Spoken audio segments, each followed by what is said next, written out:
Good evening to all of our viewers.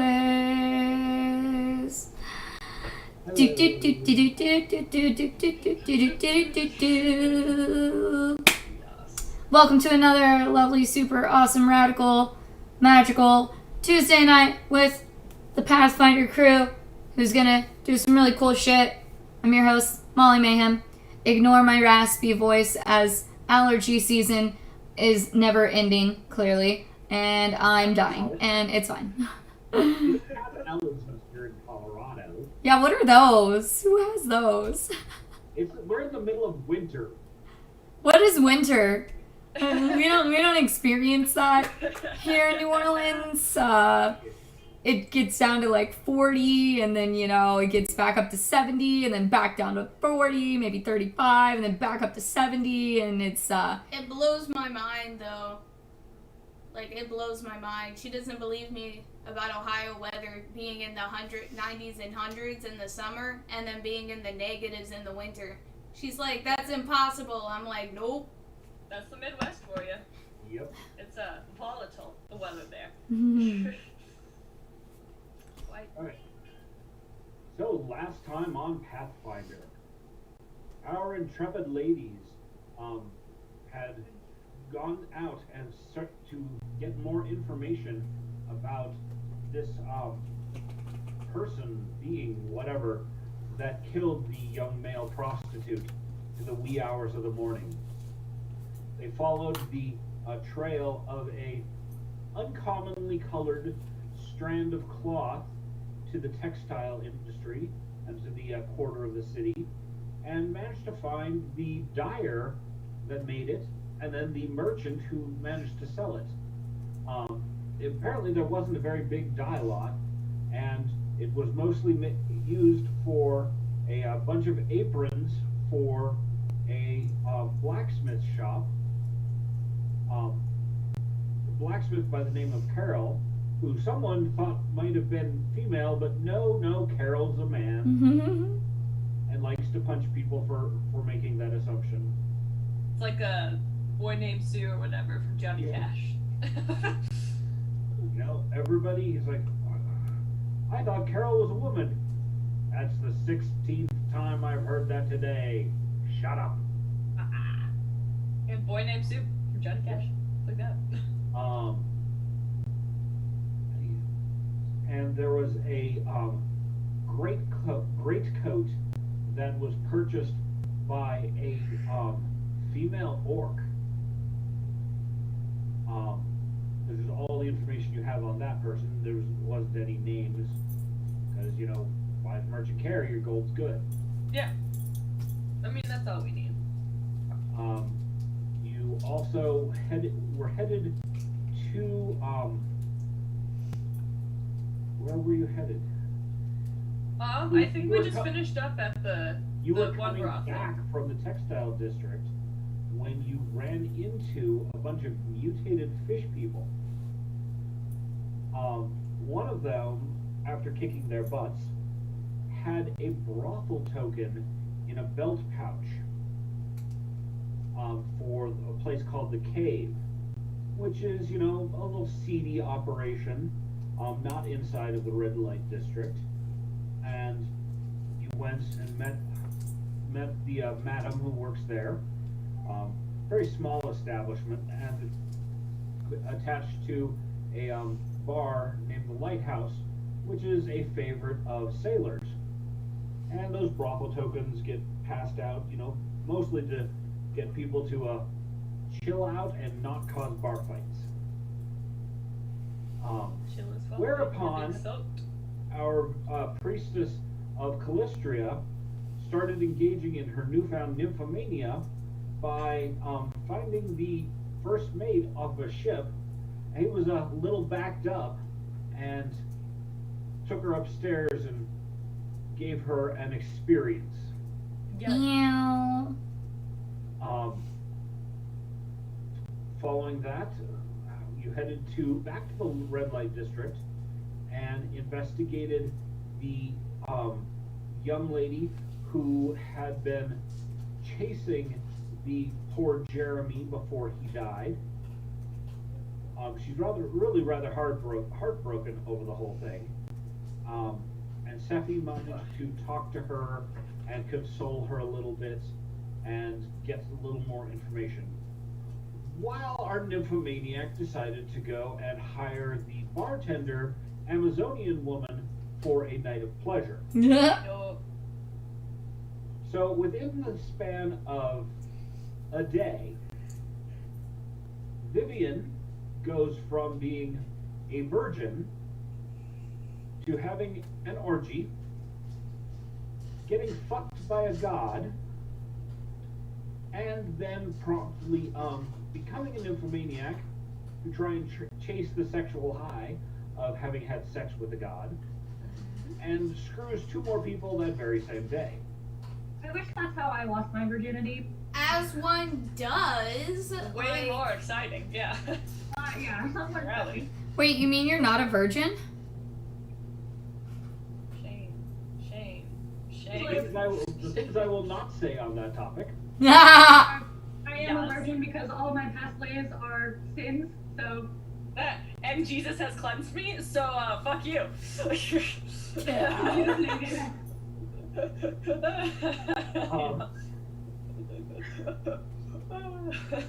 And, Anything is possible, Jesus, so jot that one down. I don't know what to say to that one. So the clues that you ladies have that you've not yet followed up on. Where are my notes? Really, where are my notes? Over there. Yeah. You were planning to visit the City Watch. The lieutenant who is in charge of this investigation is generally on duty from 4 a.m. to noon. You've talked, there's been implications that maybe the Thieves Guild might have information because maybe some of their people, the professional beggars, burglars and so forth, some of them may have gone missing or something as well. Now, one of the notable things that you guys realize is that there are 2 categories of people.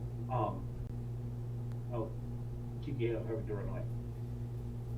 There are 2 categories of the victims. There are those who just simply disappeared, not to be seen again, as well as a few who have been eviscerated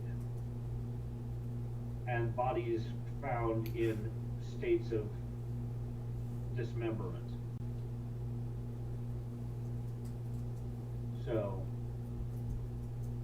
how those all tie together is mostly, so far it's the same populace that's being preyed upon. So, you have spent the night, Vivian spent the night getting it on. Get it out. And, you had a reasonably good time at the dance club brothel. The Black Swan was the name of it. Yes.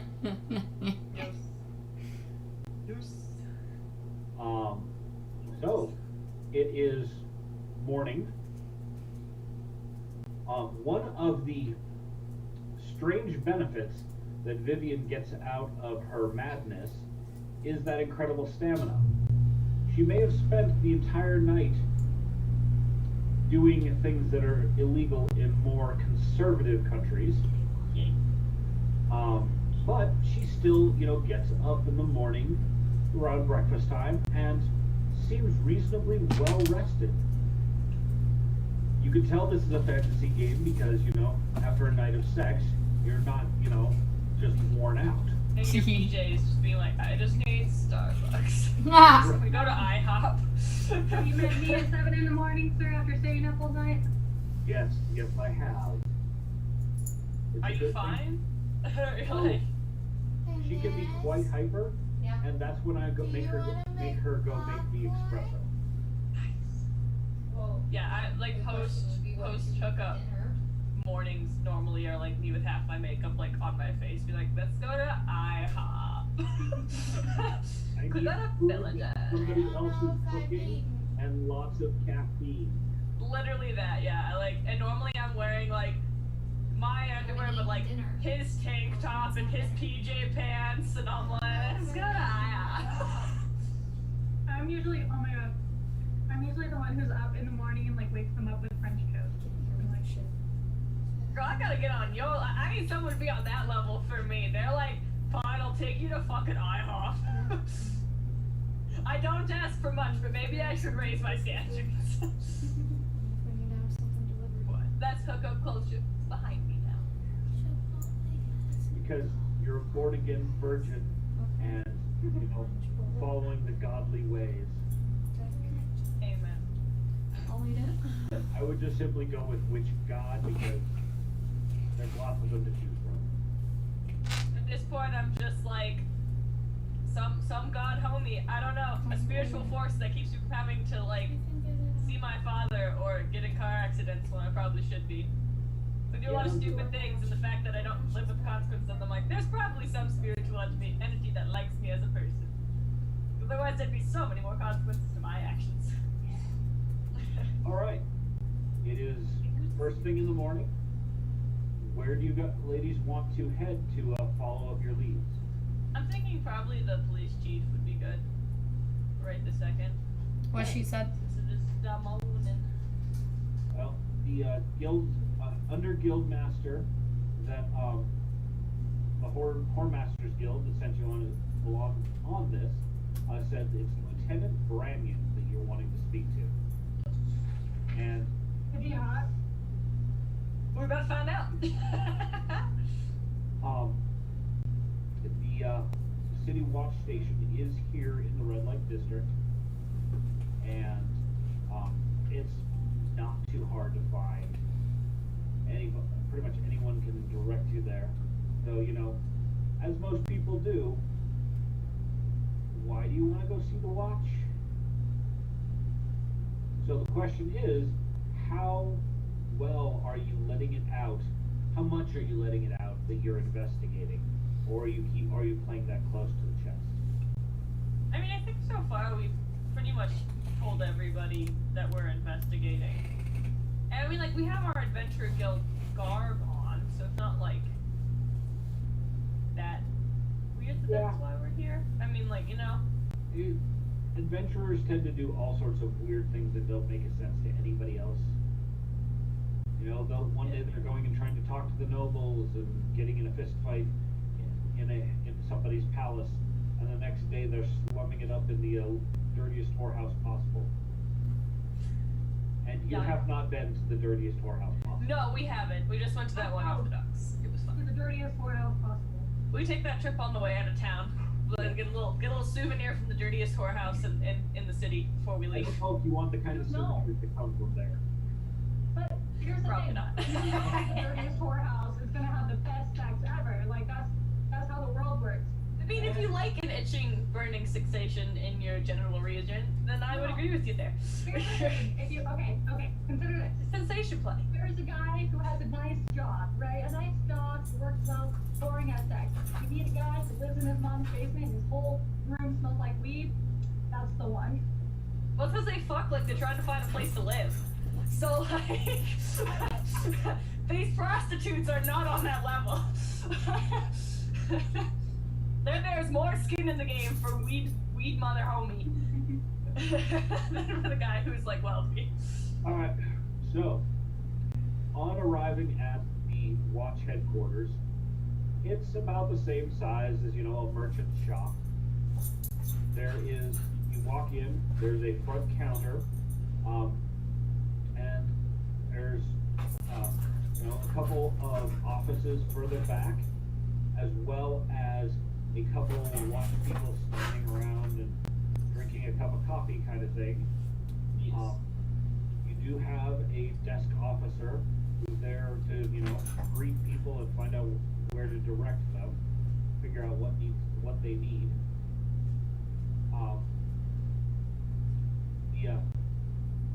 The desk officer that you see is clearly a veteran. He has scars, and one leg is all screwed up. Underneath this, there's no front panel to this tabletop counter, and you can see underneath that his leg is twisted and deformed. And it's not just like some kind of industrial accident. This looks like some kind of magic gone wrong that's just twisted him like silly putty. There is, of course, a very large crutch that sits right next to his chair. That is kind of must be his way of getting around. But he's perched on the stool, and as you walk in the door, he's just kind of looking at you expectantly, just waiting for you to approach. And that we do. All right, who's going to do the talking? I mean, Tatiana's been our best candidate thus far for it, but I don't mind taking it over if Tatiana's like, no thank you. Is he hot? From the twisted leg, I'd probably venture to say no. But, Hot is subjective, Nah. Fair. and you're a slut. So yes. I'm gonna go up to he him. does have a pulse. Jesus Christ. I'm gonna say, I may or may not be a necromancer, but I can assure you that I know how to make things rise. Probably should have started with Tatiana being there on official business, but you know what? It's all good. Yeah. Excuse assuming my you're joking. friend here. She is experiencing a new chapter in her life. Pardon us. We're actually here to speak with that one guy. Lieutenant Officer. Brand. Yeah. What is We're it? here on official guild business to speak to Lieutenant Bran. It's not Brannigan. It just sounds like Brannigan. Branyan. Branyan? Yep. Heard. Brand. Yeah, Brannigan. It just is close. All right. Oh, He waves over a young apprentice to the watch, and who he writes a little note to and hands it off to him. A few moments later, there's moving around and probably in one of the back offices, a elderly lady walks in, and while you're waiting, makes a police report about hooligans who have smashed up her cart. It was parked outside of her stall where she sells produce, and they came running through and without a care in the world smashed part of her cart, and her cabbages flew all over the yard. My cabbages! Great minds think alike. My cabbages. Cabbages! Yes. Yes. So yes, apparently there are young vegetable smashing hooligans about to be watched out for. Do they have magical element related powers? It is entirely possible in a world of fantasy that they may have elements related powers. If they do, I will scream. I Do will be any sad. of them have a We boomerang? already have the firebender in our team. Yes. It's true. Do any of them have a boomerang? Tis the real question. Again, possible. One has to have a boomerang, one has to have air powers, and one has to have water powers. And then that one that has the air powers has to have all the rest of the elements. They're the avatar. Ridiculously young and for tattoos.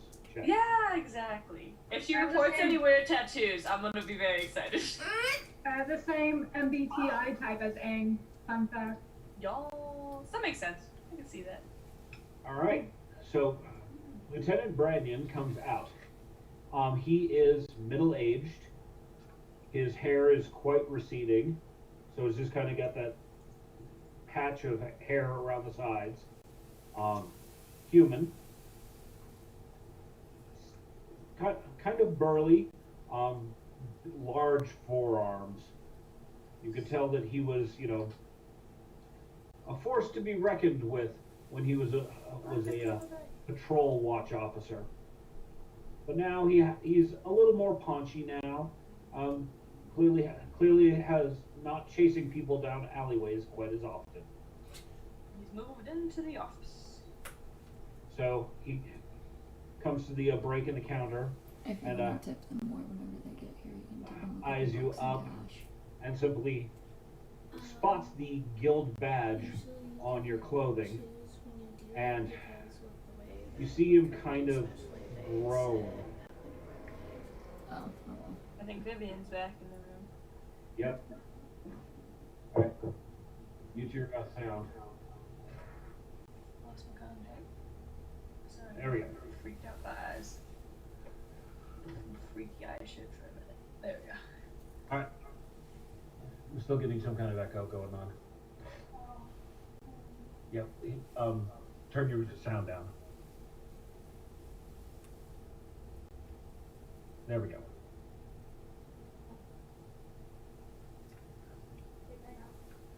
How about now? Okay, there we go.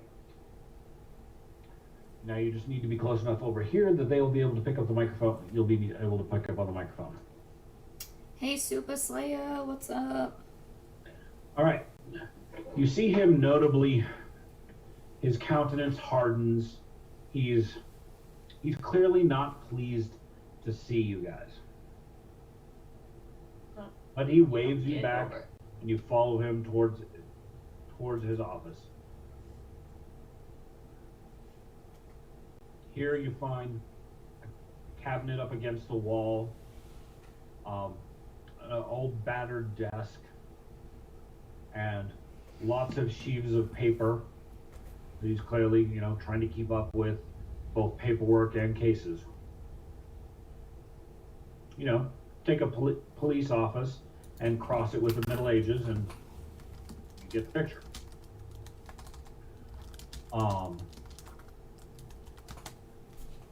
What can I help you with?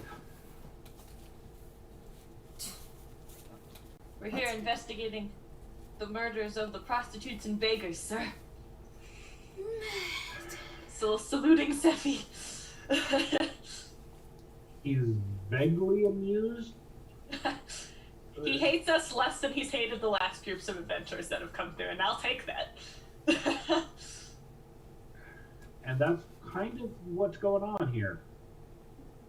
You already know that there are a number of adventurers groups who have taken on this commission to find out what's happening with this serial killer-esque thing, and he's had to deal with all of them.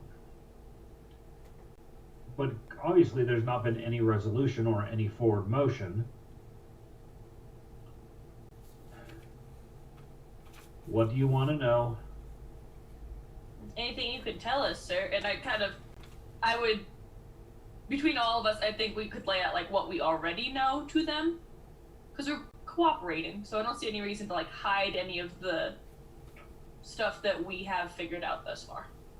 All right, which pieces of information are you going to present him with? I'd probably say we could just tell him the story from, start to finish. So we went to the garden and spoke to the plants. The plants said this, and we found the thread, and we used that thread to go back to the textile district and talk to them, and they said it was here, and here's some of our, prime suspects. We also fought these Falcon, and have been talking to people at different brothels. So, we're cooperating. when you talk about having talked to the plants, Yeah. are one of the things that actually he kind of sits up and takes notice of. If you just gloss over it, I sat there and I communed with the plants, and they said this, and they said that. No, we did this. Yeah, you probably shouldn't have started with that. You're a mess. I mean, the beginning is the very best place to start.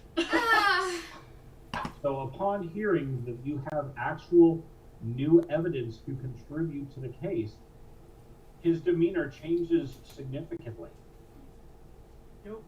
He's dealt with a bunch of incompetents who are just, okay, let's just go stake out a place, and we'll hang out and watch the prostitutes. And it hasn't gotten anywhere. The fact that you guys have actually garnered some new evidence. You found the part of a lung that was hidden back in deeper into the bushes that they didn't see. Mm-hmm. You found the thread that, according to the timing and what the plants had to say, the person who was there brushed through this rose bush, and that the tree, specified that they must have been this tall, and he'd already apparently gotten a little bit of information from fresh boot prints that were there, but now he has, in addition to, a general weight, he has a height. He also has a description of a garment that the person was wearing. So you guys have definitely added to his collection of information. Hey, And Kate, now how's we it can add to our going? collection of information. Exactly. So he is much more willing to share. Good. That was the hope. That was what I was trying to achieve by being transparent. Well, you succeeded. Yikes. Success. There was an option for you guys to be cagey and not give away what you know, and you would have gotten very little from him. But here's what he does know. It's not just prostitutes. He does actually have some connections with the underground elements that have let him know that some of their night workers have gone missing too. And one of them also was another murder. Said murderer was a known criminal, specifically a second-story man, basically breaking an entry through getting in through people's windows. Particularly dexterous at, climbing up walls and get in that window that think, oh, nobody's going to climb up here and climb in the bedroom window. I don't need to lock it. Yeah. But a female elf who was particularly adept at entry, she was found in a back alleyway, her body in pieces. Most notably, her torso was torn open. Similar to what you assume must have happened with Jeremy, for half of his lung to be laying over there.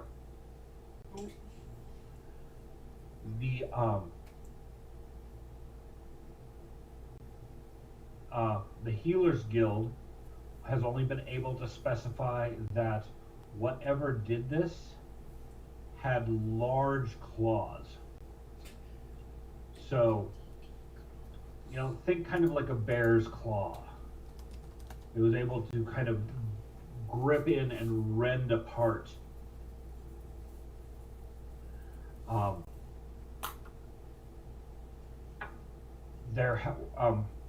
And some of the organs were just straight up missing. And they were not removed surgically. They were much more ripped out. Were some of Jeremy's organs missing as well? Yes. Only looks like most of his heart was gone, as well as his liver. The lungs and so forth were all in disarray, and it took a healer's touch to go and try to figure out what was there and what wasn't, because it was such a mess.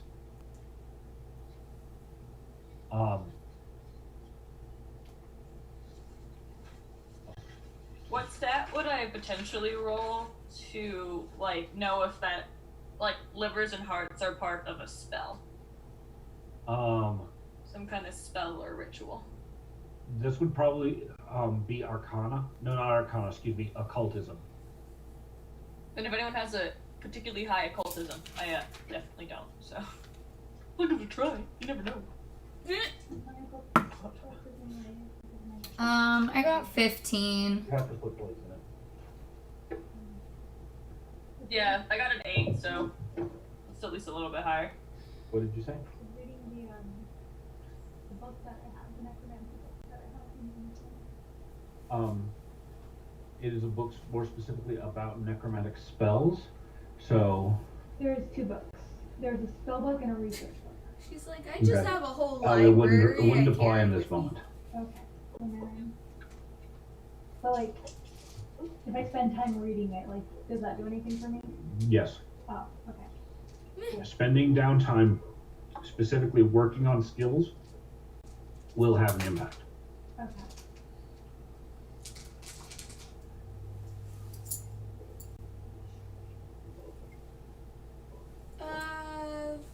Alright. I mean, if we were rolling for occultism, I got a 21. Okay. There are some spells that use the hearts or other internal organs of living creatures, sentient creatures. Most of them are pretty nasty. Curses.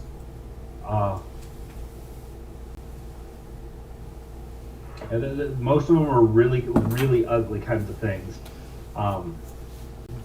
Trying to, destroy family lines or curse entire, populations. There are other spells that are used to, trying to steal life force from someone to empower themselves, make them bigger, stronger, whatever. But there's too wide of a range, and just stolen hearts and livers is not specific enough.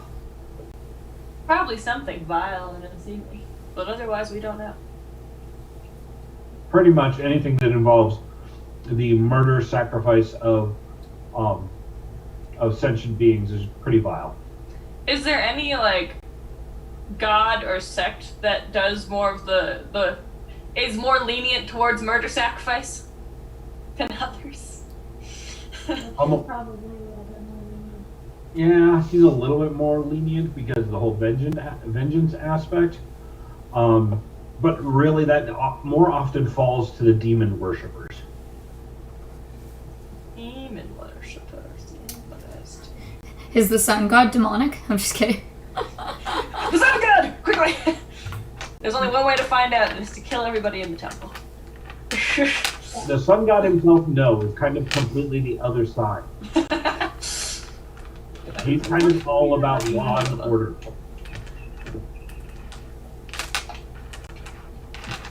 Interesting. Bless. Followers, though. Can't trust them. Can't trust you either. You just want to fuck everything. This is true. You just want to seduce everything. No, I don't. You could trust her to want to fuck something. That is true. She will follow her Bajush to the ends of the earth. On that you can rely. So there have been, let's see, a couple of thieves, a couple of unlicensed prostitutes that are more working with the Thieves Guild than with the Whoremasters Guild. Not to the Thieves Guild. Not We yet, haven't but yet. I'm thinking that could be our next destination. Pointing down where Luna is on my screen. Also, a couple of the professional beggars, ones that, they were out and about trying to get a good seat for their early morning begging, and they hadn't been seen again. One of them is a rather shifty kind of guy who, he's a contortionist, so is really good at making himself look like a cripple, not so cripply. Mm. I'm just The other one actually was a leper. In this world, leprosy is a disease, but it is all also magically tainted. And so it's not something that can be healed by, your most basic spells. Is it like viciously contagious in this universe, or just it's a Um, bummer to be you? this particular variety of leprosy is really, it's not, it does require physical contact. Wait. Leprosy is a disease that causes basically the rotting of the body. Fish people. The lepers are turning into fish people. The lepers are fish! Dawn's tinfoil hat. The lepers are fish! Just so long as you don't get the lizard people, we're okay. Yep. But the lizard people too, Patrick, they're also fish. No, obviously. But yeah, word. So there are disappearances pretty much across the board of people who are out and about in the dark of night. What So the there- sun god might consider like bad people and may not agree with what these people are doing. So far, there hasn't been any incidents of the watchmen who are on the night patrol. But they're armed and wearing armor, so they're not easy targets in general. Valid. So basically just kind of indiscriminate. That sounds like a little bit with who they're getting. Thieves, beggars, and prostitutes. Mm-hmm. But it's not like a Ted That- Bundy scenario where it's like exclusively prostitutes with black hair. Like. Oh yeah, but I mean that's still kind of like to me that's like a umbrella discrimination. Like all of these people are trying to gain money in what some people may believe is a immoral compass. That and also it's people that probably won't be missed type of That's thing. the other thought process, yeah. Yeah, so it's people who disappear frequently. Because people in those fields disappear frequently. That's what they Now, the think. one exception that he will point out is that there was a lamplighter who's gone missing. What's that? they Um, light the lamps. So their job is to go out to these basically street lights and light the magical candles that are kept in them. Was it day or night time when we ran into fish people? It was daytime.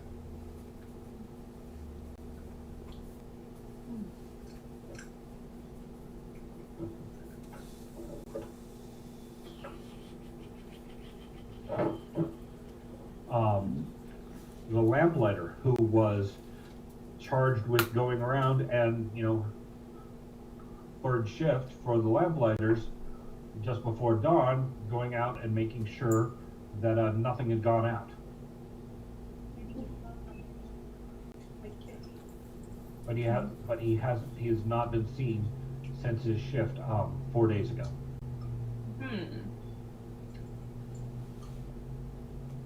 I think it was the sun god worshippers. Potentially.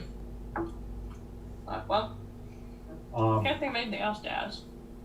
He does take your information about a female orc in a large highwayman-style coat of a specific red-brown color is enough for him to start putting out inquiries on, how put a bolo out on them.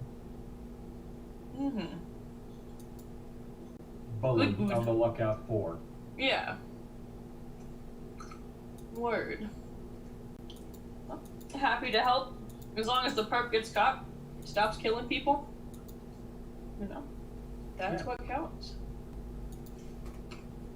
We'll come back and demand payment though if they find him before we do.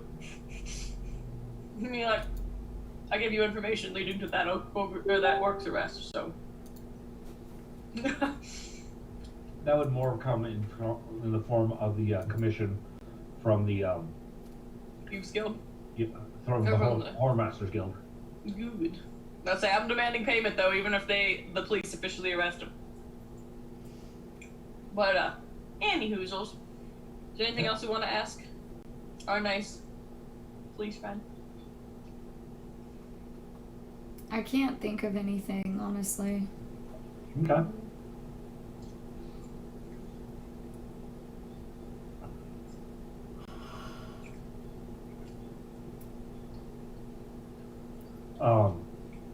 Just as you're finishing up your conversation, one of the young apprentice watchmen comes running in to Brannion's office with the hollering that there's been another murder.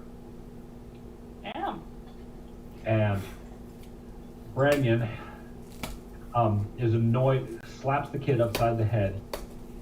Our job is to maintain the calm, not give way to hysteria. Get a hold of yourself. Whack. Come on, kid, get with the program. Finnegan runs a tight ship. But clearly, this guy he's an apprentice in the Watches Guild. He needs to learn learn the way they do things, even if it's a slap upside the head. I mean, it wasn't like clocking him. It was more of a give slap. Yes! NCIS, that smack upside the back of the head that doesn't actually hurt but gets your attention. Bomb! Alright. So, Brannion looks at you, thinks for a moment, and invites you to come along to the latest grisly scene. Word. Clearly, you ladies have seen some of what we're expected, but I just have to warn you, a fresh murder scene like this, they've been messy and they smell. Duly noted. If anything, I'll kind of like pop up some roses out of my hand and give one to each of us to like hold in front of our face. Seppi is doing her very best, and that is all she can do. I would make a joke about that being incredibly effeminate if it wasn't effective. Hey. He says as he grabs a satchel that he keeps in his desk. And anyone with a sense of smell can tell that it is very floral. He stuffs it in his pocket as you head out to the scene.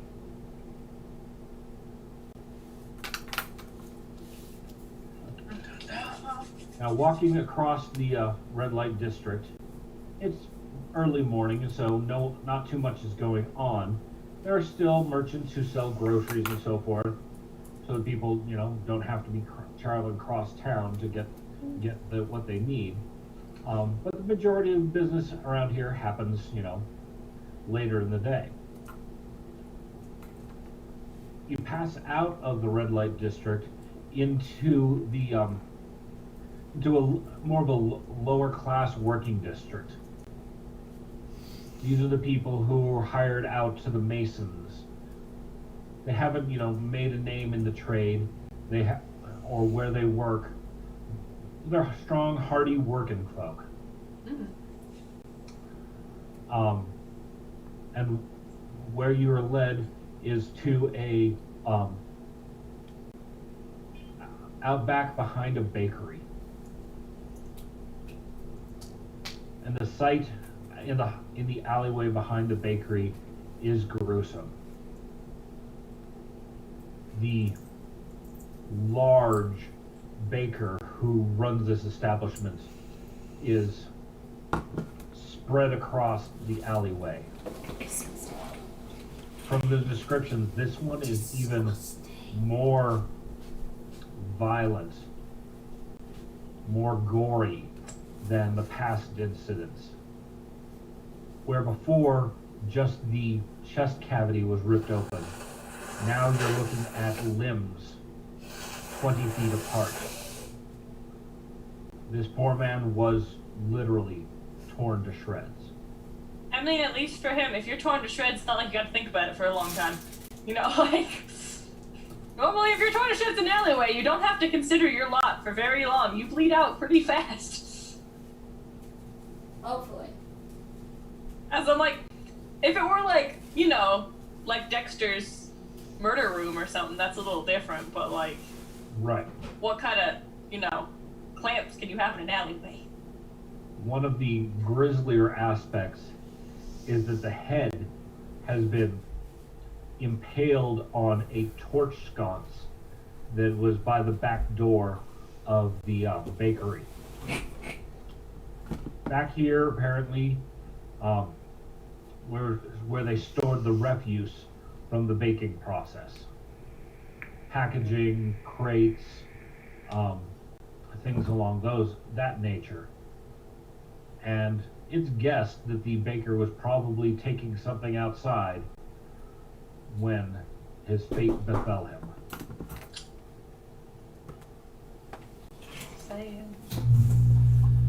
There is a small crowd gathered at the entrance to the alleyway, but the watch, 3 watchmen, are keeping them back so as they don't get in the lieutenant's way as he looks about the scene. There is a fair amount of blood splattered. It can very well tell the splatter marks and the trails that were left by a very vicious ripping motion.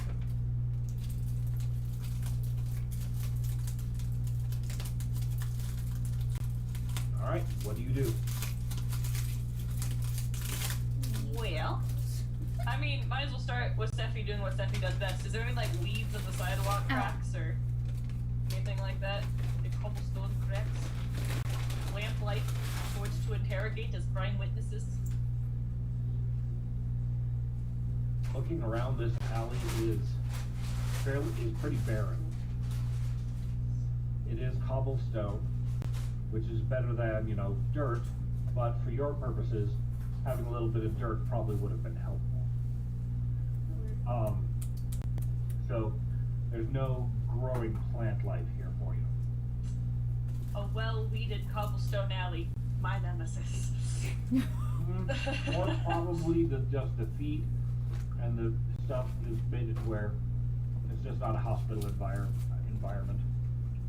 Trash residues, so forth.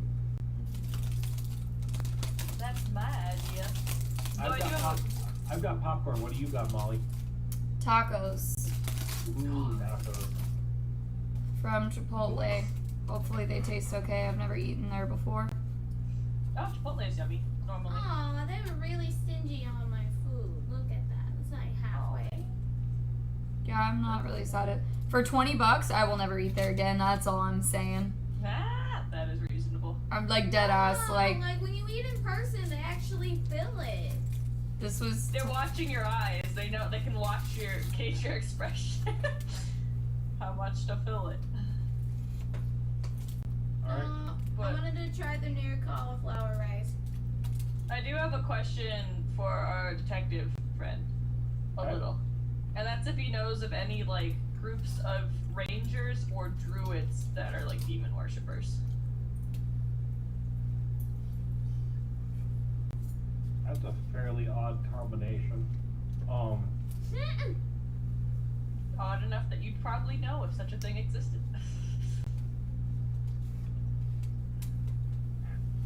Druids, they'd have to have really gone down a dark path, because demons and druids are kind of on the opposite scale of things.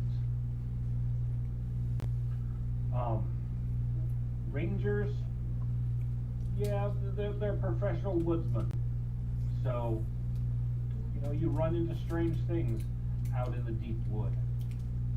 I don't know of any particular cults that are heavy on the woodsmen or anything that are about here.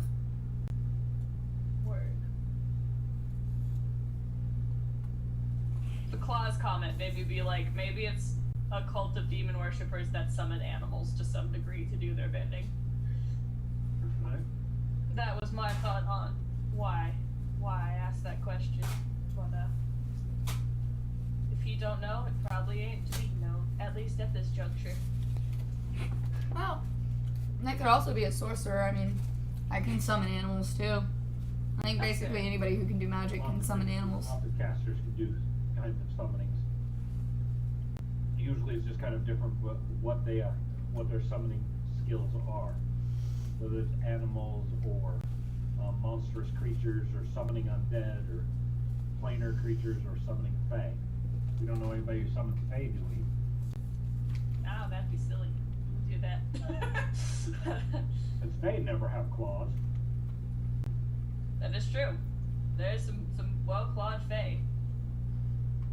I might ask our friend the chief here if he could give us a list of like demon worshipping cults in town. Usually the churches don't put up with that much. I figured it might be a short list. About last one I can remember was about 3 years ago. There was a cult who was worshiping Dagon.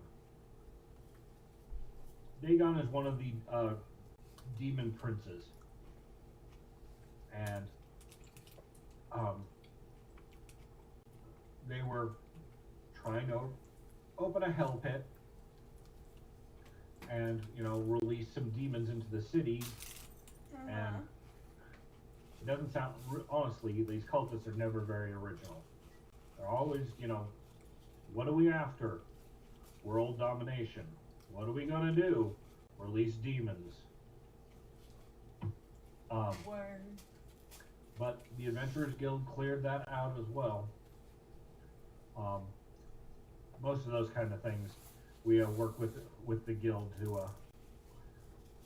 to ferret out. We just simply don't have the manpower and oftentimes the magical resources to go after cults and other nonsense like that.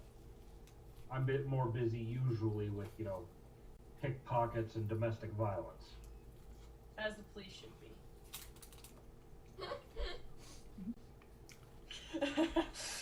Thank you, Luna, for getting that joke. But yeah. So, word, well. So what information are we gathering from this crime scene currently? And what do I have to roll for? Okay. So far there's been questions. You guys, Sephi looked around to see if she could do the commune with plants and did not have any answers from that. I might just do a straight perception roll, and I got a 35. What did you get on the dice? 19 plus 14. I'd say, like, Sephi's perception comes out of her ass, so... It's a lot. I'm very perceptive. One of your important skills, check. Alright. Out of 30, what'd you say, 34 or 35? 35. I think it would be 33. I think you math wrong. Did I math wrong? You're right, it is 33. You're right. But either way, it's over 30, so, I mean... Yeah, probably okay. So, out of 30, there are some things to note. There are footprints that you can see in some of the blood. Are they similar to the ones near Jeremy? There are two sets of footprints. One is a booted foot that is not petite, and the other is a clawed foot. It is large and... Roll me a nature check. So we'll leave that up to the plant. I got a 20. Okay.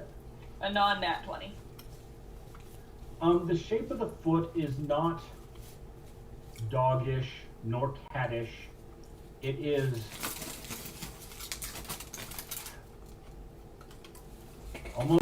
almost more reptilian in shape. Huh. Reptilian foot.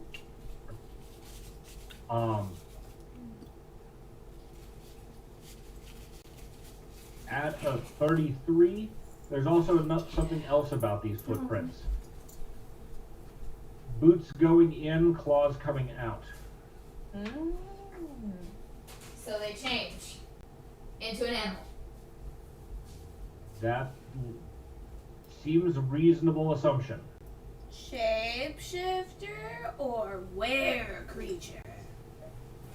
Shapeshifters exist. Could be either. But we're looking for a shapeshifter or were creature, so it probably isn't like a fighter. Probably isn't. You may be a bard, but you know. One of my previous characters, I played a bard werebear. Oh my gosh. So, and he was pretty much kind of rock and roll. So long hair. That's fun.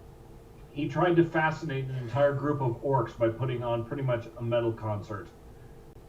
And they just kind of stared at him like, what the hell are you doing? If you made him an orc, he would have been Gwar. If anyone knows that band. Oh yeah, I know who Guar is. Yeah. Yo. Alright. Excellent.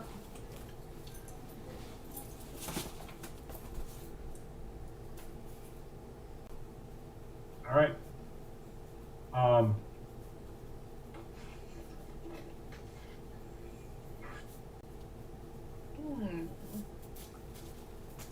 Let's see. Anyone else want to look around or have any specific questions?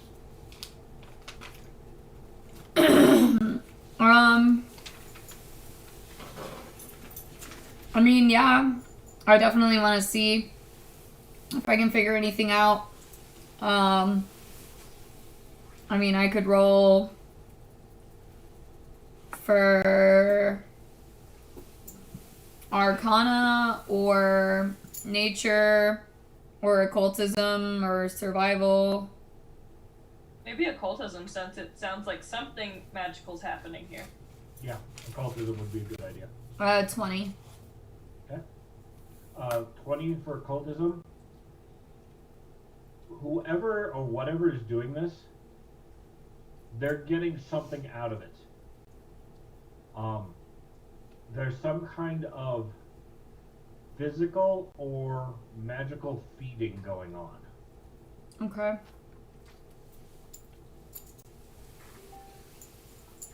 So they're, Also, it crosses your mind that this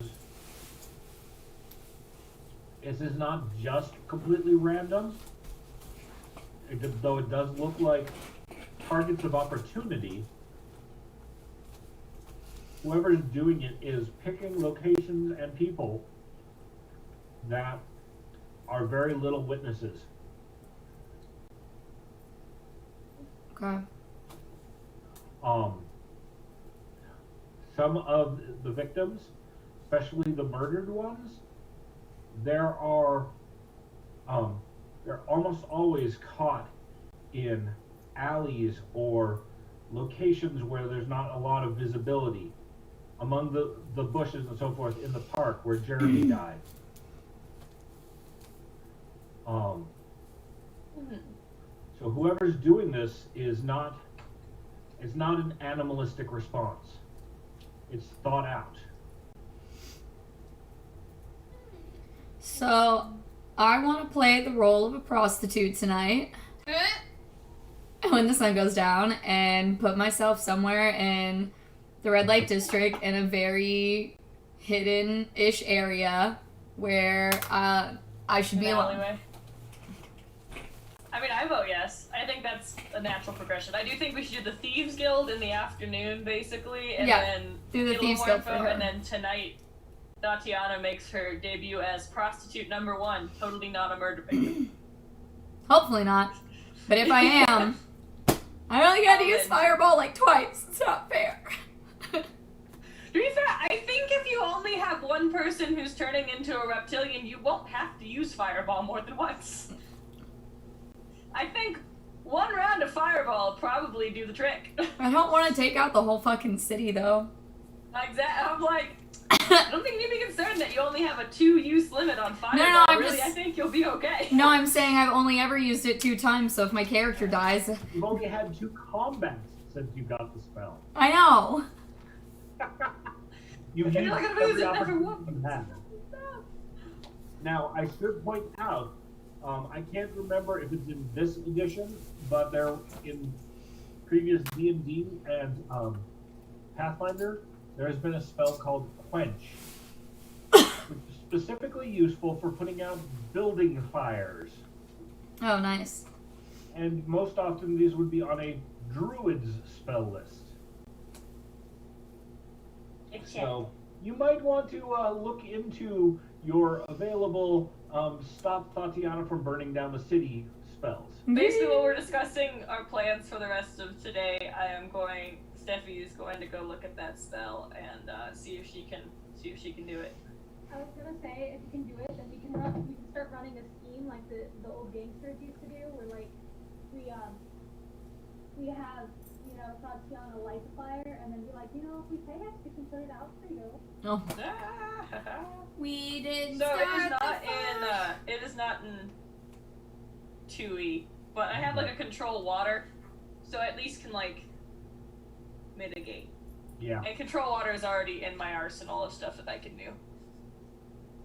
Okay. So I'm like, I can have control water and kind of water bend. Speaking of the cabbage cart, the building maybe not quite so on fire. Now we just need to find a blind earthbender. No, right? We're almost there. You got your firebender, you got your waterbender. We got Which one do you want to be the blind earthbender? I'm Boomerang Guy! Vivian the flesh Just bender. like, I'm stuck. That's true. Vivian's flash bender. It's just becoming a rated R avatar. Alright. Perfect. Okay. But yeah, so I mean, I think that's a good plan. We want to have that be our plan. Go to the Thieves Guild, get a little bit more info, and then plot our patsy. Alright. Well, the Thieves Guild is not someplace that, you know, you can just get directions to. This is something, you know, they keep secret. They don't want everyone to show up. Hi, I'm here from the Tax Collectors Guild. Will you please give me your Thieves Guild money? I mean, they're really closely related. Flaming but, arrow. Right. But this is something that a professional thief would probably know how to find. Yols.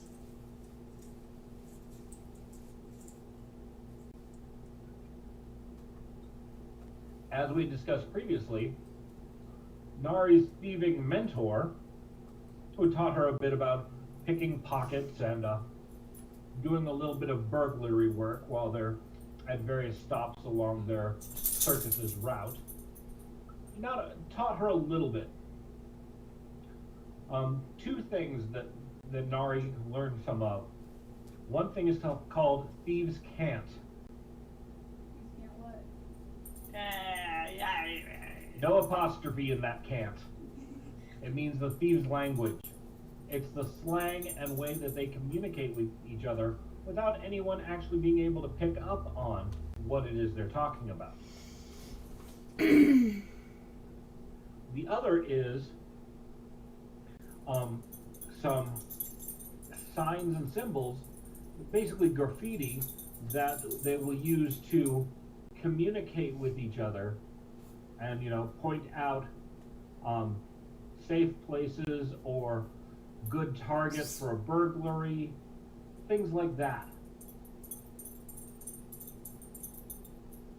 So, Nari, give me a perception check to look for any thief signs to give you a direction to go.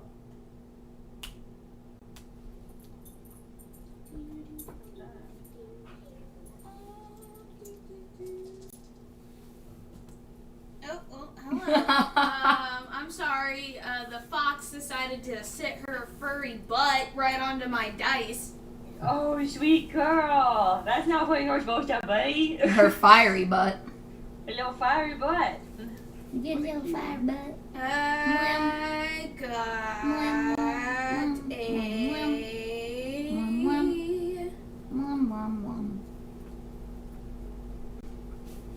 I love you. 30. 30. All right. You notice a couple of different thief signs. One marks a house that as you're wandering through this side, as under protection of the Thieves Guild. It clearly states that nobody should go and try and rob this place. Don't rob this place. It's bad going. The other one is there is a secondhand store, but on the sign for the shingle that they have hanging up above the door, kind of hidden among the emblem of the sign, also a indicator that this is a fence. Someone who will move stolen merchandise. It strikes you that this might be a reasonably good place to start a contact. Okay.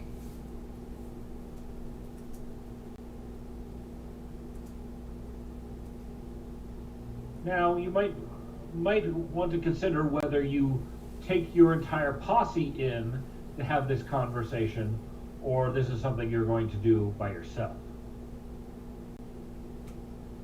I'll probably do it myself, cause nothing against my posse, but they've been known not to be so chill with things. Damn, okay. I can turn into a bush, Luna. When you can go down a hallway and not sound like, you're covered in bells, I will believe you. I don't sound like I'm covered in bells. I might squeal because I'm precious, but you just have to tell me not to. Except you don't talk, and I'm like, okay. You'll be sitting there telling yourself not to talk the entire time. Don't be suspicious. Don't be suspicious. suspicious. Don't be suspicious. Don't be suspicious. Narc. But I'm precious and you love me. Don't turn me in. No, jail cell. Oh, God. Anyway, Okay. Go by yourself tomorrow. Okay. So, Nari, I assume you'll let them know what you're up to. And, well, there's a decent tavern across the street. You guys can stop in and have a bite to eat and a couple of drinks.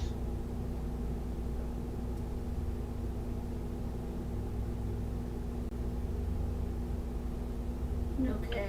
So on entering the second-hand establishment, you see tables piled up with clothes and shoes and various other sundries that people might need.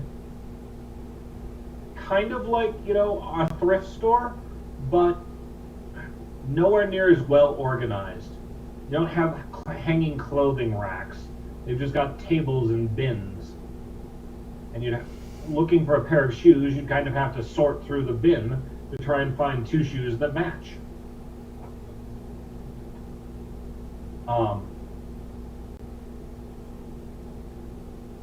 There is an older gentleman sitting back at a counter. He's got a board on the wall where he's tallying up the value of some items that a rather bedraggled woman has brought in. Some curtains, some other some bed curtain rings, various things out of a house, and he's tallying up the sum of what is owed.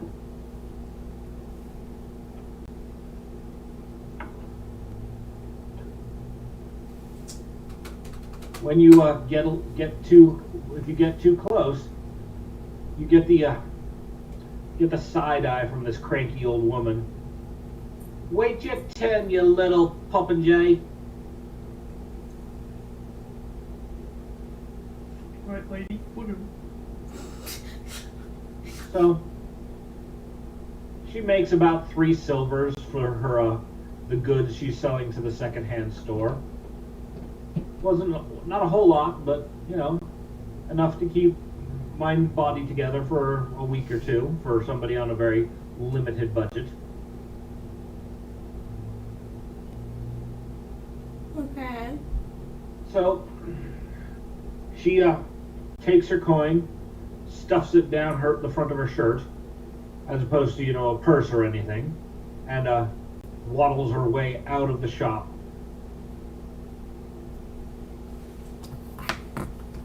Okay. The rather portly gentleman sitting there at his counting board is looking at you rather expectantly. In the "What can I do for you?" But he's not saying anything yet. I'll just kind of sit there, and I'm assuming there's some things on the counter, as usually. There's plenty of stuff about the shop. Yeah. From little knickknacks and gewgaws to tools, No.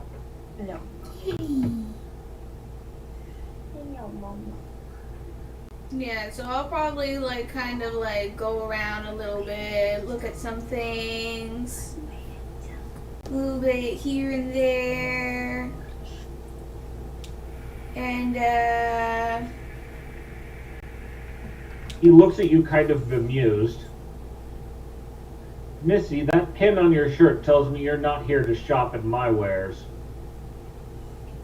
Oh, snap. Sesame. He has spotted your Adventurers Guild pin, and as going, yeah, even your clothes tell anybody that you're not one of his regular customers. Oh, don't worry, I just stole this. This is That's just a disguise. no. just a disguise. You're caught. I'm actually a double agent. Now, the culture that you're in, the Adventurers Guild are neither law-abiding citizens, nor are they, villains and thieves. They are opportunists.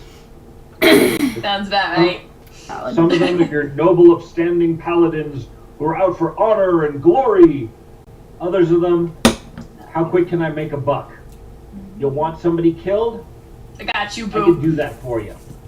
Want some revenge? You want some hot sex? I'm here for it. I got you. Vivian. Fucking tourist. Yeah. Oh my She's not god. just a fucking tourist.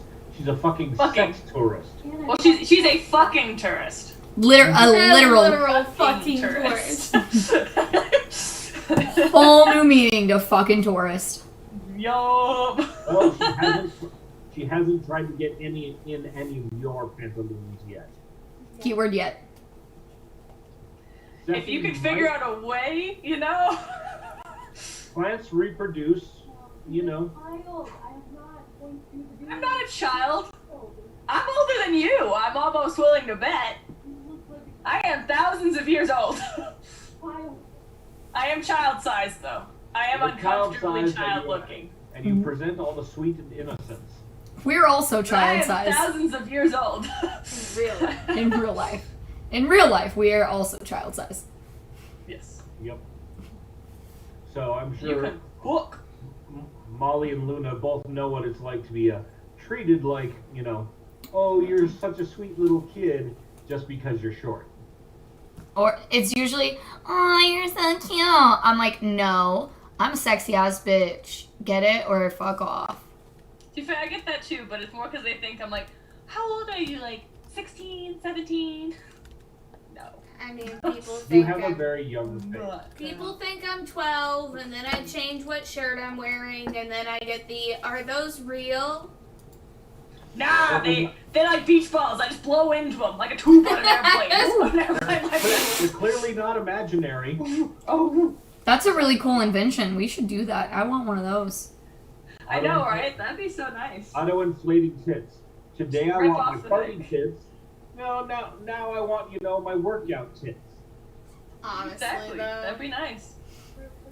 Yeah, no, so,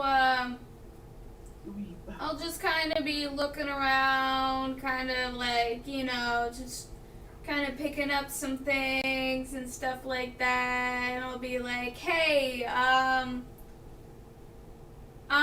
new in town and I'm looking for Marla's shop. Do you know where that could be? Looking for what shop? Marla's shop. Do you know where that could be? Are you intentionally using thieves' cant to get a message across? Okay. If anyone knows the movie I'm referencing, it would be great, but... I'm pretty sure it's Fight Club. But Yes. Not Fight Club. Yeah, Fight Club is Marla. But I also was Templess. All right. Marla, I know. The guy eyes you up and down a little bit, more in the trying to decide if you're a cop or not, than just checking out your tits. So he's old enough. He's seen most everything. So you know anybody who can give you references?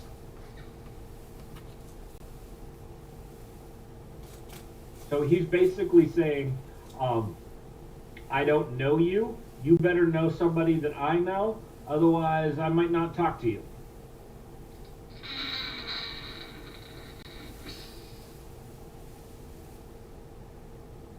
Now remember, the one and only person that you've had contact with before, who was apparently a member of a guild, was your mentor. Well, did we decide that what was he? Was he just an usher or a hand at the circus? I have no idea. I do not remember. We'll just say that he was just a workman that traveled with the circus.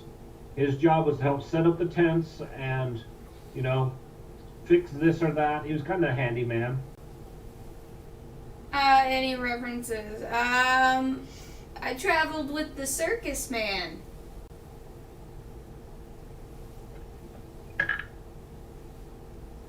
So, on naming the guy, or at least the common name that you know him by.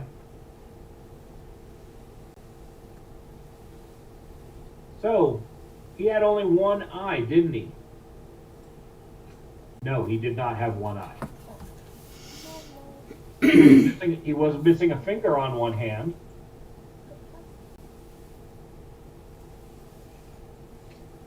I'll say, yes, but he could see very clearly.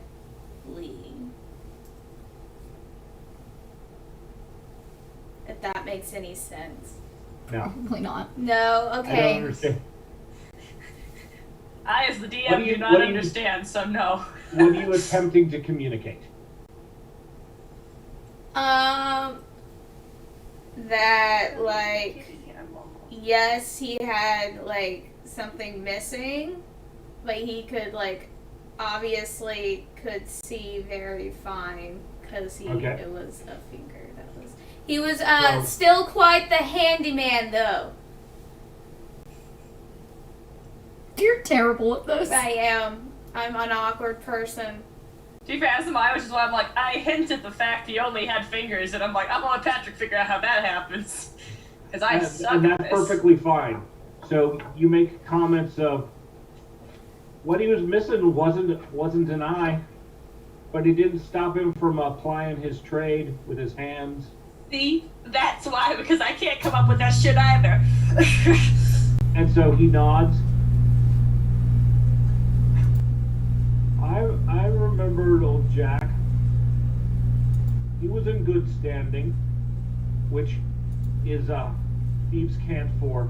He was an official member of the guild. And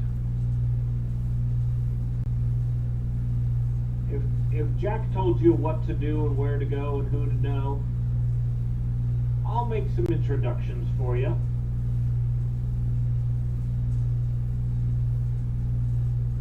So he rummages around in his stuff and pulls a scrap of paper similar to what he wrote the Italian for the woman who was just in the shop, and scribbles the name of a tavern on it.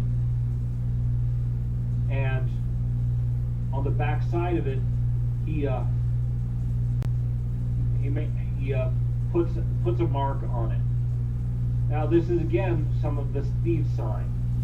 Only this you recognize as a personal mark that identifies that this thing actually came from him. Got it.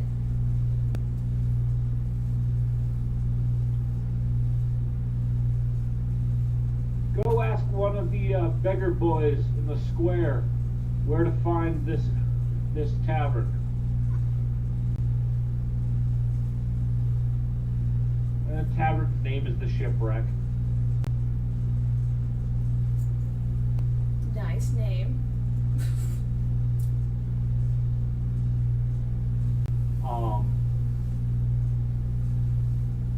And that's about all that he has for you.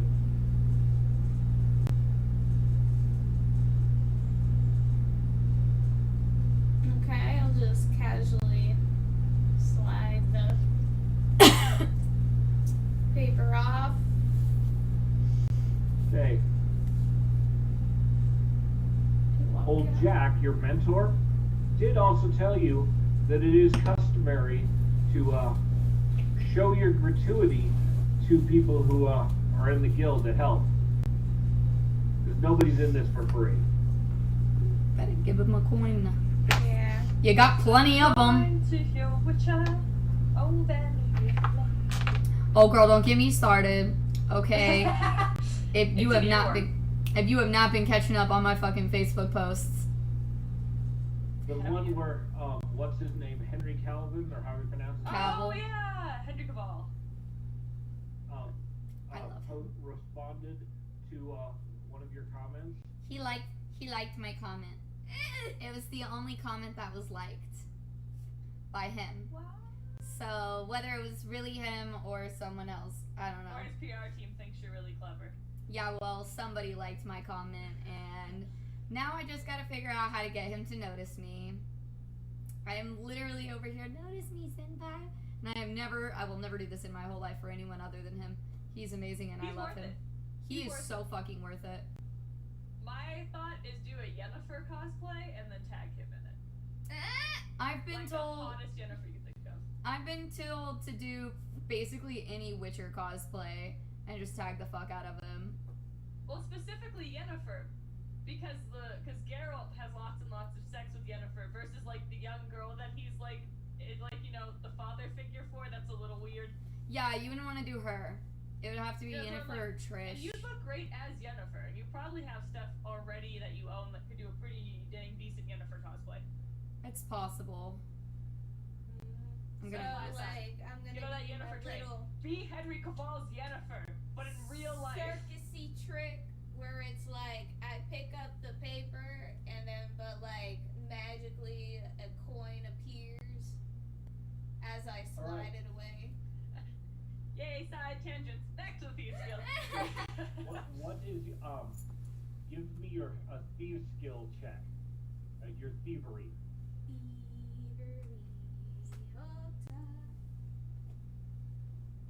Let's see how dexterous your sleight of hand is. It should be pretty damn well. Keyword it should be. Did you actually roll a die? No, not the one that I need. Accidentally tossed it. I cannot hear. Nothing, it's important what we're saying right now. She's trying to roll her dice. I got a 23. Okay. So, your sleight of hand for slipping that coin onto the table was skillful, but not overly impressive to a man of his experience. So I'll just do this while I'm doing it. After I did it. He smiles at you and he gives you a nod towards the door.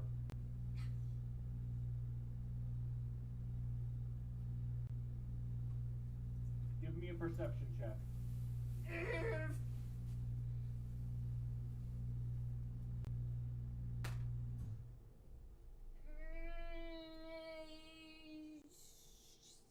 Mm, 20 total? 20 total? Yeah.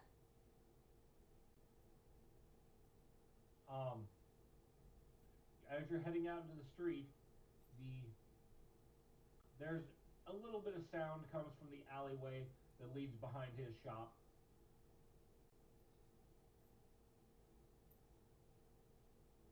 Okay.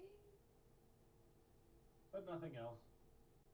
You look around the square that his shop faces out onto, and there are tradespeople moving around. There is a small chapel that is dedicated to the healing god, and sitting out front of that are two beggars. Okay. One is an old person of indeterminate gender. They are wrapped in rags and you cannot see them very well. And the other one is a young man, clearly has a deformed arm, and they are begging for coin outside the temple. No other beggars that are to be seen.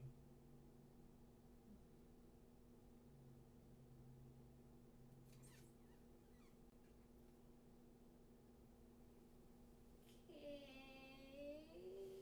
You see as you're watching, a young apprentice, shop boy or something, comes around one of the buildings and drops something in one of the beggar's bowls. The boy with the clubbed arm drops something in his bowl and heads into the temple.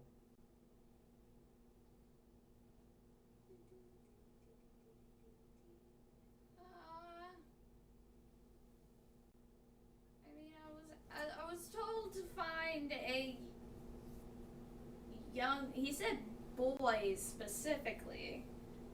Yep, he said beggar boy to one of the beggar boys out in the square. So I go up to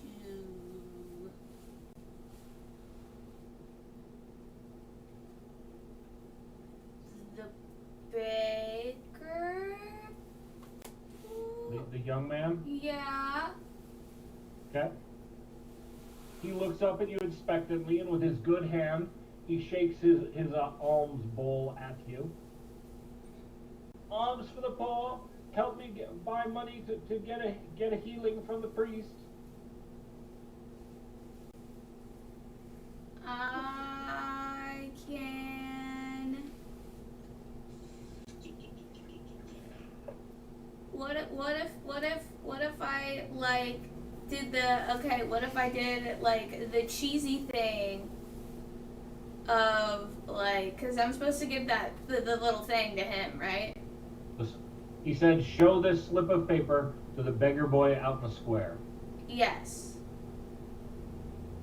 So what if I flipped a coin and then did like, since I am a female, I did like kind of like a hand kiss, like shook his hand because obviously he has it out, like flipped a coin, grabbed his hand, gave it a hand kiss, and then had that little paper like in it.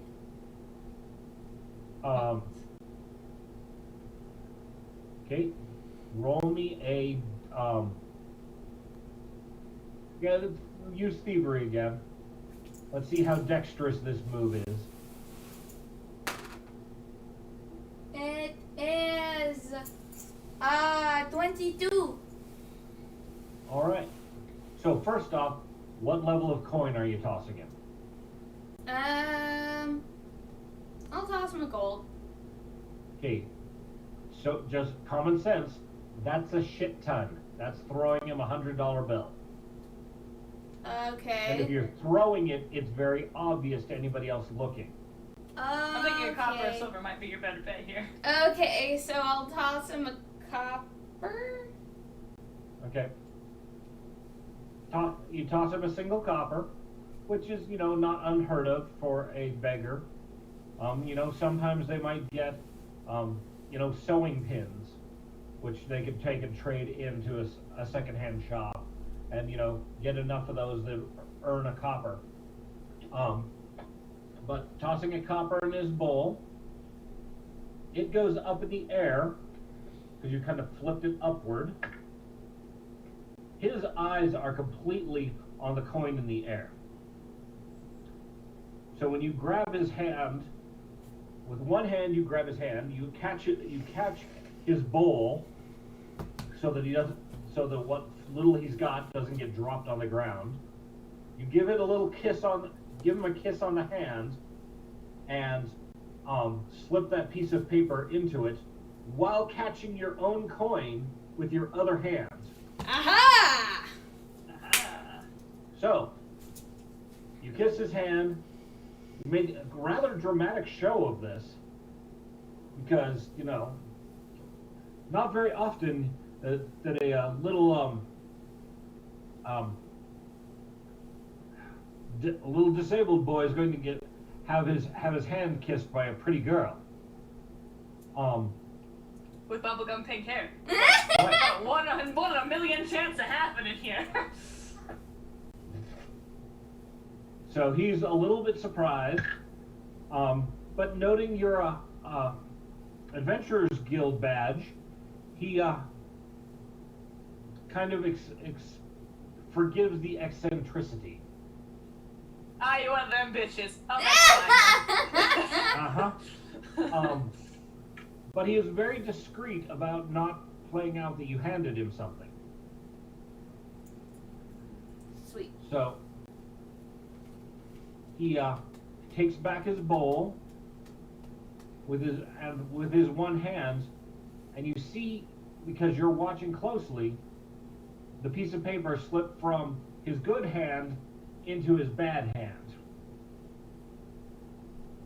His bad hand, yeah, you're not so sure about those cast and bandages that he's got wrapped around it. But while he's thanking you profusely, he waves around, "I'll be able to get my bad arm healed," and is able to, take a quick look at the thing that you handed him. He sees it and gives you a nod and a wink that probably nobody else is going to pick up on. And says no more. You passed off a message to somebody, and message has been received.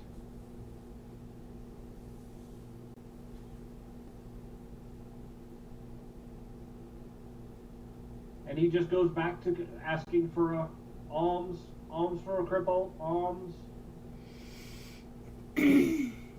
Not a very good day for the poor out on the street.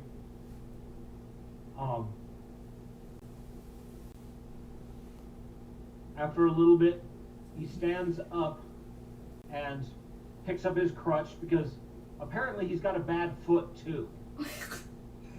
I mean, go for broke if you're gonna go at all. Right. So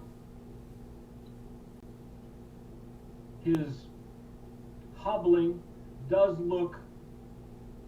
It looks convincing. But given the fact that you saw him use his hand a little more than he ought to be able to, it may or may not be for real. Now, you've been standing a little ways away from him, just kind of minding your own business.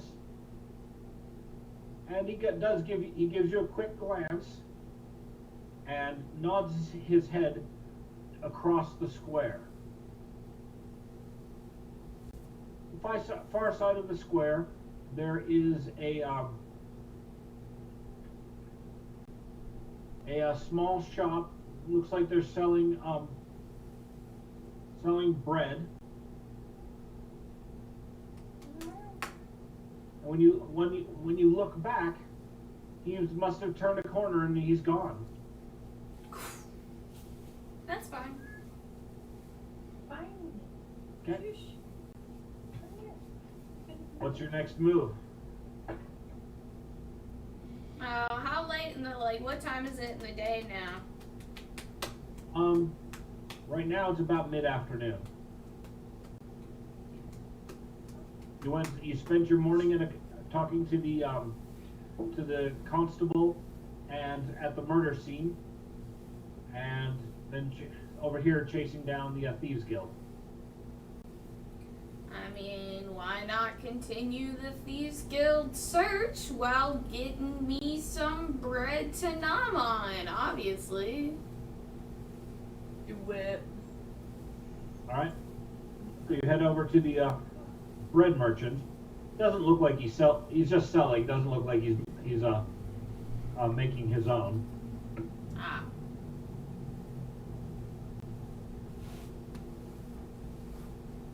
And as you come up and you're inspecting the loaves that he's got sitting out, another young man comes around the corner, and he's also apparently there to buy some bread. Give me a perception check.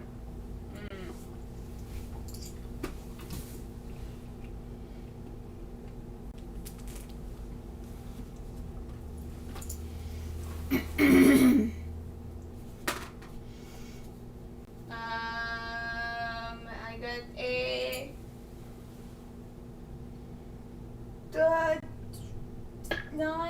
19. Okay. Well, you beat his disguise check by 1 point. Ooh. The clothes and the hair, the posture, the arm, and the leg all look different. But the eyes don't lie. The same beggar boy whose hand you just kissed. Nice. Without him hunching and stooping, he's clearly much taller than what you saw before. But, taller compared with you is... Still not very tall. Yeah. Right. Tall is tall. So, he doesn't acknowledge you directly, but he purchases a couple of loaves of bread, and just with a twinkle in his eye, he kisses the merchant woman's hand. Yeah.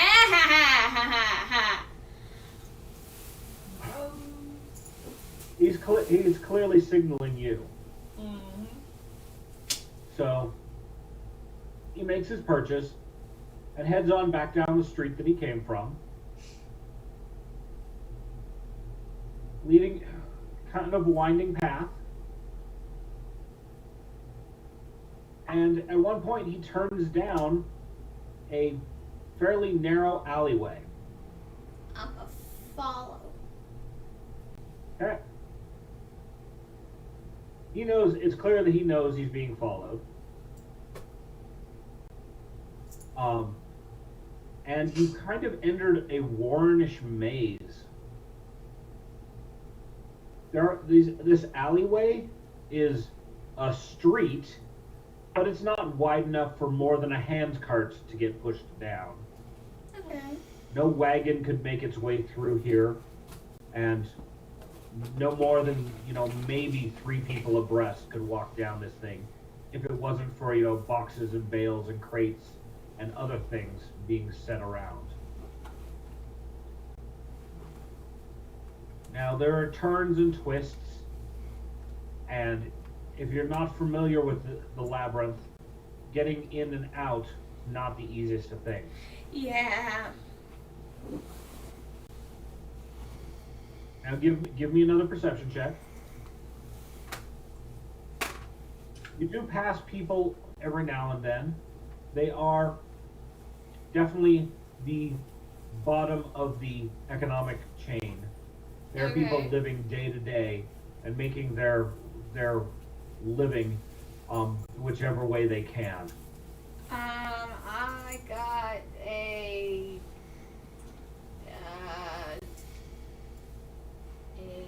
17. Just keep rolling lower and lower. I know. So the one thing that's kind of out of place is the one guy who's just sitting in a windowsill. Doesn't look like he's doing anything, but your 17 lets you know he's watching. He's not there just being lazy. He's clearly a lookout. Yeah, he's scouting. And this alley, this last turn that you came down, there's a lot less people here. So one or two more turns, and the young man turns around to you. Okay, clearly nobody's following us. I've known by now. Come on inside. Brady vouched for you, so we'll see what you've got to say. Walking inside, it's actually clean and well lit. Not many windows, but fair amount of lamps. There are two large burly men standing inside this door. They are armed with both short swords and clubs. Not unlike the guardsmen, but an entirely different demeanor. These are much more your mob enforcer types. Yeah. So the young man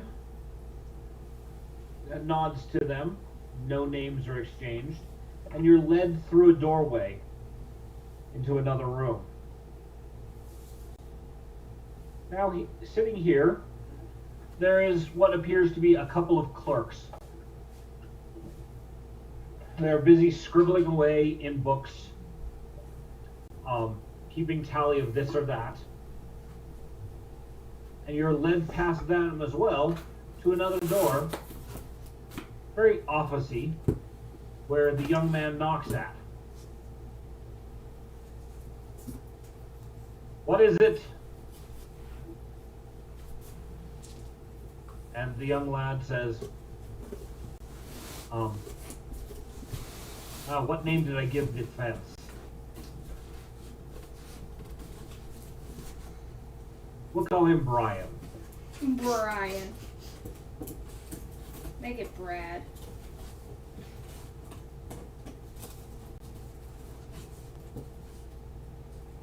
I've got a shiny little brass badge out here, Brian vouched for. Apparently wants to talk to us on something or other. The shiny brass badge is clearly a reference to your Adventurers Guild badge that's still pinned on your shirt. So,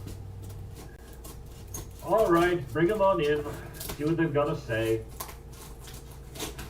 And he opens the door, and you walk in, and there are books on books aligning this hallway. Or not hallway, excuse me, office. And sitting behind the table, piled high with books, is a rather wrinkly old man. He's thin and wiry, but clearly 70s, 80s, could be more. But if there's one thing about him, his eyes are very sharp. There's not a dull thing about his countenance, and his wits are very evident.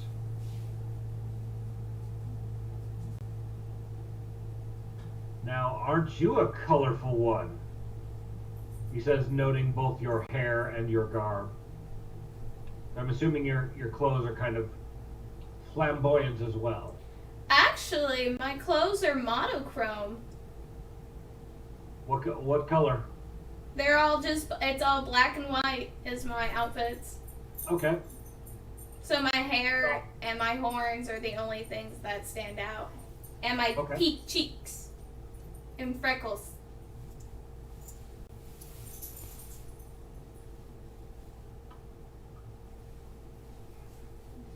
I'm literally cotton candy.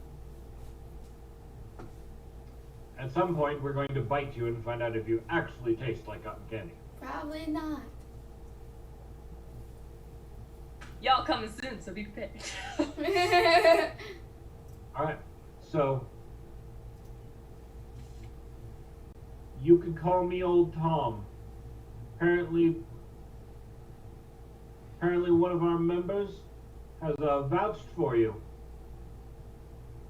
And you made it through the maze without trying to bring anyone else. What do you want with our noble establishment? He says with a smirk. Well, I thought it would be pretty I gotta think this through. If you can't think of the pretty words to say, you could just tell me your intent. That is always. No, I want to use the pretty words.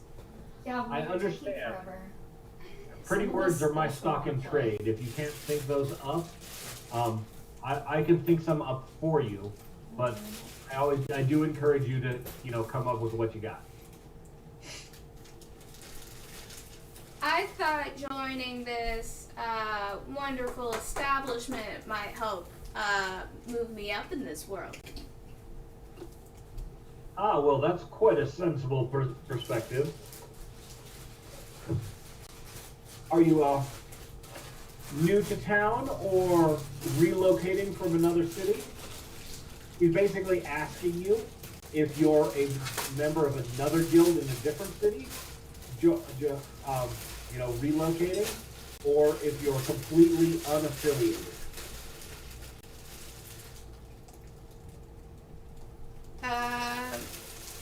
Relocating.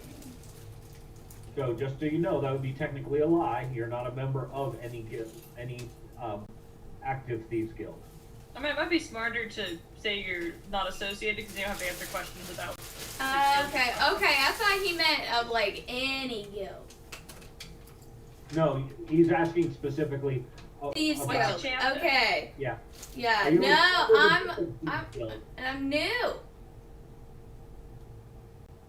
Well then, according to what I've been told, you were vouched for by old Jack. And old Jack was, while he was in good standing, he wasn't a practicing member. It's been a little while since he paid his dues, but he hadn't been working in the city either. I hear he was running around with some circus, pulling some small heists here and there. What do you know? So, how did you know old Jack? Just, ran away with the circus as one does.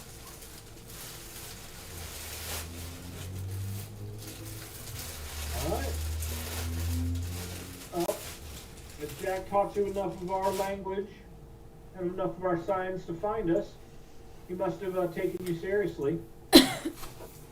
But joining the Thieves Guild is not just, sign a pretty piece of paper like the Adventurers Guild. You actually have to prove that you're willing to work for a living. So, Okay. what kind of skills are you? You don't look much like a enforcer type. I couldn't be sending you out to go kneecap somebody for failing to make their security payments. That's what you fucking think. Yes, he is making assumptions based on your height, your size, and stature. Yeah. So, in old Jack's games, were you the distraction, or are you quick-fingered? How are your skills at getting in and out of places? I've been well known to be pretty good at getting in and out of places untouched and unseen as a ghost, basically, as my traits have seen, as my traits show. And The soon way to you're be- dressed right now, everybody would see you coming and going. I assume these aren't your working clothes. I was just mainly talking about how I'm white. Yeah, black and white stripes with pink, cotton candy pink hair kind of stand out. Wow. Yeah. So probably, if you're as a professional thief, you probably in your backpack somewhere, have the appropriate dark gray clothes for skulking about, and probably a bandana or two to hide the pink hair. But it makes a great disguise because you can just rip the bandana off and nobody will know. Mm-hmm. But yeah, no, I've been very well known to sneak about and be quick on my feet when needed. Okay. Well then, what you can expect from us is an assignment or two for you to liberate some property that we might find valuable. You'll get a cut, but we want to make sure you're our kind of bloke. Sensible. So, being straightforward, he's basically telling you, you're going to have to steal some shit that we pick out for us to actually give you membership in the guild. Valid. Dang it, Winter only had to fuck people.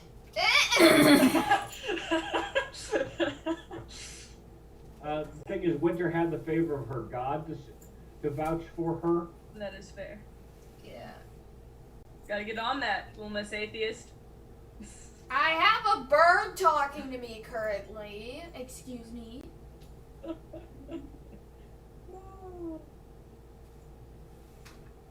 Oh, that's right. You've been talking with the Raven. Yeah. So, if you know that you have a supernatural entity that's paying attention to you, you could make use of that occasionally.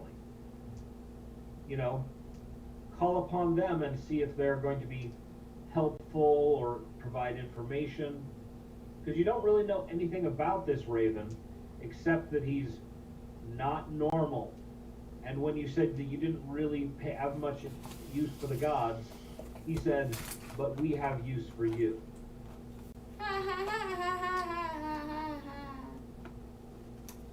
Basically.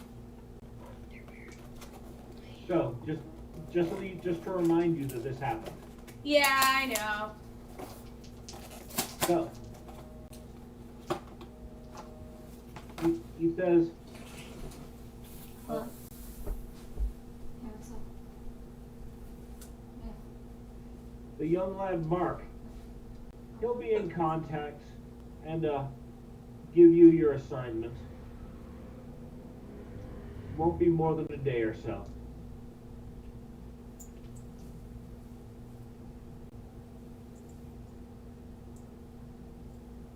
So, with that, he's pretty much, unless you have other business you want to talk to him about, he's like, your interview is over.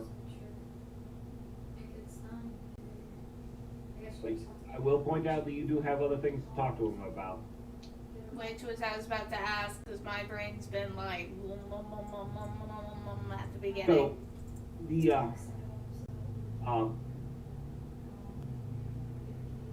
well, you've been informed that there are both beggars and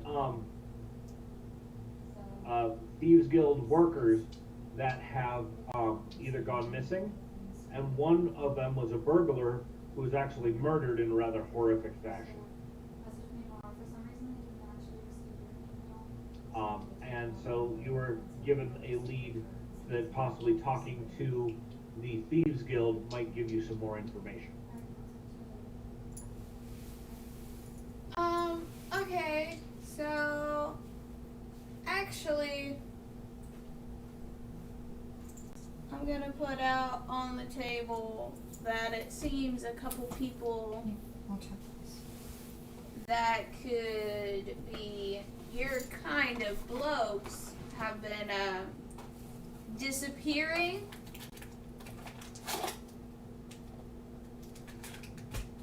He gives you a little, squints at you a little bit. And what interest of yours is it? Well, as a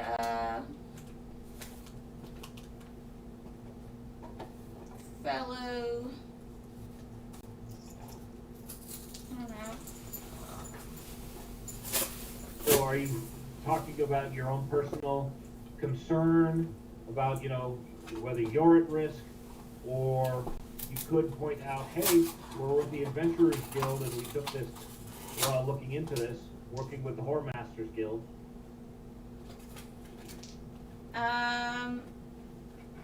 Let's see. Cause I'll say cause, hey, that's kind of alarming for me, but two, what might be alarming for you is that the Adventurers Guild has a search out for this, and if it is connected, you guys might be, uncovered, which would not be the best for both of us. Oh, we've got connections within the Adventurers Guild. We've got no problem doing business with them, and oftentimes they with us. Some of the loot those adventurers find, sometimes it's easier to sell through less official channels. He's implying that, not all the treasure that adventurers come up with is fair booty. Some of it's just straight stolen. The Thieves Guild and the Adventurers Guild don't have a problem with each other. So long as the Adventurers Guild's not got a bounty to try and find out who assassinated whom, or to find particular criminals that are actually guild members, generally, they leave each other alone. Even sometimes they'll make use of each other. So, they're they're not openly friendly, but they're not, they're not opposed like, the Watch is trying to keep the law and order, and the Thieves Guild is trying to make a buck. But we will say, I can definitely say that these murders definitely don't have anything to come from my people. They're clearly some kind of animal that's doing this to people. And we've got no business in, tearing people apart. There's no profit in it. And if the rare occasion where the Thieves Guild has to make an example of somebody, we generally like to make it clear who our message is to.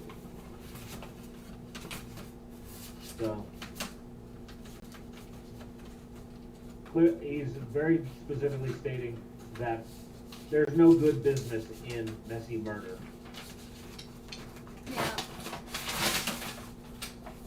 And he'd also say that he's had some of his people disappear, and even the one female elf,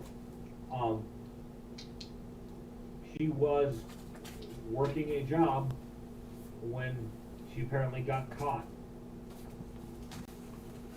One of the interesting things is, according to him, she should have been on her way out of the house that she was burglarizing. She was stealing from a reasonably well-off merchant who had declined to pay security charges. So she was assigned to break in, steal the silverware, make it clear to him that it's going to cost him less to pay our insurance fees than it is to not. Now, apparently, this merchant hadn't taken things seriously because he didn't have guards of his own. He didn't have any magical security. He just barred windows and doors, which was no stopping for a good burglar. And she was on her way out, probably carrying a stack of goods, when she must have gotten caught in the alleyway by this raft. Did they recover the goods? Or did the thing take the goods as well? According to his informants with the city watch, because informants go both directions here. Mm-hmm. No, the city watch did not find any of those stolen goods, and nor did the Thieves Guild get those goods either. And old Tom will tell you that we do have a reward for finding whoever killed Quinn. We do have a reward within the guild. Not like we can go posting that at the Adventurers Guild quite so outright as the Whoremasters Guild. But we do have a reward, and so if you manage to find out who did this, and if they seem to find Callista's justice, I wouldn't complain, and you might be entitled to the reward. Good to know. Fair enough. And might put you. Now, Quinn was one of the favorites of the Guildmaster, so it might put you in better standing with him once you actually make membership. Okay. Oh, I should tell you, a little bit of petty larceny here and there, and we won't mind too much, but any big scores are our business. Don't go working in our territory until you've got our sanction, or you'll be paying heavy dues. Noted. What was the name of the merchant that Quinn was stealing from? Mostly because I'm like, if his silver has like his initials on it or something, then we know we found our guy.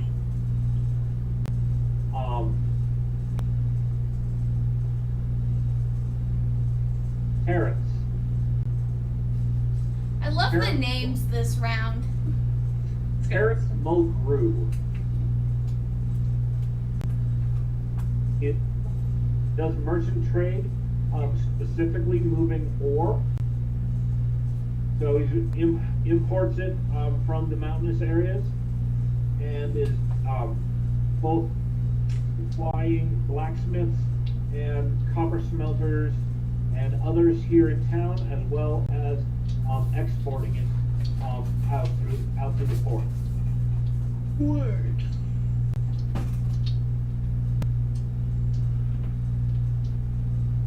Now, aside from Quinn, apparently that's the name of the female elf that got torn to pieces. Got that. In addition to Quinn, there have been 3 of our folk who have gone missing. Nothing as bloody or horrific as what happened to Quinn, but just simply they were out about their business, either scouting locations or seeing what they could find.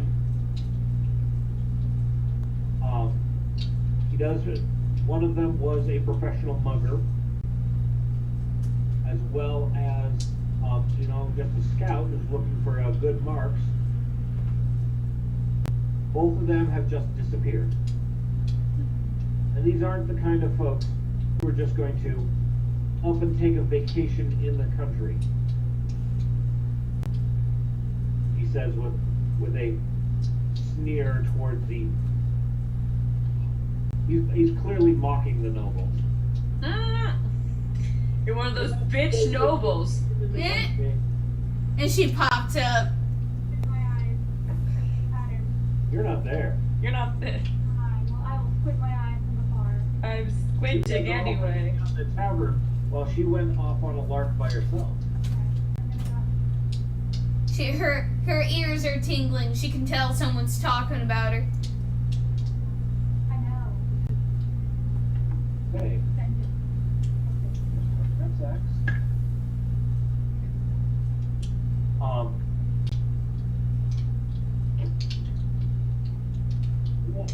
When thinking about returning to your compatriots and informing them what you now know, you do get a sense of the emotions from each of your friends. Tatiana, what is Tatiana's emotions? Nari has been gone for a couple of hours, looking into the Thieves Guild. Are you irritated, concerned? I would assume a combination of both, and probably Don't just give a like, rat's ass. probably just like, Jesus Christ, I hope this child is not getting herself in more trouble than she's already gotten us in before, and now I'm gonna have to go save her ass. I think it would definitely be a combination of both, like, concerned that she's getting into some trouble, but also, like, irritated because I don't want to fucking deal with it. You're the one who usually causes trouble, though, in the group. Effie, what kind of emotions are you feeling right now? I mean, I trust Nari, and I feel my You're the little thief. my leaf wristlet is not panicked yet. Cause I kind of, like we can feel like really huge shifts in emotion among the group, Yep. and like nothing has been sent through the wrist wave yet. That it's like I'm being actively stabbed. So, I'm like I trust Nari. She's smart and she knows what she's doing. I'm not being impaled. Yeah, you're not being actively impaled. Nothing in the wrist is making me think that you are about to die. All right, So I'm here. I'm vibing. give me a will save. A little food. What's my... That's right, you haven't had to roll yet. Why? There's your dice.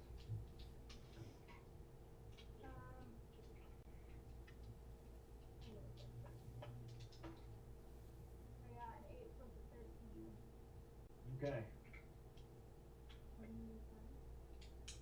Okay.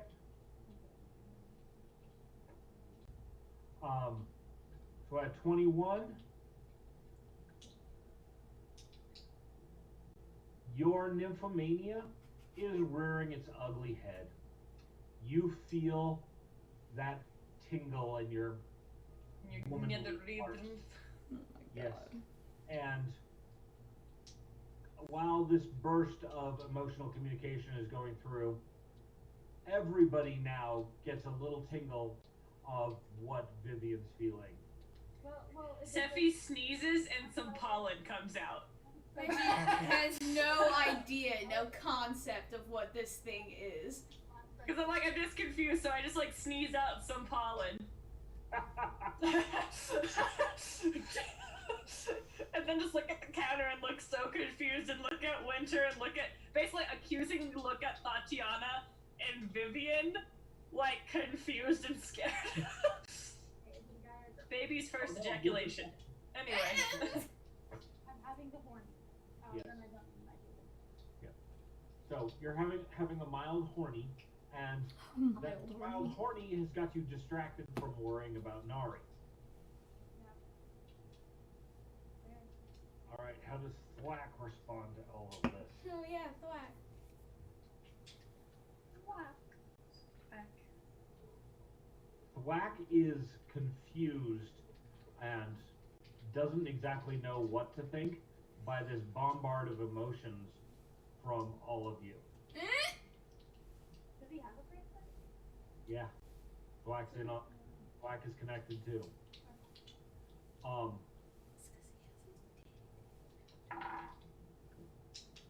geez. So Thwack's there drinking his, beer along with the rest of you while you're waiting for Nari to return. And he's kind of antsy. He's having a hard time sitting still. And he keeps looking around.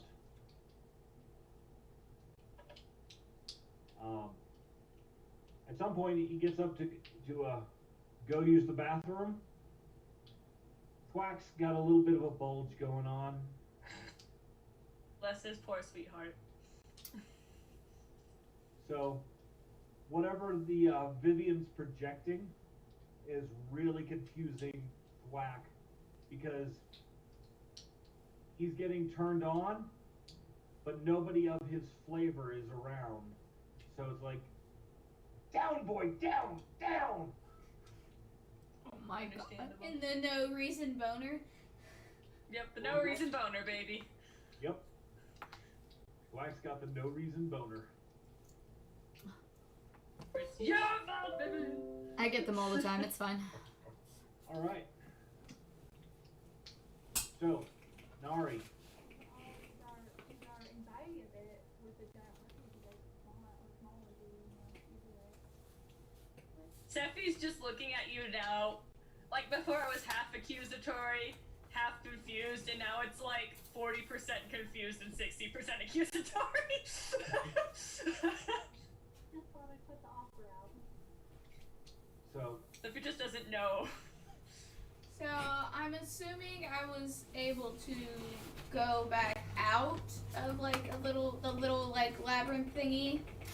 yes, Mark, the young man, he leads you out of the maze, and you find yourself deposited on a major street, not the same one you came in on. Okay. All right. What kind of skill would be to try and figure out the navigation of the maze? Intelligence. Yeah, an intelligence roll. I'm trying to think if there's any skill that would be relevant. I just say even perception again, because you have to figure out what might lead to what. Paying attention. Pay All right, so attention. give us a perception check. Be basic, but sounds about right.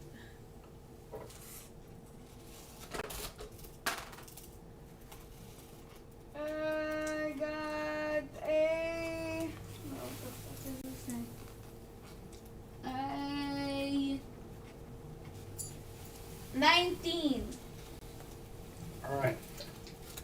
But with a 19, you at least think that you could get in the right vicinity. You remember which alleys you started at, and have got a general idea. You might be able to get there, or you might just get lost. But you think you might be able to get, close.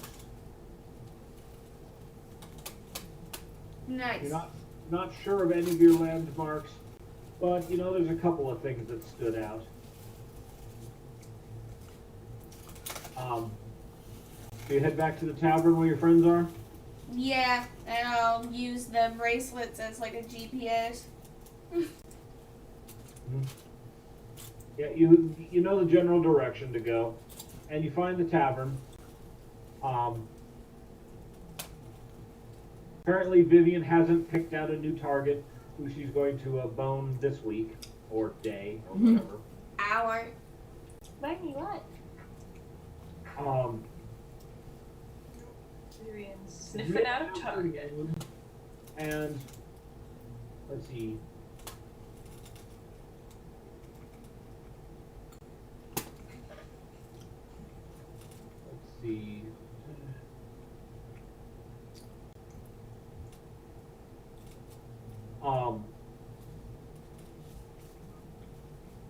Mid-afternoon, you talk to most everyone.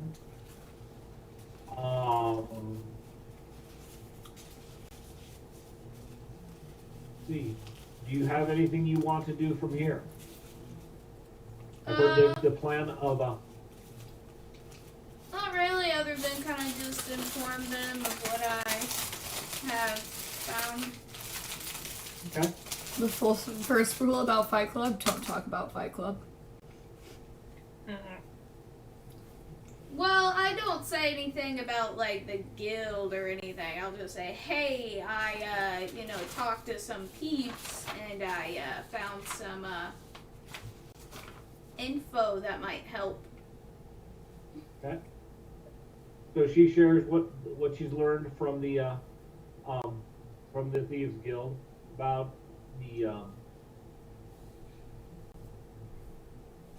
the fact that apparently the stolen goods got restolen. By a man bear. By a lizard person. Listen to people. Yo. All right.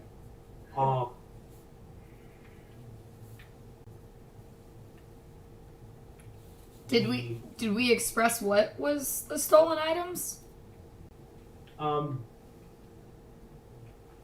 The guild's master wasn't sure what she'd taken. What her instructions had been was to make sure that she stole, some fencible goods that should have been worth, at least a couple hundred gold. Okay. Same.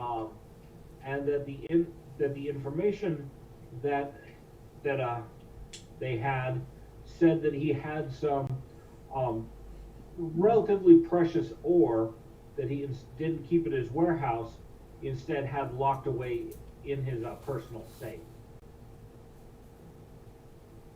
or more of like a vault. Okay. Now this the ore that he had apparently was raw black gold. So it is a material that has the same feel as gold, the same malleability and other properties, but it doesn't have the yellow shine to it. It has this deep black color. And this material is specifically useful in spell work. It can be used for the crafting of magic items. Okay. Especially anything that's going to be spells revolving around darkness. Alright, so we're looking for a large reptilian-like creature with claws that does magic. Specifically dark magic. Or at least can turn into a large reptilian creature. Yes. Is a boot-wearing humanoid and then turns into a reptilian creature.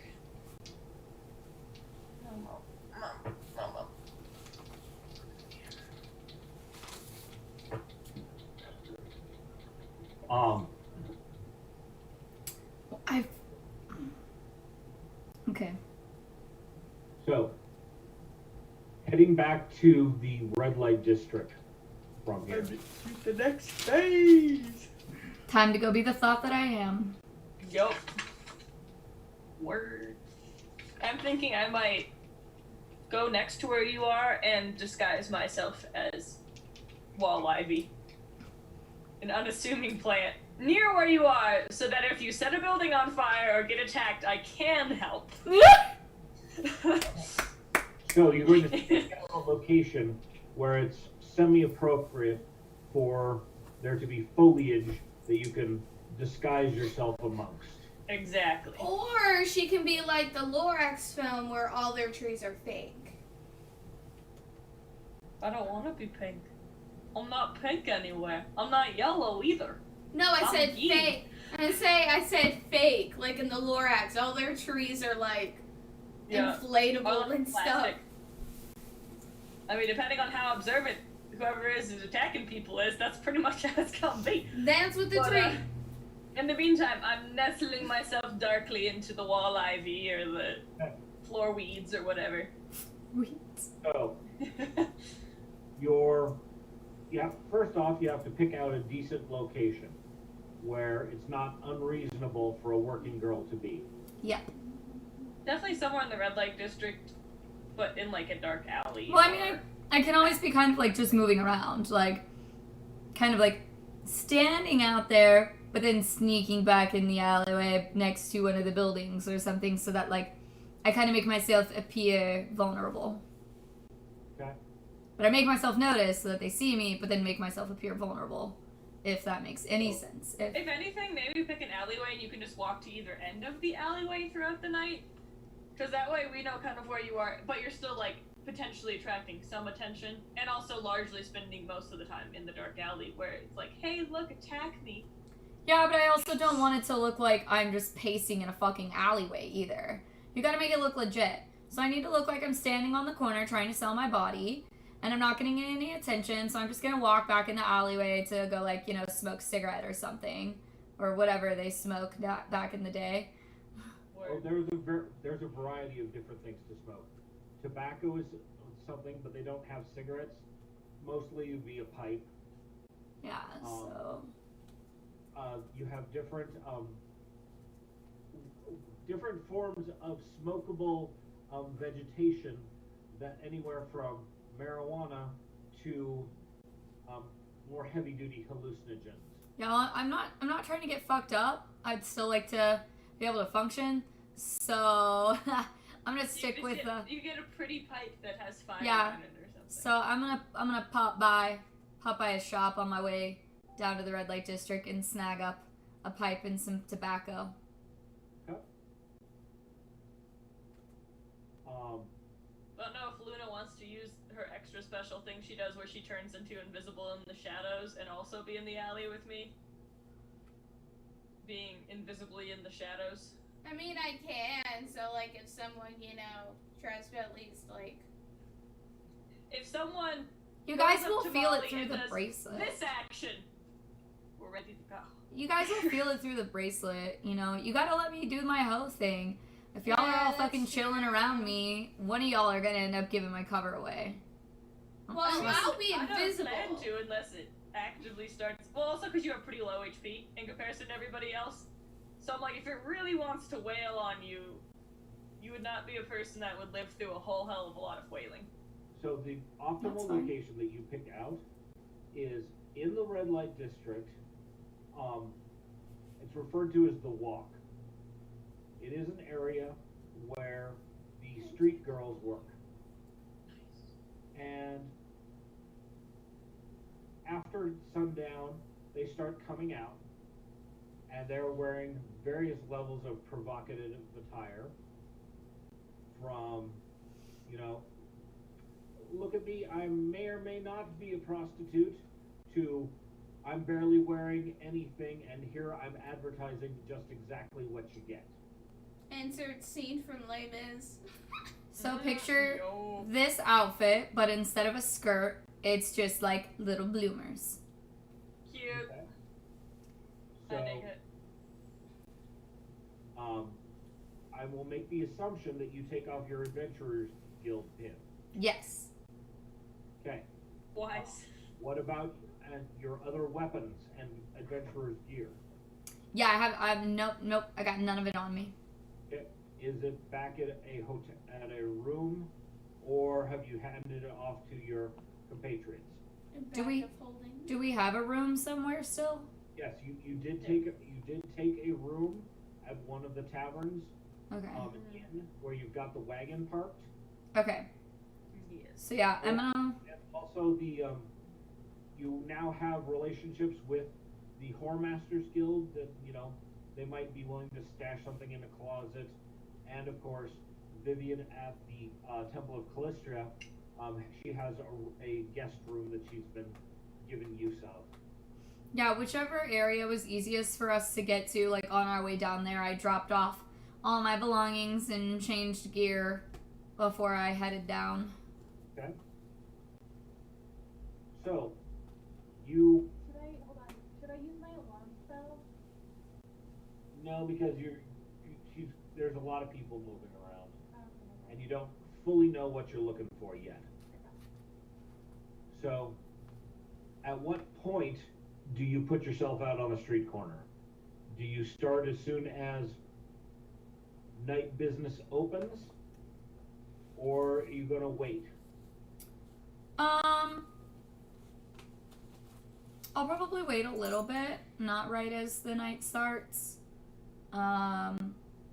Just because I feel like it's been happening more in the late hours of the evening. And I figure by that point all the ladies will be busy, so there won't be as many ladies out there. Okay. So, let's say you go out around, say, 11. We'll make the assumption that medieval times people are, partying and carousing into the wee hours, and, some of them are going out to find companionship early, and some of them, get drunk first and then get the courage to get a lady's attention. Lay it on. So, 11 o'clock, there's about 4 or 5 girls that are working the walk.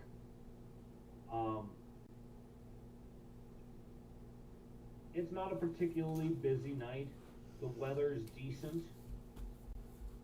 It's not too cold. And thank God it doesn't look like it's going to rain, because your outfit is definitely not going to keep you dry. It looks hit her and sizzle. That's how the only way that the perp knows there's something wrong. The rain just hits her and starts to sizzle. So,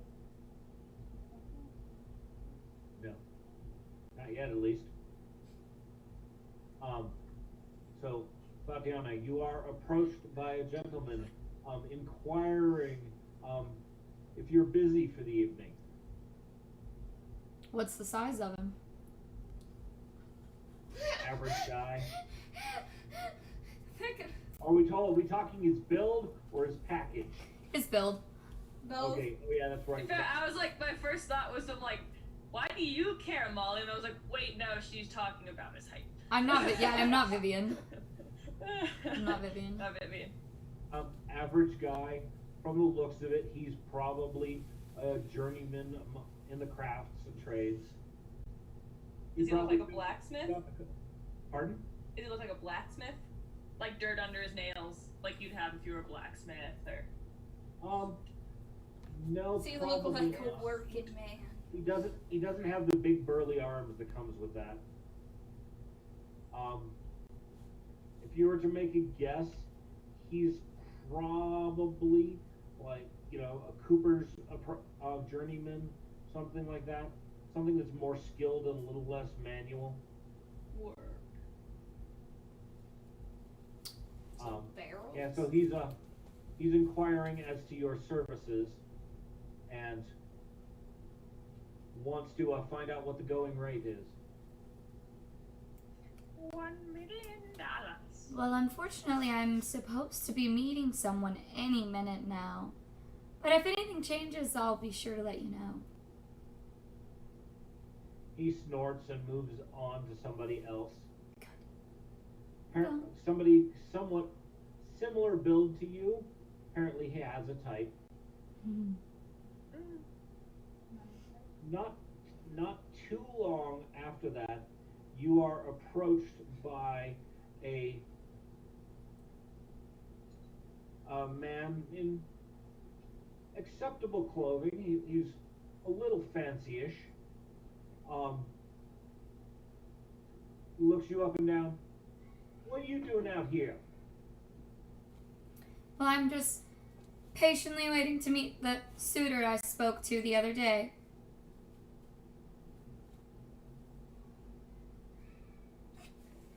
We ain't part of the guild. I have not been told about any new girls coming out to work the walk. So this is guild property. You just move along. Go find someplace else to be. What's that motherfucker? Translation, you just ran afoul of the other girl's pimp, who's pissed off that you're honing in on their work. Well, you know what? He can suck my big. I'm actually very close with Jared, and I know he would vouch for me that this would not be an issue.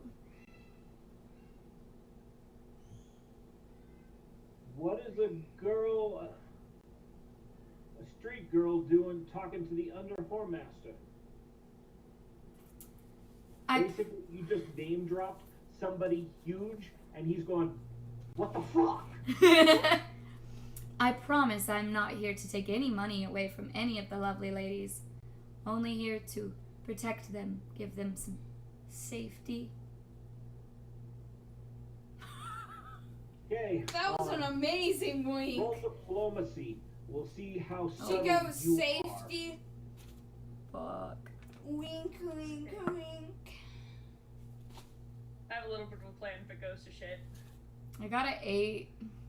are. A grand total of 8. Yeah, I rolled a 4 on the die, Just and I have fire a 4 tits, for fire tits, diplomacy. fire tits, fire tits. That's not gonna help, okay? It's not gonna help. Not this time. Almost every other scenario. This not is. this time. I'm not here to take attention away from the girls. Slap my cock at you. Does he really? Because then I might run away. You are not subtle in the least bit. No, I'm not. I don't know what that is. Anybody who watched this interaction, it looks just, whatever's going on is weird.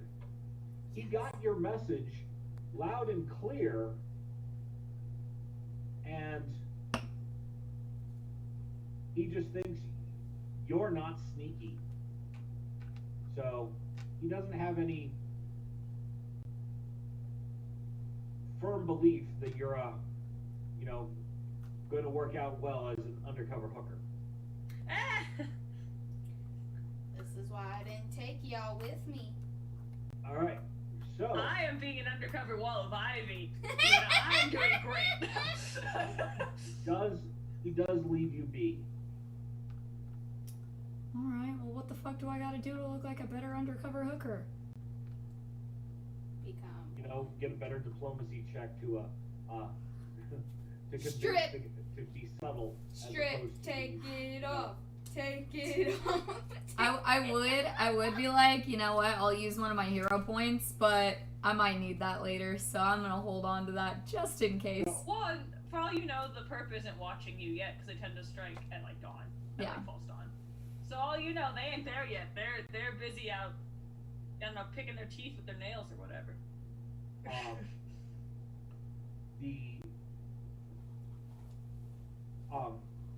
The guy though does decide to be a dick to you, Okay. and he keeps directing the skeeziest potential clients to you.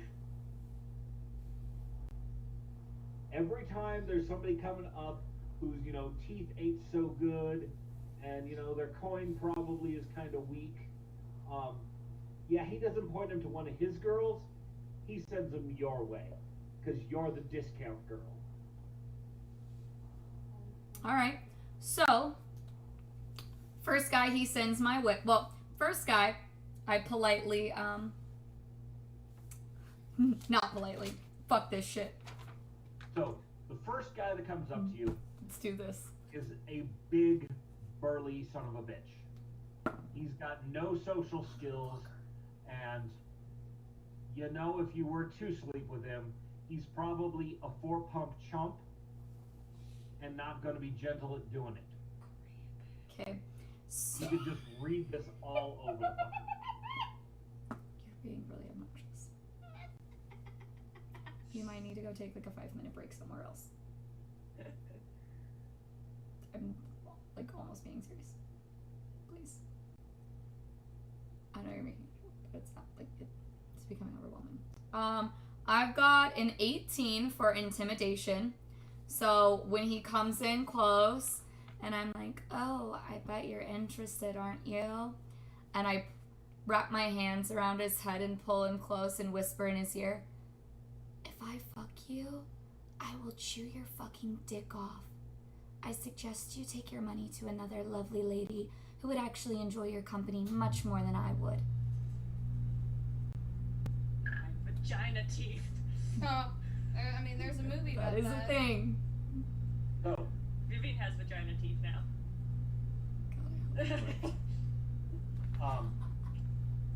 so the guy fails his will save, Thank God. but he didn't fail it by much. So he is scaroused.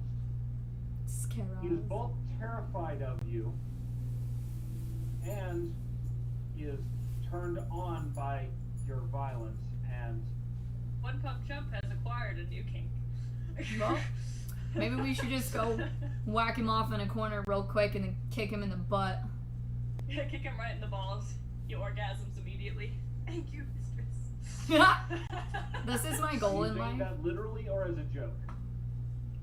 Well, no, I mean, I'm waiting on his reaction first, depending on how he reacts. I mean, I might...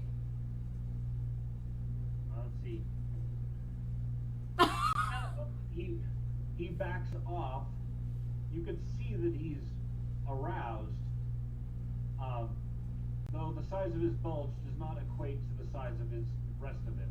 Oh, fabulous. Tragic. So he kind of backs off, and his next pick of ladies of the night is a rather rough-looking, older dwarven woman. Later, you find out through the gossip mill that CBT is her thing. Okay. And so you just kind of terrified and aroused him simultaneously. And yes, so he's now engaging in cognitive behavioral therapy. You scared him so much he needs to talk about his childhood trauma. Or either that or he's about to get punched in the nuts by a dwarf. You know. All of the above. I like Vivian's And headcanon take better. your money for it. Satisfaction. The next gentleman caller that gets directed your way is actually fairly well dressed, Okay. and he speaks well. He's groomed. You don't know why this guy got sent your way. Okay. I'm assuming he says something when he approaches So he me. walks up and very politely inquires if you are otherwise engaged or would care to spend an evening. I'm more than happy to provide a fine bottle of wine for our entertainment. Damn, I'm intrigued. What time of hour is it currently? Let's see, you started at 11. You had a couple of interactions, and we'll say it's about 12:30 right now. Okay. Business is dying down a little bit, not a whole lot. There's still, 4 other girls are still out working right now. Well, I mean, since this man wants to keep sending the fucking money to me, I'll fucking take their money then, dumbass. He should have told him never to come to me. It's fine. That was your first mistake, sir. So, I will...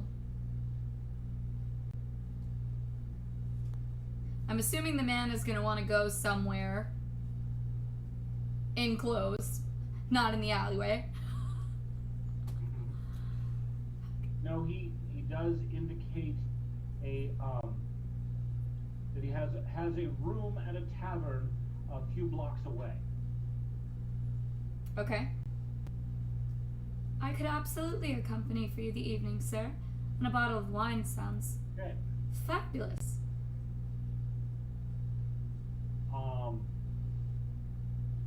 Something feels off here. Okay. What do I roll for? What do we have on the way of intuition? Fuck if I know. Yeah, I guess it's just going to be a perception roll. Oh, thank the Lord. I got me a 26. Woo! Okay. You said that you worked in an establishment of ill repute and were poorly treated there. Correct? Your backstory. Not exactly. My mom was like a horror master, whatever lady, and she basically put me into it at a young age, and there was like a war that was being fought or something, and she wanted me and a group of girls to go please the soldiers after they returned. But one of the soldiers like was overstepping some boundaries and really took advantage of me on a level that I was not comfortable with. Therefore, I'm like fireballed him in the face and killed him. So that's why I ran away.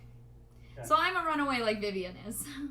But basically, based on your past experience, a guy like this, presenting himself like this, either has some really odd fetishes that he's not willing to go to a usual fetish house for, or he doesn't have good intentions. interesting. The stuff here doesn't line up. And the fact that dickhead pimp over there has been sending you the jerks and the other people like that, it kind of lines up that he might know that he's sticking you with, somebody who likes to slap the girls around and not pay good money for it. Okay.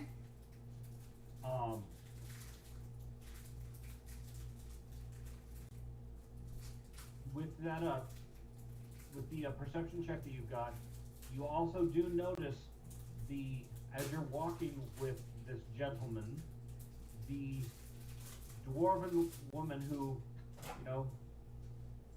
punched the big brute in the nuts for 3 silvers. She has a look of concern on her face. Okay. Wait, what's the size of this gentleman? Average build. Fuck. All right. He's probably the air he's giving off is kind of like some merchant's son. Okay. He's got money, not really position, and no class. And he's got a little bit of education and a little bit of refinement, just enough to look interesting and shiny to somebody who hasn't been around No. the hoit and the toit. Can you refill my glass, please? So splendid. And do you mind throwing this away, please? Thank you very much. Okay, so we're on our way. Alright, whatever. Let's go fuck this guy's shit up. Okay. You arrive at the tavern that he has a room booked at, and he leads you upstairs, and the space is exactly as he described it was going to be. Okay. There is a nice table with a bottle of wine and 2 glasses sitting out. And from your experience with wine, it does look like it's not a cheap bottle. Probably not 100 gold bottle either, but it's a good bottle of wine. It's sitting out uncorked, freezing, and he pours a glass for each of you. Alright. I gladly accept my glass of wine and take a swig. Okay. Wait. Before I do that, can I, like, smell it and look at it and maybe roll perception, make sure I'm not getting drugged here? Smart. I got a 15. You don't think it's drugged? I hope it's the good shit if it is. But is it poison? Give me a constitution check. Oh my, a constitution? Yep, constitution saving throw. If anything, Sephi might have followed a ways behind you and grown up kind of near the window so I can peek with one. Oh, wait. Okay, wait, so for a saving throw, you want me to do fortitude? Because that one's constitution. Yes. That's what I meant. Okay, 22. 22. Yeah. There is an odd flavor to the wine. Cool, I'm glad I only took one small swig.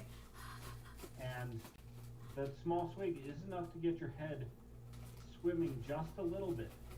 But your fortitude saving throw has prevented you from swooning at the first decent sip. Alright. But while you are feeling that first initial fog, Okay. he is going to try and shove you down on the bed. Just Did anyone follow her? Steffi said she did. Okay, I followed. Sophie said she did. Okay. So he's gonna try to push me on the bed, or he successfully pushed me on the bed? I'm gonna follow from So distance. I am going to make an attack roll. And based on your armor class, dexterity, and so forth, he does succeed in shoving you down. Cool. I'm fucking ready for this. But like you said, with the fortitude saving throw and the shove is enough to clear the fog from your head. Okay. This guy is clearly trying to get rough with you, and you haven't even collected yet. And what do I say about don't be a dumb whore? Always collect first. Yeah. Oh, well. Clearly I don't know what I'm doing. You Can haven't I... gotten to the negotiation phase. You mean you just had a sip of wine? Yeah. Can I, okay, so can I do a spell attack? Yes. Tanglefoot for... Basically laying on your back on the bed, and Can I do a Tanglefoot sure, for 24? that hits. She's like, you want it rough, I'll give it to you rough. Okay. The guy's feet are now basically glued to a little bit of vines and so forth, grown out of the wooden floorboards and tangle themselves around his feet. And he is shocked. Cat.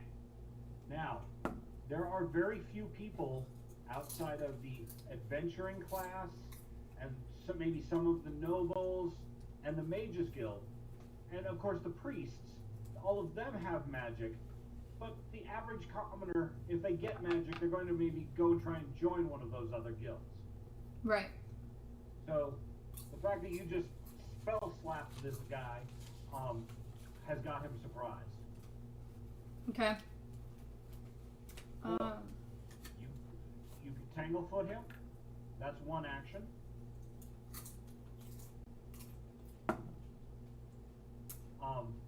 What is your emotions? Are you disturbed, distressed, angry? Very angry.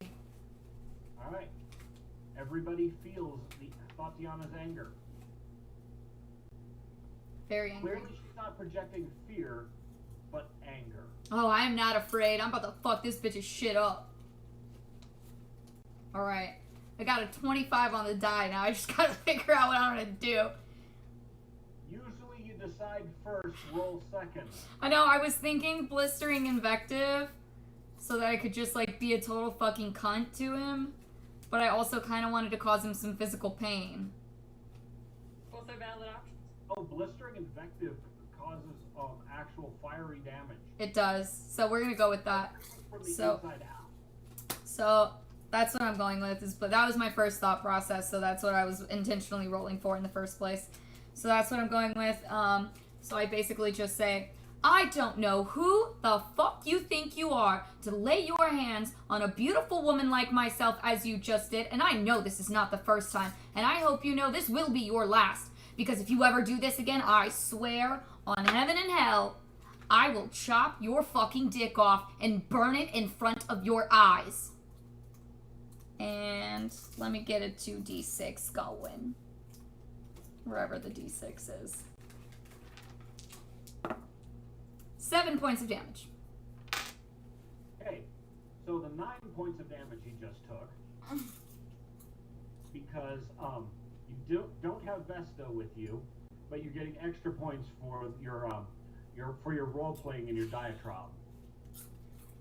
So the 9 points of damage that you did to him is significant. This guy is not an adventurer. He is not hale and strong. He doesn't He's a big have a lot dumb of points. So you see as your words burn into him, literally a burn starts moving across his skin And and down his body. The skin, getting those blisters and so forth from a really nasty burn, even scorch marks. Typically, third-degree burns are starting to build on his body. Where it is visible to other people and his dick is my goal. This is all down his back and face. I feel like it should be hands. Because clearly he likes to use his hands. We should damage his head. Chop his fucking hand off. I didn't bring a weapon. It's fine. He is now screaming and crying, and he's kind of collapses to the floor, but doesn't, with his feet still caught in the tanglefoot, he'd be in a fetal position if he could get his feet out of there. I grab a pillow from the bed and throw it at him. Say, stop being a little pussy-ass bitch. Okay. I think that's what I would say. I'm not really sure exactly. Something along those lines in medieval terms. A pussy fast bitches.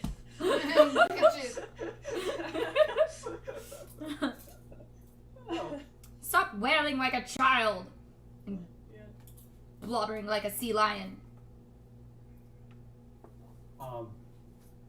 He just is laying there, blubbering and screaming. It'll be a while before the Tanglefoot spell releases, unless you intentionally release it. No, I'm definitely not. He can stay there. I'm stealing some of his money, though. Are you going to leave him there, or are you going to do anything else besides, kick him in the balls?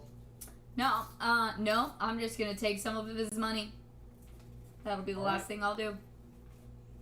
Opening his belt pouch, which he doesn't even try to stop you. He's rocking and crying from the pain that he's in. Amazing.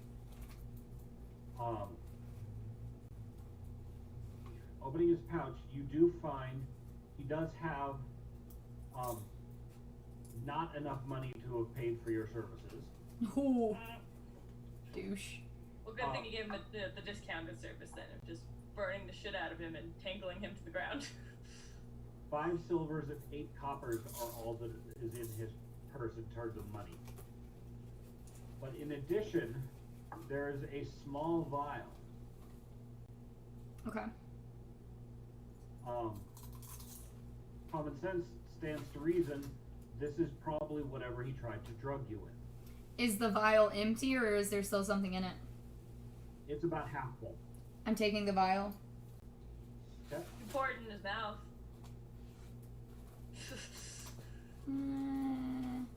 No, I'm gonna take it because when I go back down, well, whenever we get there, I can explain what I'll do. But I'm taking it. You take the vial and head downstairs. The barkeep looks up at you, and clearly your clothing indicates that you're a prostitute, and he's screaming and crying, "What the hell did you do, girl?" Oh, I promised he asked for it. And I toss him 2 silver pieces and say, here's for any of the extra trouble I may have caused. He catches the coin out of the air rather handily and tells you to get out of here. With pleasure. And so you take off.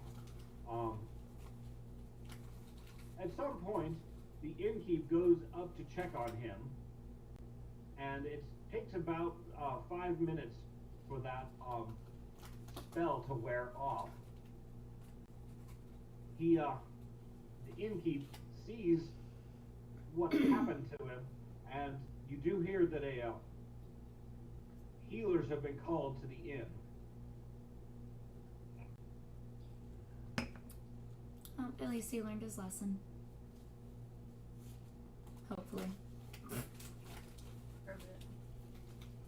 All right.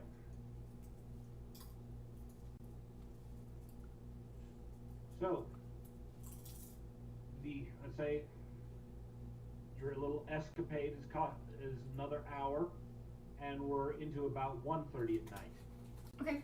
When I get back to the walk, I go up to, I don't think I got the guy's name, but the guy who had approached me earlier about not wanting me there, basically. Daddy.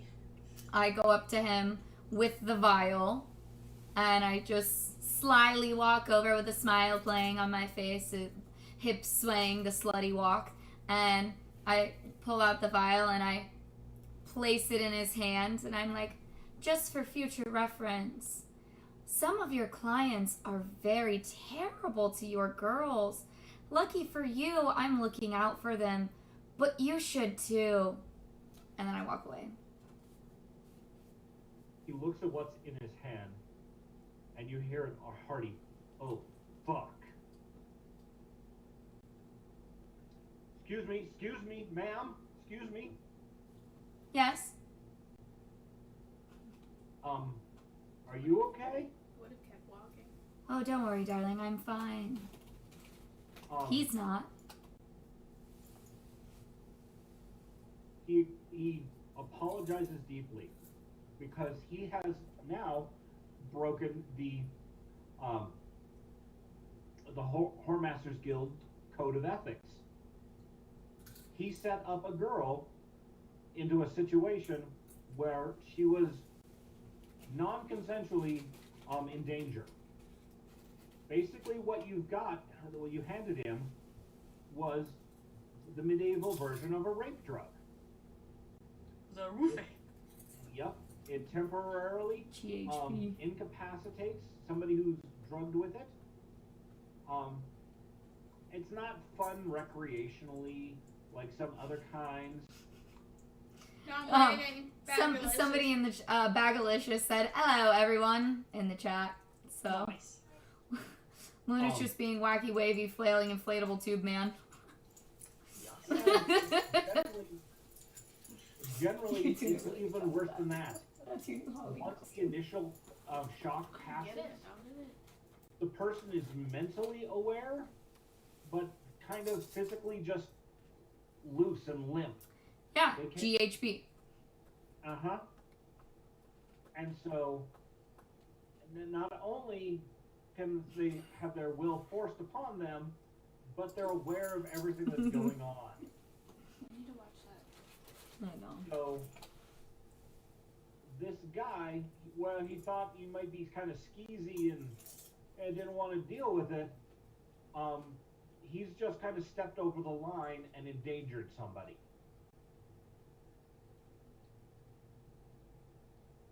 So, he actually is apologizing profusely to you, and Joke's gone a bit far. yeah, he's basically going to he's going to be in trouble with his bosses in the guild. Yeah. So, And he's trying to cover his ass hard. well, as I said before, I am here to protect these women and make sure that they're safe. So if you'll do me one small favor, I'm currently looking for a suitor that would be very large in size with a very nice sized shoe, potentially wearing a dark red coat of some sort. And if they happen to manage their way around this general area, you should definitely send them to me, as I'm trying to make sure that none of these other girls go missing or harmed. His eyes go wide as he's finally actually getting the message. Fucking idiot. Now, due to all of the shenanigans, you actually have a watch captain who is coming up and wants to talk to you.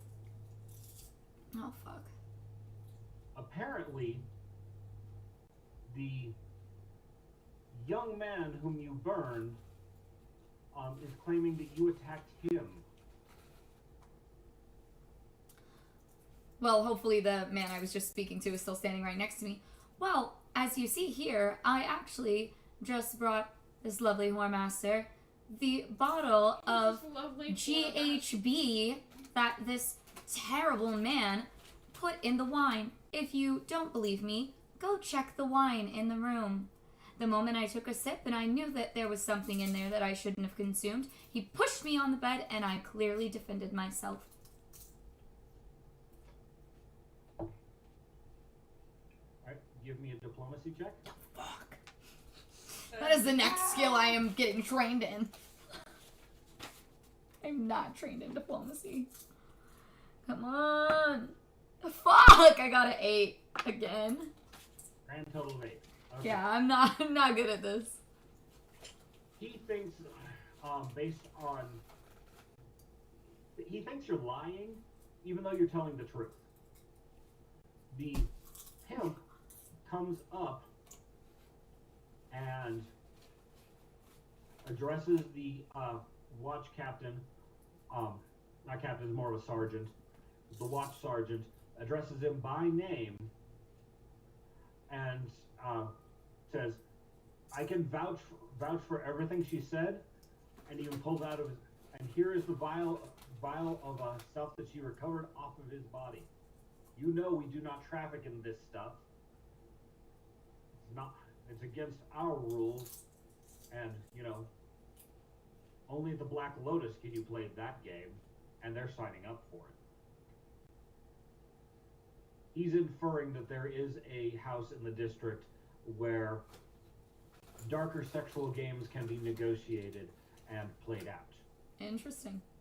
Not going there.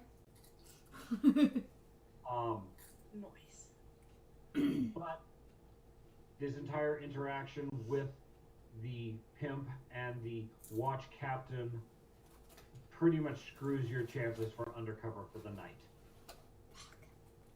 There's way too much action going on, way too much commotion, and it's quite clear that tonight you're not going to get any further motion on, being bait. But it does also somewhat solidify your Alibi. your cover. Yeah.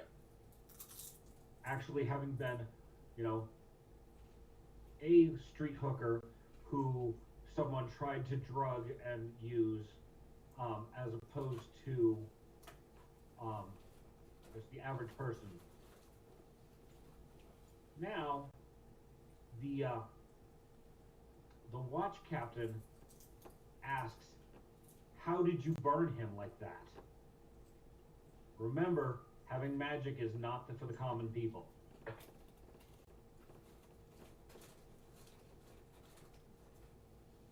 Man, I'm not a common person.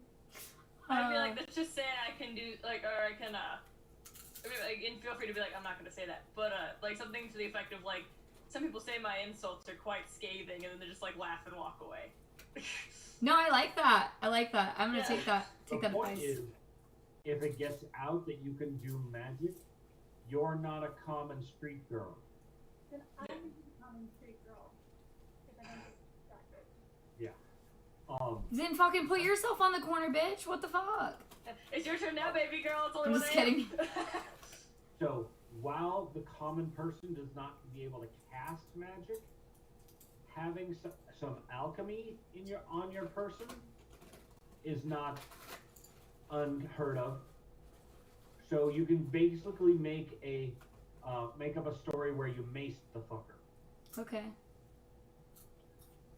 So you something to the effect of, you had a vial of liquid fire that one of your previous suitors had given you for self-protection, and you're really glad that he had, and it came in so handy. And Oh, thanks. Yep. Yeah, I'll go with that storyline. Fair. Oh, thanks. so, because there are ways of causing magical effects without casting magic. Yeah. And that's a lot of what people in town actually buy from the Mages Guild and the Alchemist Guild. The common things that, adventurers are going to use in combat, maybe they'll carry for self-protection, or, use that bottle of liquid ice to fuel a refrigeration system in their house. They're not cheap, and therefore, the fact that you kept it instead of selling it off for the coin is a little different, but not unheard of.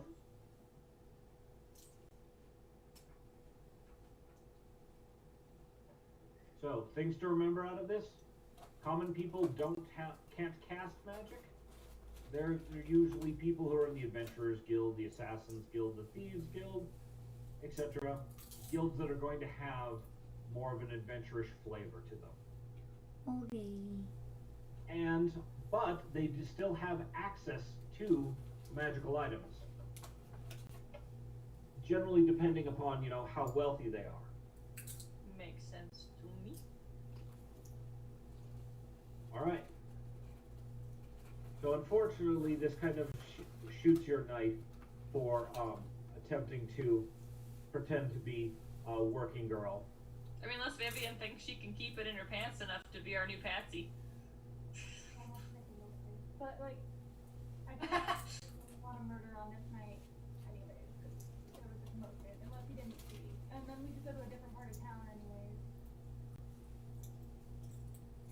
So, the question is, are you going to try your game a different part of town, or do you want to just call it a night? I want to go to a different part of town and try again. You're not even with me. She's in the general vicinity. Go do your own Halloween. In a tavern, they're having drinks, and is vaguely aware of what's going on. Isn't there a whorehouse that you said had, like, I don't want to say magical girls because it sounds like a fucking anime, but has the circus like performers, yeah. So yes, there is a house in the district who specializes in less common races.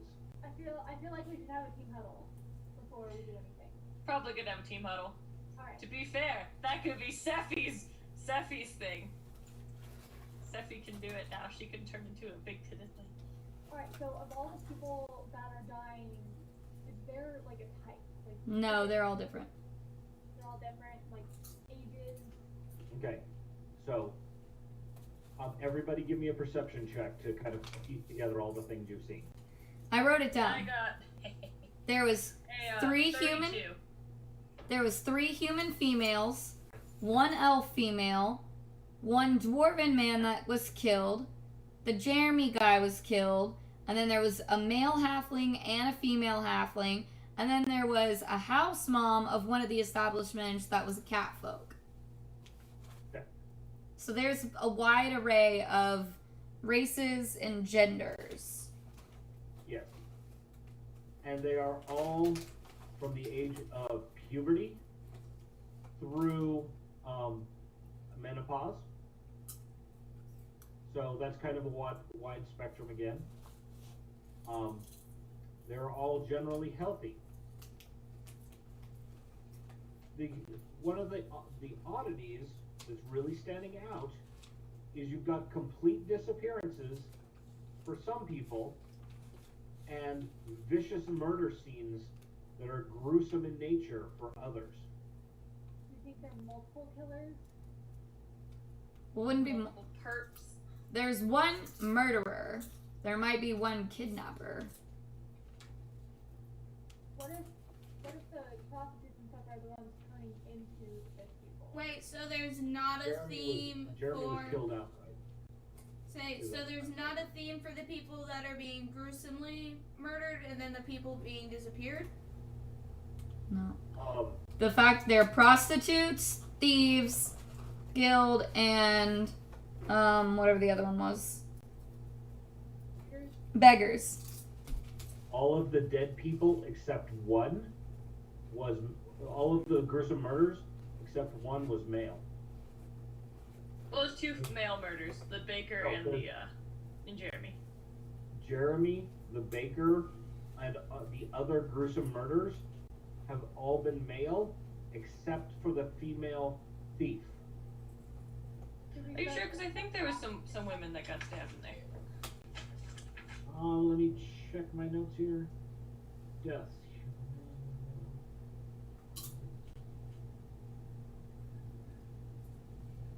At least according to my notes, all of the deaths except for the disappearances have been both male and female. The deaths have been mostly male except for the burglar. Did you dress up black? In what? As a prostitute. Vivian, just start thinking really horny thoughts and then he'll get horny. It'll be fine. Oh, great. Well, I'll work out really good. So, alright. Visualize Rocky Horror Picture Show with Thwack playing Frankenfurter. Oh my god, no! I love it though. I love it. It's Yes. somebody's. Somebody's fetish. Hey, we're all waiting with anticipation. What if we have me dress up and then Thwack dress up, send Thwack to the kind of weird creatures area, and then me somewhere else. And I usually don't want to split the party, but have somebody watch over Thwack and then somebody watch over me. Well, then we also have two people who can fade into the shadows. So, And if you go to another end of town and you're just nearby Tatiana, you probably won't get noticed. Yeah, I'm already an established whore. Let me do my whoring. Yeah, I'm gonna go to another town. You can be near Winter as well, and you guys can be near each other, and it probably won't be problematic. so I'm making the assumption that your characters are all having this conversation in the tavern where Vivian's been hanging out, waiting for, the go sign. I guess so. Yes. You're discussing how you're going to proceed. Yeah. Yes.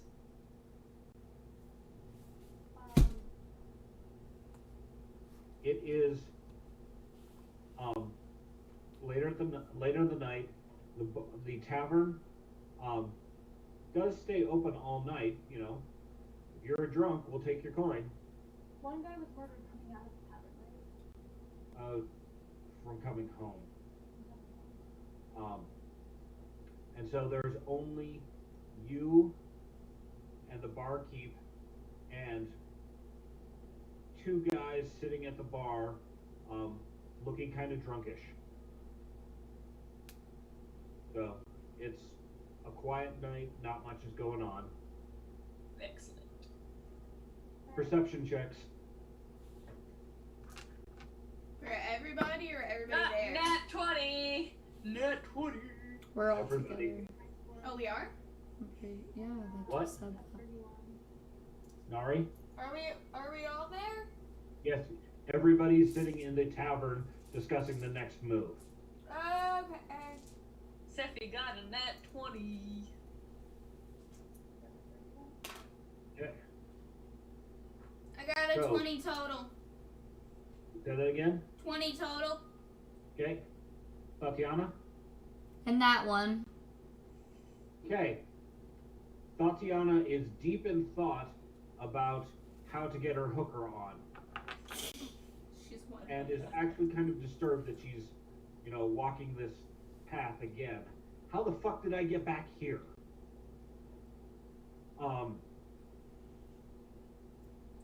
Let's see. So, what is your perception bonus? Plus 14. Mine's an 8. Okay, so you've got a 48 for your perception check. I can see everything. I can see through your clothes, but I'm sure that doesn't, scare Vivian at all. When the bartender walks back into the back through the curtain behind the bar, you hear a thump as the two drunks at the bar suddenly jump up and rush towards you. There are also 3 more hooded individuals coming in from the back room over behind you, and 2 more coming through the front door. I definitely make a squeak of alarm and kick Tatiana's leg so that she looks up and sees the mayhem descending. Since I had a high perception score, can I use a spell in advance as I'm getting there? No, but the high perception scores mean that their surprise round is no surprise. That's good. You see them coming towards you, you all have time to basically jump up, ready weapons, and get ready to kick some ass. I'm going to ready my long spear, if they even so much as get that close. But Oh, they are charging you. It is very apparent they intend you harm. They're all... You see daggers, short swords, and at least one of them is waving their hands in what appears to be spellcasting. ready. My spear. Okay.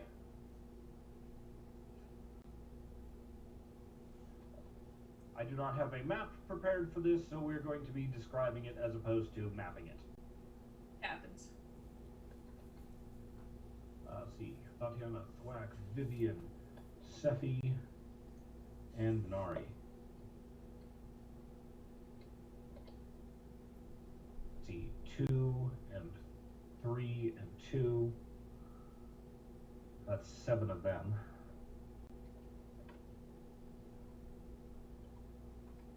Are they all With the high perception skulls, one of the things you notice is they're all dressed similarly. They are all, underneath their cloaks, they are all wearing tunics in a, how would I describe it? A dark blue-green color. Like Okay. a beetle. Like a dead beetle!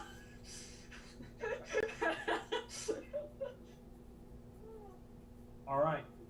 I need initiative scores from everybody. I got... Sephi has a 27. I got a 18. Okay. Nari has an 18.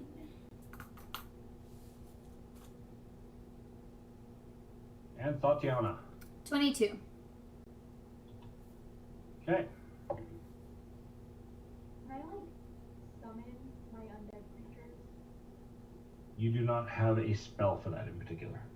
You could call to them, but you are actually out of range.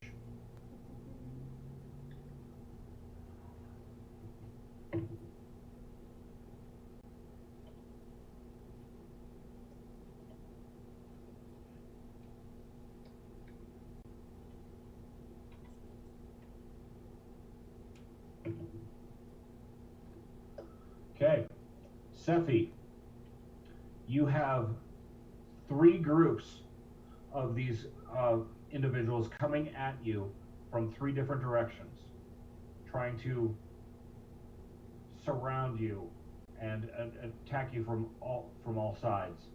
There's only your back that was up, pretty much your table is up against a wall, that you have one side that they can't come at you. And your turn. I'm gonna cast Wall of Thorns in front of us so that we have kind of the advantage of being able to peek around and it stops them from Okay. doing How whatever big it of is. a wall does this create? I'm in 100% sure. How many are there? Thank you. A thick wall of thorny brambles grows from the ground. You create a 5-foot thick wall of brambles and thorns in a straight line up to 60 feet long and 10 feet high. You must create a wall of unbroken open space so the edges don't pass through any creatures or objects with was lost. The wall stands vertically. If you wish, it can be a wall of shorter height or length. Everything on either side of the wall has cover for the creatures on the opposite side, and the wall spaces are difficult terrain. Every movement action a creature uses to enter at least one of the wall spaces, it takes 3d4 piercing damage. And each 5 foot by 5 foot section has a AC of 10 and 20 hit points. Okay. So your thing can pretty much fill half of the room. Sweet. Then I will basically like take my half out of the middle, so it's like in front of us. Okay. So it does say straight line, Yeah. and so you would have, depends upon who you're trying to impact. The guys that were at the bar are probably within 10 feet of you. So you could slap this up right in front of them. The guys coming in the back door, there's no way to create a wall that blocks all of them. You can kind of diagonal it and block 2 groups, but the 3rd group is going to be still on your side of the wall. I want to diagonal it and block at least 2 groups so I'm going to focus on the one group with other attacks. Okay. There's 2 at the bar, 2 coming in the door, 3 coming in the back entrance. Let's do the back entrance and the bar. Okay. So you got the 2 people who are coming in the front door, who are not obstructed to come towards you. Yep. That's gonna be something y'all get to deal with in your turn, because it's a 3-action spell. Okay. You're so silly. All right. Tatiana, you're up next. Alright. I'm assuming I don't have any of my weapons because I didn't have them a few moments ago, and I don't have Vesta. So we will say, because Vesta is, a living intelligent creature, that she was hanging out with Vivian in the bar. Okay. Hold her. Over here. Stay.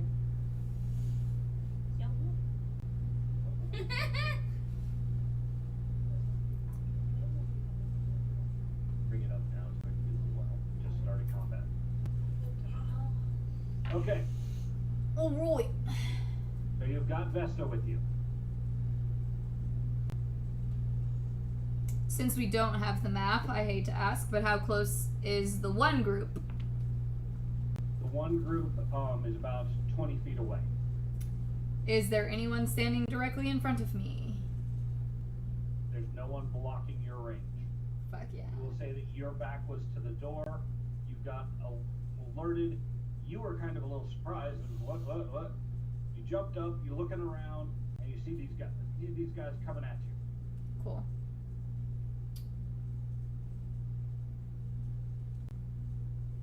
So we're gonna go with Burning Hands.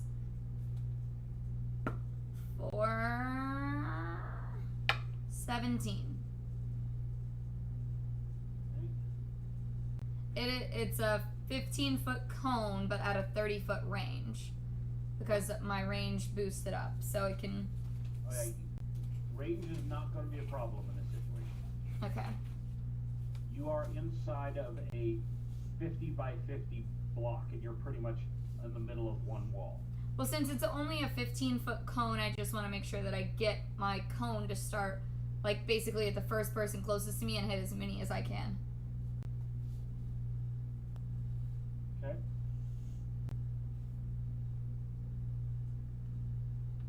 Okay, so the two coming in the front door are your targets. You see, you said 17? Yeah.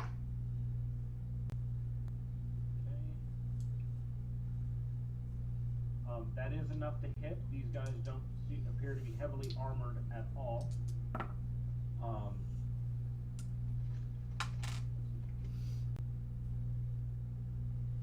Let's see, and what is the damage? 12. 12 points of damage. Okay. All right. They take significant burn right to the face. All right. And then... Your odds of setting the building on fire with an area effect spell. Oh, fuck. You actually manage to not you singe the walls and so forth, but you don't actually manage to set the walls on fire. Well, that's good. There wasn't anything particular. There weren't any drapes up front for you to catch. Excellent. So then I'm going to go for an elemental toss at whichever one is closer to me for Pretty much the same. 23. 23 hits as well. And that is a 1d8. 7 points of damage. Okay. And then Vesta gets... Okay, because I used all 3 actions, she gets 1 or she gets 2 on a normal basis? Just 1. That's what I thought. Okay. Vesta... well, if she only gets 1 action, then she would just have to move and she wouldn't get a chance to attack, would she? Correct. Oh. So you might have her hold her action in a guarding position, so that if somebody gets up close to you, that she can chomp on them. Okay, let's do that. Okay.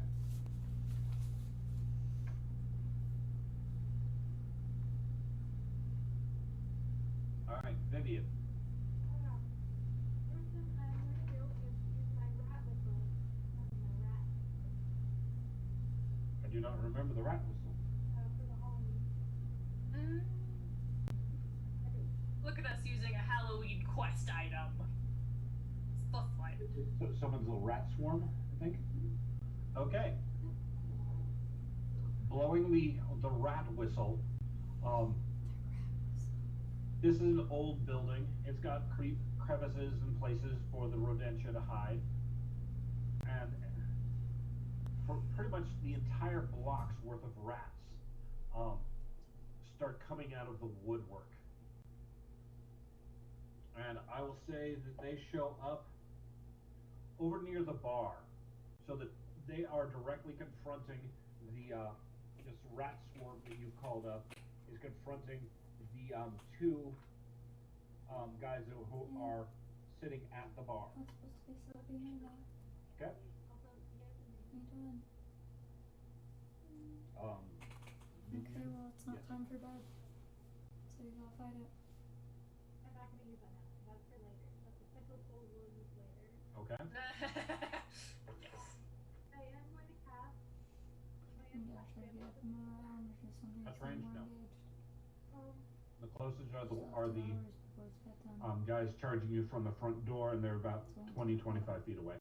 And they're a little crispy. Yeah. Okay, then I'm going to... If you need a color or something else, stay engaged and color and listen. Try to do How many? Okay, how many are there again? Total of 7. Total of 7. Yep. Okay, then I am going to use my spells and cast Phantasmal Killer. Okay. You create a phantasmal image of the most fearsome creature imaginable to the target.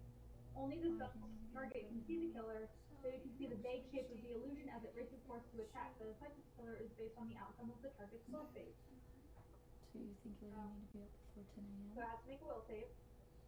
And it's only undamaged if it's a critical success on their part. Mm-hmm. Yeah. So you have 2 hours to get ready. Is that not enough time? His will save is a 22. You did not beat me, actually. I had 21. Well, he did beat you, technically. My spell DC is 21. Yes, and he got 22. Oh, never mind. Okay, but it's not a critical success, so he takes 46 mental damage and is frightened 1. Okay. So, the thing that charges towards this, the individual charging. By the way, who did you target? I don't know. One of the guys by the front door, one of the guys by the back door. One that's away from my rats. Okay. Probably the back door. Mm-hmm. So, I rolled an 18 for damage. Okay.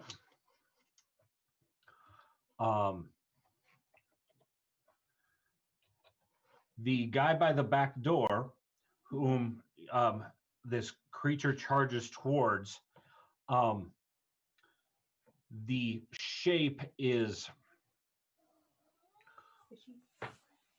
actually, it's not too unlike what he is afraid of is not too unlike the Falgan. He is afraid of this large mutated fish person-esque kind of thing. And so it's a vague shape, so it may or may not be that, but so not dissimilar to. Interesting. All right. Is that all of your moves? He took 18 damage and he's frightened 1. Okay.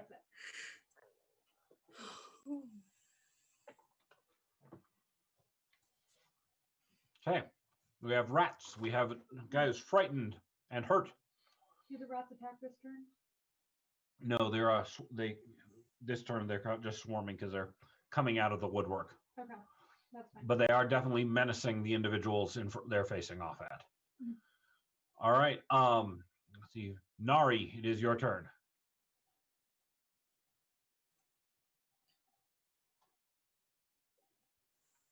Okay.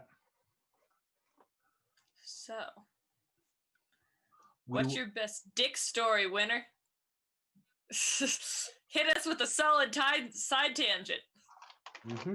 Best dick and down story. Where did this come from?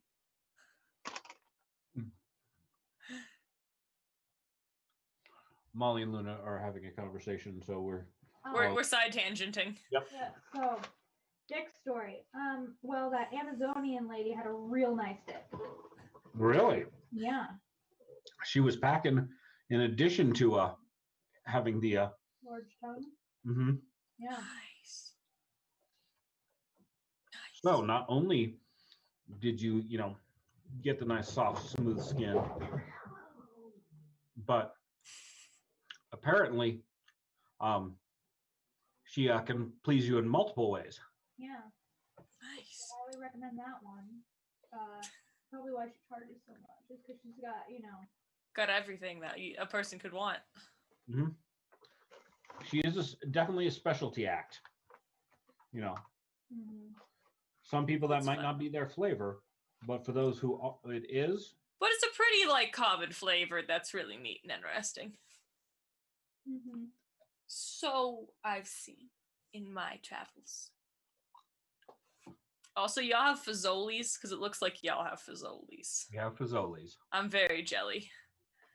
What was that? Jeremy is out at his parents' place hanging out with his sister tonight, so I have leftover dim sum, kind of. I'm too lazy to go heat up lasagna, but probably should. The girls just got back from dance class and brought us fazoli's. Delicious. Delicious. No.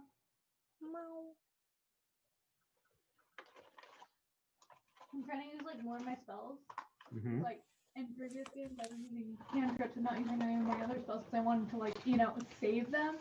But like, Yeah, don't do that.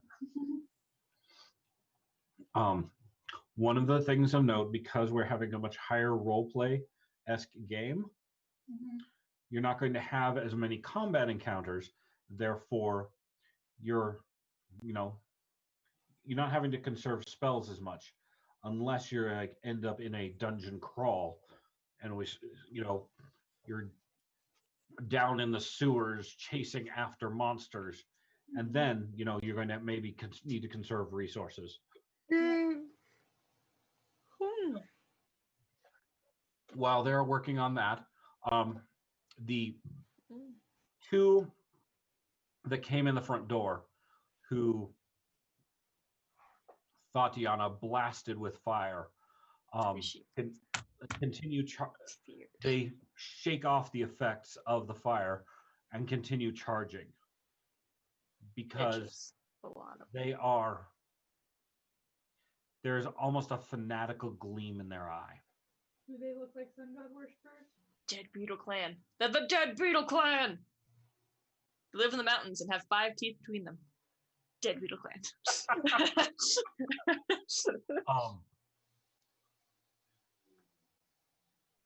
So those two will both run up and take an attack first at Sephi with a very clumsy swing. Clearly, there's no way he was going to connect with that. The second individual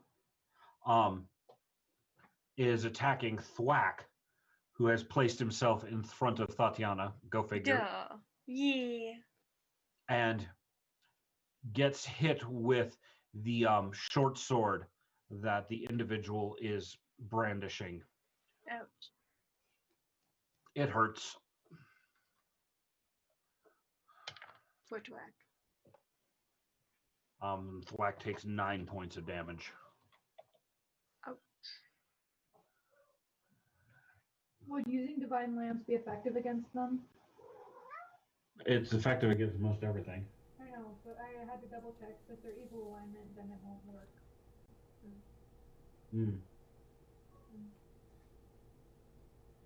We're back. Holy spells? Huh? So You are. Just cast a little bit of necromancy here and there. No, I just have like a minor necromancy, but I'm still a cleric. I have 2 necromancy skills that I want to use, but I can't until they're in touch range. Actually, there's one I can use without touch range, but it has to be triggered by them hitting me. Tatiana, are you guys back? Yep. All right. Nari, you have 2 rather singed individuals charging your table from the front door. 3 of them who came in through the back were headed towards you, but Sephi raised a wall of thorns in between you. And there were 2 at the bar who were pretending to be drunks, but they got up and were turned around and about to come at you when Sephi noticed their surprise attack, completely screwing it over. Happy to heal. Give him the stabio. Or something. Do whatever the fuck you want. You know what you want to do. Let's see.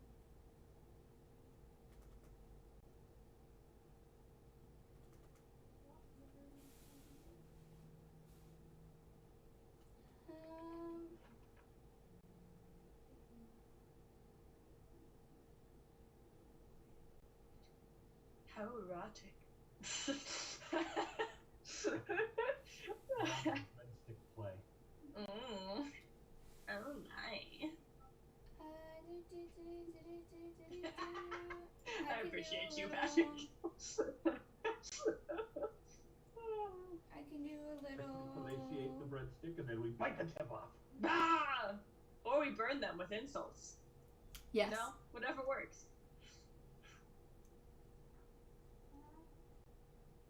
Have you decided what you're doing? I can try doing using my cutlass on one of the ones closest to me. Okay. That would be the ones who charged at you from the front door. They did stab Thwack. So make an attack roll.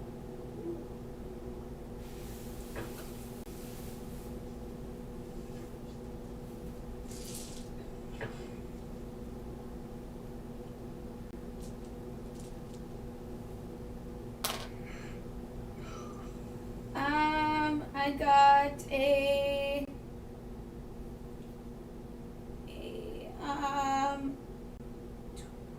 27.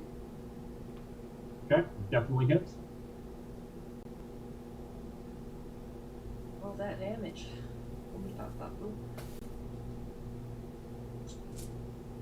Is that a normal hit or critical? It's just a normal hit. Okay, just making sure. Ah. I got a 5. Okay. All right. You gonna take another swing at him or do something else? And do it again.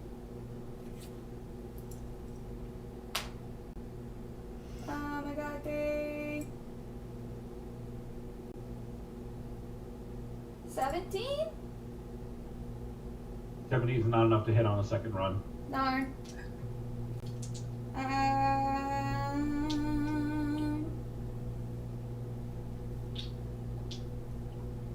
So I'll just try a swing.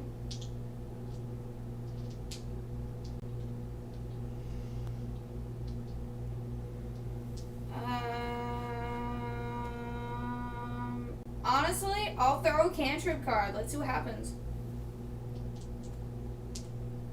Okay. Right? The cantrip. Just to see what happens. Like, why not? Hey, I like it.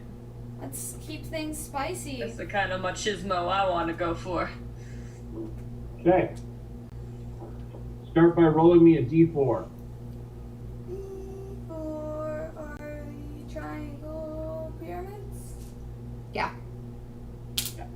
2. 2. Okay. Now roll me a d20.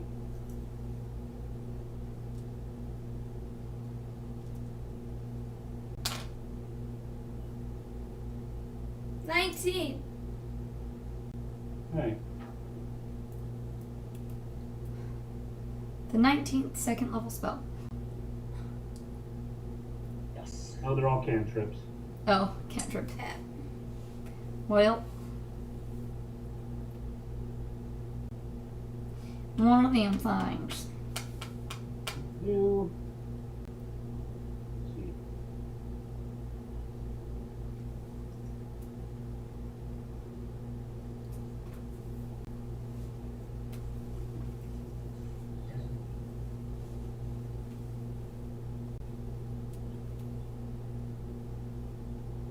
Okay. Daze. You you whip the card out and throw it at him, and it transforms into sparks that fly at his head. Okay. Leaving him somewhat dazed and confused. So he is stunned for the next round and loses his turn. Nice. I went, oh, I failed. Take this your card. This your card. Perfect. That's exactly how it works. Yo. All right. Now it is their turn. Oh no, Thwack's turn. Yay! And the guy in front of him, who gave him a nasty cut on the arm, takes a vicious cut of his own. Yay.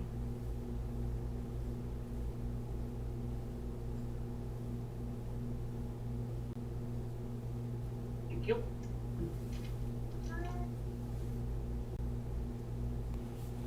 Meow meow. All right.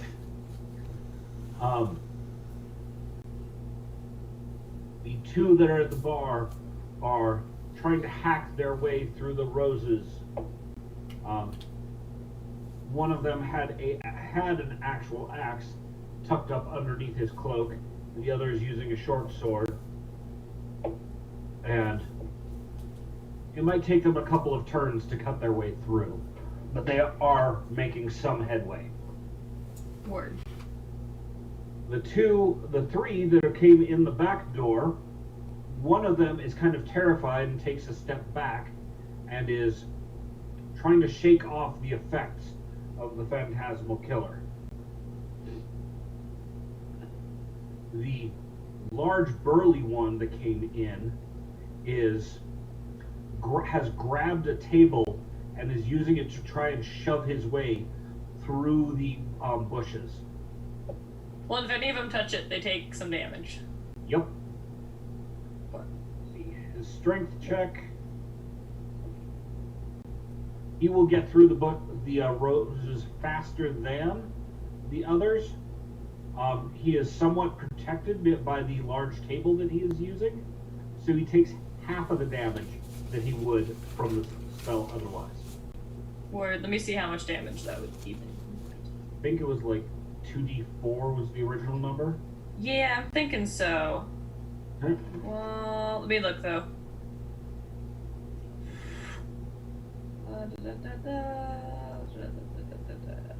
3d4 piercing. Huh? So. So roll all three, map it, and have it. Yours. 3, 4, 8. 4 damage. Okay. And the last one, who is waving his hands about, is actually casting a spell. Hopefully it's one that relies on vision. Yes, it does have a vocal component. So you can hear him speaking some kind of magical words. Attack of opportunity. Nope, he's on the far side of the rose bush, so he is protected from any direct contact. Is it a visual spell? One of them are visual. Like you have to be in line of sight. Let me make sure what spell he was casting. Like if it's line of sight, then he's a sucker. And if it's not, then nothing changes. Because the wall creates cover. Mm-hmm.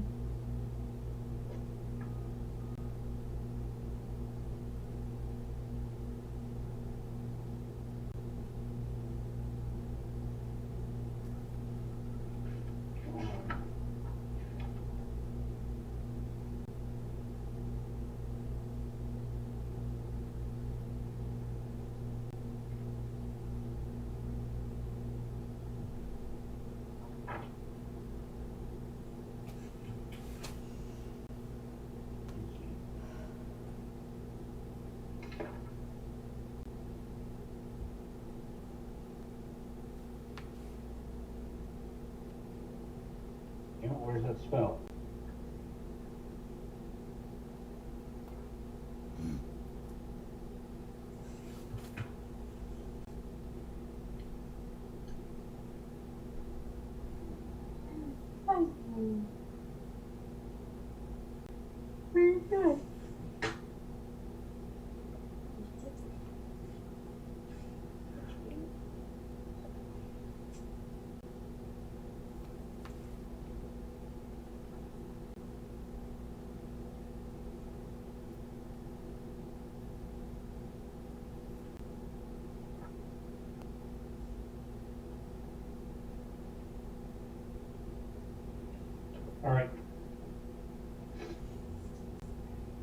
He is casting a summoning spell. That's a shame. And what he summons up are a swarm of insects. All those that creep and crawl and buzz and fly. The wall of roses is no impediment to them. They simply crawl right through it. Are they flying themselves? Some of them are flying, some of them are crawling.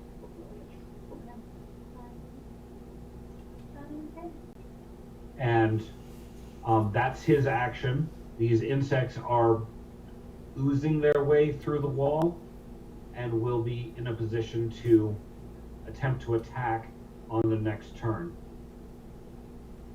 So Sephi, back to the top of the round with you. So I'm going to use Summon Animal and summon a swarm of vampire bats. What if she lights the tanglefoot on fire? There's no tanglefoot. You mean the rose wall?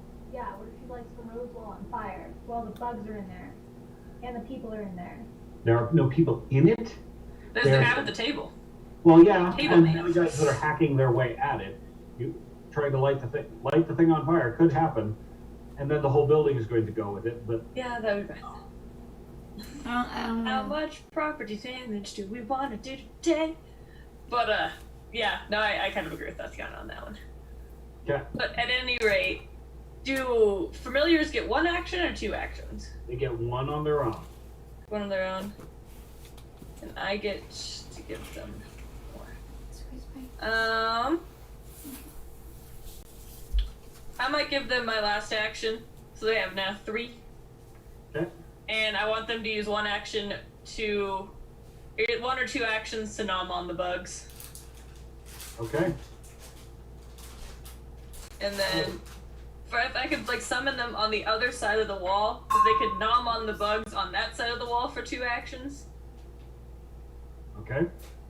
And then after that, I want them to fly at the group of 3 that are on the other side of the wall, and they do Blood Feast, which is each enemy in the bat swarm's base takes 1d4 piercing damage, and they have to roll a DC 16 basic reflex save to avoid being nom bound by the bats. Okay. So we'll say the first 2 actions that they spend chewing on the bugs. There's clearly more bugs than there are bats. But at least gets it down quite a bit. Right. The Yeah. bats managed to have a heyday of feasts. Yep. Then turning around and attacking the spellcaster and the guy with the table and the terrified guy.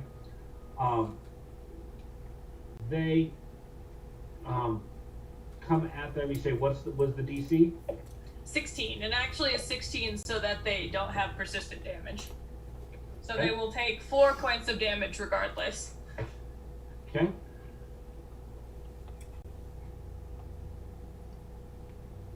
None of them managed to make the saving throw. Well, then they get 1 point persistent bleed damage. Okay. Let's see. On the other side of the wall They are on the other side of the wall with people. with people. Yes. How close are they to? They are basically right on top of the 2 guys that are trying to There are chop. 3 guys. So on your turn, your rats will get to attack. Yes. Basically, I got 1 group, and your rats are next to the other group. Did that on purpose. So I was like, Vivian's rats got the other 2 drunkards that aren't drunkards. Right. Okay. Where are That's we? a spell I'm really excited to use. It's All right, Attack of the vermin. Tatiana's turn. Attack of the vermin. Alright. So the 2 guys that came in the front door are still there, yeah? Yes. Bad fruits that exist. Fire arc for 26. Okay, that hits both of them. They are basically toe-to-toe with Thwack at this point, but that does not stop you from hitting them. 7 points of damage. Okay.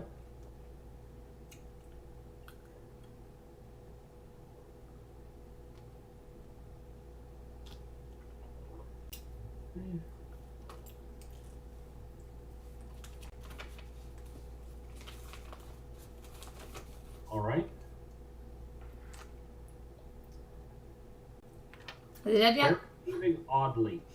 They're only somewhat reacting to the fact that they're getting burnt and scorched.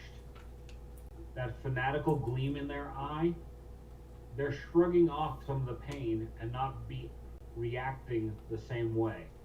They're taking the damage, but they just don't give a fuck. So they're masochists. No, if they're masochists, they'd be getting turned off. Oh. I mean. Oh fuck. 10 for occultism. This does appear to be some kind of induced fanaticism. It's not like they're being controlled. There's something, you know, something else. It's not a control. Okay. Well, I guess before Vesta takes her move, I would yell at them and just say, you do realize if you continue any farther, you will die, no matter how much pain you're actually feeling right now.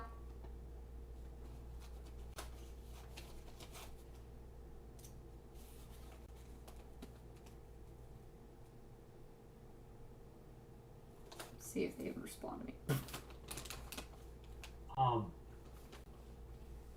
One of them does not respond. The other screams at you something incoherent. It's not a very familiar language. What does anybody speak?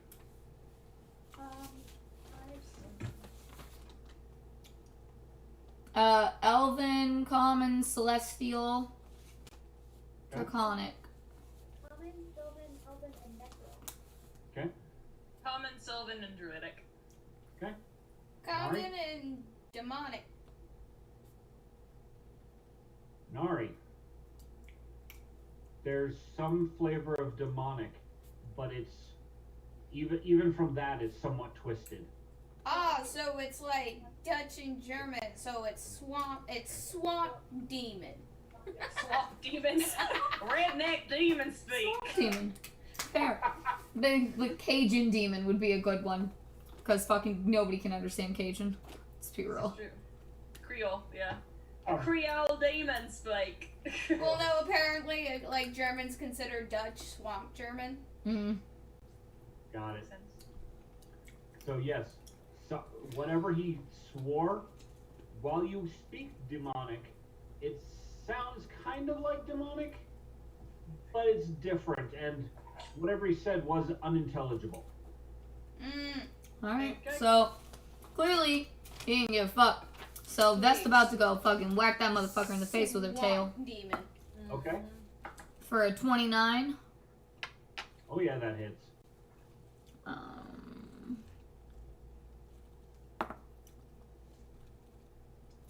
4 points of damage.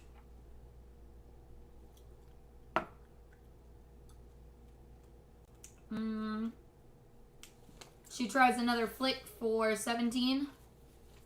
Does not hit. Final flick for 22. 22 will hit. For another 5 points of damage. Okay.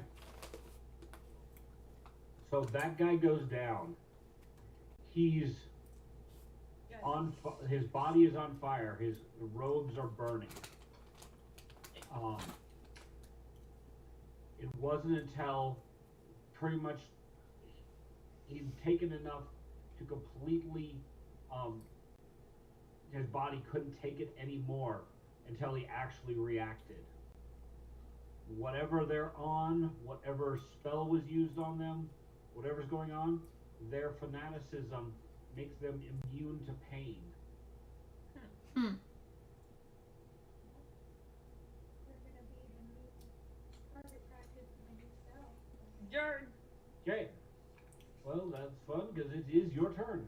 Okay. So I want to preface this by saying I feel really bad about this. But it should be good. No. Okay. Enjoy it. Let the anger flow through you. Yep. I have a spell called Final Sacrifice. You channel disruptive energies through the bond between you and your minion, causing it to violently explode. The target is immediately slain, and creatures within 20 feet of it take 6d6 fire damage. Oh, Jesus Christ. Let that puppy roll. 10-4. All right. Vivian. Yeah, so We will say- within 20 feet. Everybody within 20 feet, which though does mean that your rose wall is enough to protect you from the flying, flaming rat shrapnel. Phenomenal. And as it blasts, so 20 feet is only far enough to get the two that were pretending to be drunks Yeah. and are trying to chop their way through the rose wall. I mean, that's enough, dog. There's 2 less problems to deal with. I got one last problem without ya. That's exactly what I was thinking.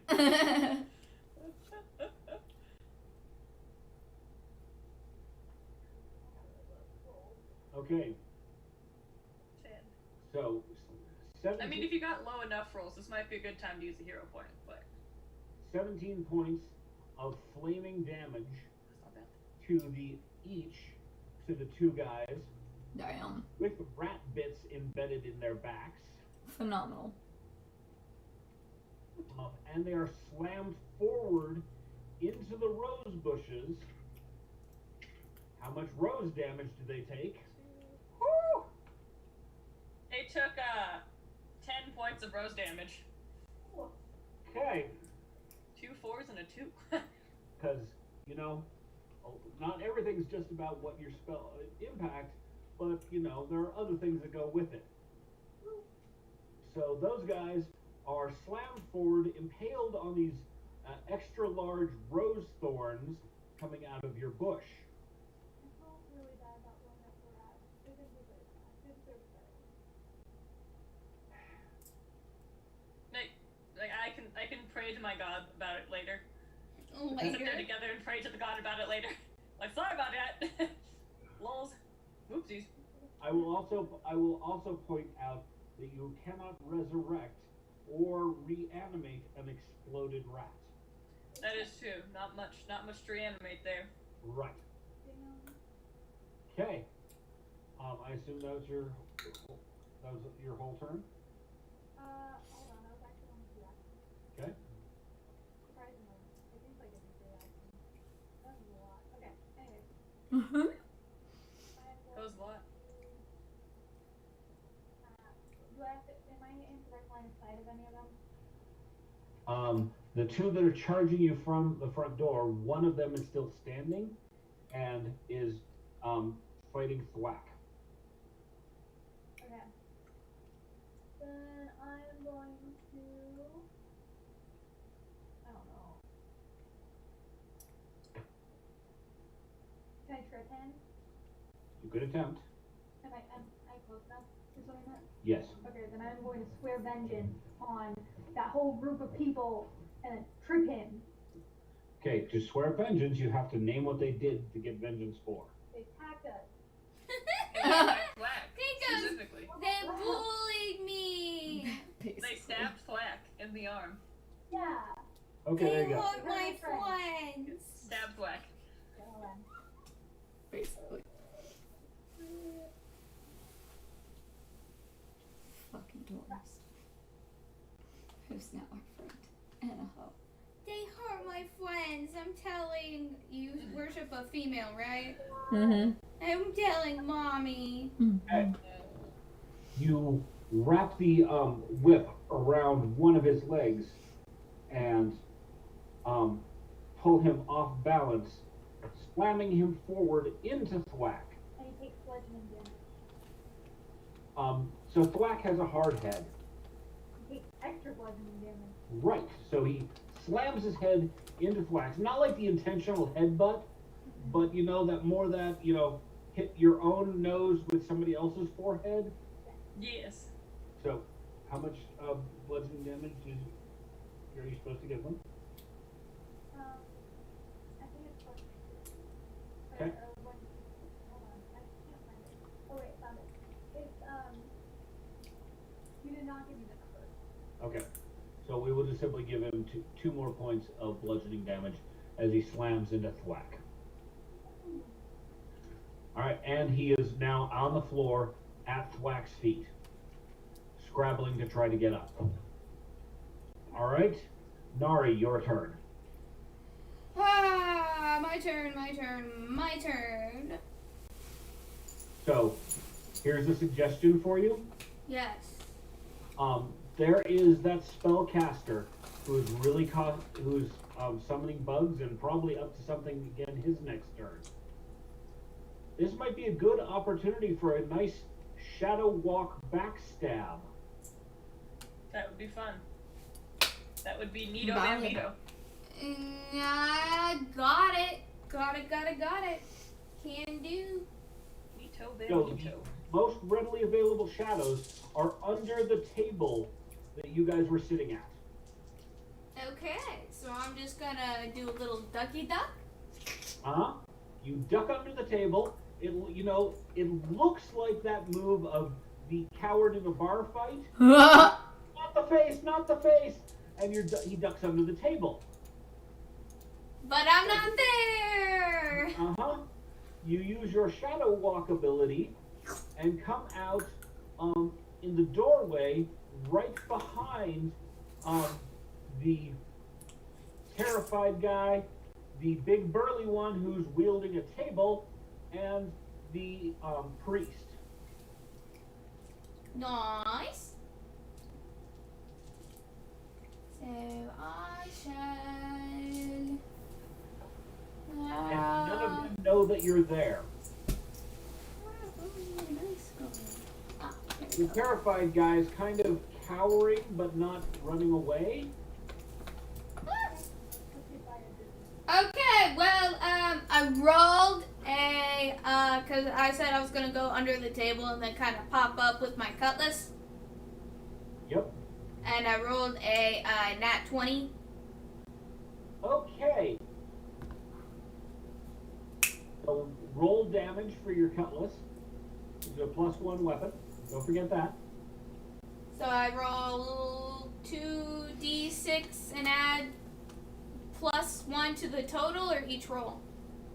To the total.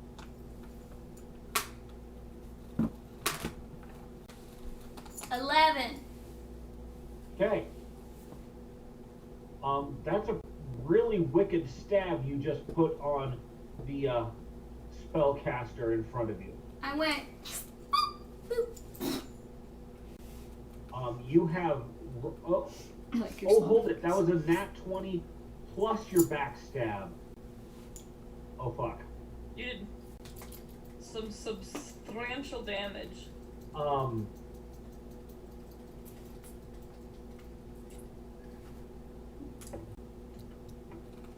And he fails his fortitude saving throw as you run him through from behind.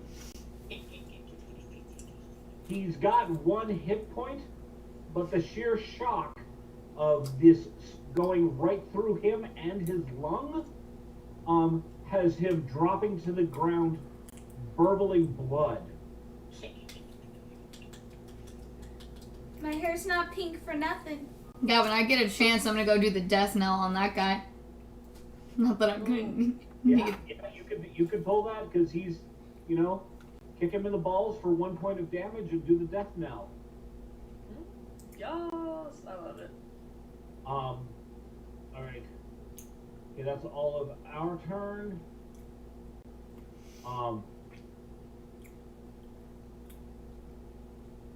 See.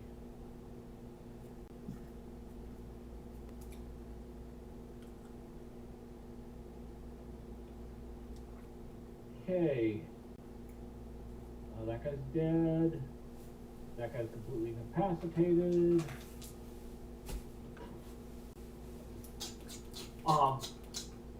So,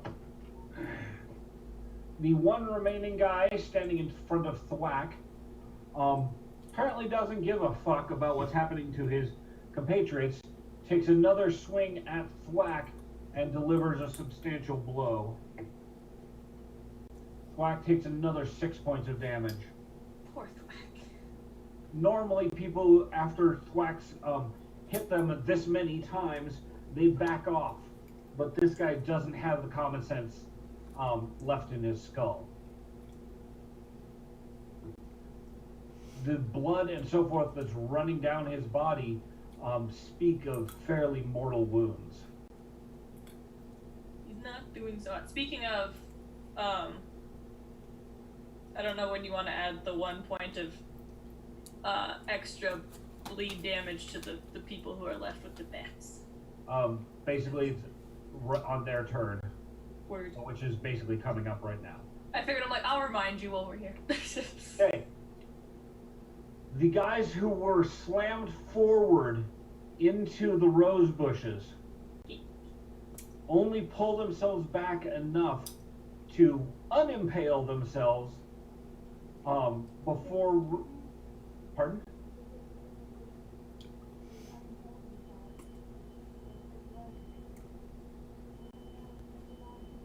Not quite. They pull themselves back and resume hacking at the rose bushes. One of them actually managing to break through a hole big enough to squeeze through. Give me more rose damage. Yes. 1 plus 3, 4 plus 2 is 6. 6 rose damage. Okay. If he dies and hung here like a pretty statue on my rose bush, I'm gonna be so happy. Probably won't happen, but I would be happy. He's All right. painting the roses You make red. it through. It is now within range directly in front of you guys. The other guy is going to come through behind him. Give me more rose damage.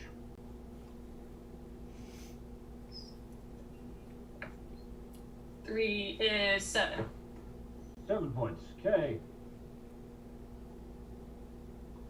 All right. Finishing hacking through, squeezing through is their entire turn.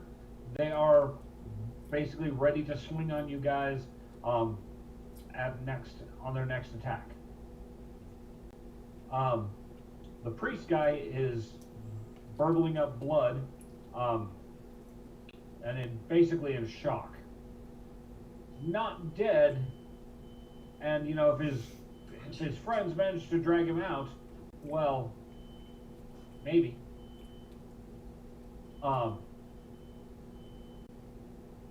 The terrified guy, let's see,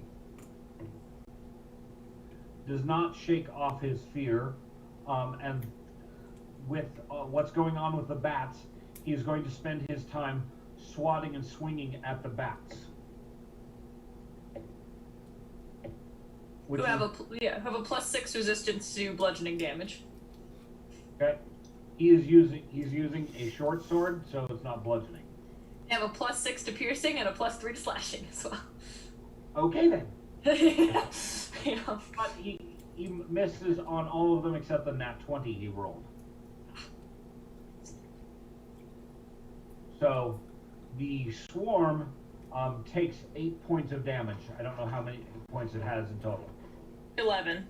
So minus 8 is 3. So they're still around. It hurts, but they ain't dead. Right. Okay.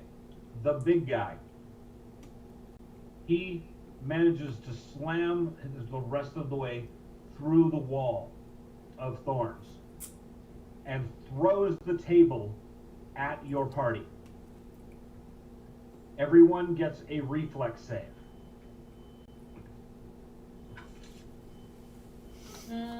I got a 26. Okay. I got a nat 20. What was that, Tatiana? Nat 20. A natty 20. Okay. Finally, for the first time this whole fucking session. Tatiana just very delicately sidesteps as the table goes whizzing past her. Grace and elegance in a bar fight. Beautiful. It's Nari? like an anime character, like her Would whole it be, skirt would goes Nari over. be in the way It's of the just table like- though? Because she. Oh, you're right. Nari is safe because she was back behind them. Well, I got a 21, so. Safe either way. And then I think just Winter's the only one who has to roll for it. Winter and Thwack. Okay. Both Winter and Thwack get hit by the table. Oh no. Fourth one. Improvised weapon, large. Vivian takes 2 points of damage and is knocked down by the table. And Thwack takes 3 points of damage and is knocked down. How's Thwack doing? He has taken 20 points of damage, but he is also pretty hardy. Excellent. Should we be worried about Thwack's welfare? He's down a quarter of his hit points roughly. Oh, okay. Okay. The one that Vivian tangled and tripped is now on the floor with Thwack, and instead of trying to get up and get a more advantageous position, is attempting to grapple with Thwack on the ground, and he's trying to bite at him.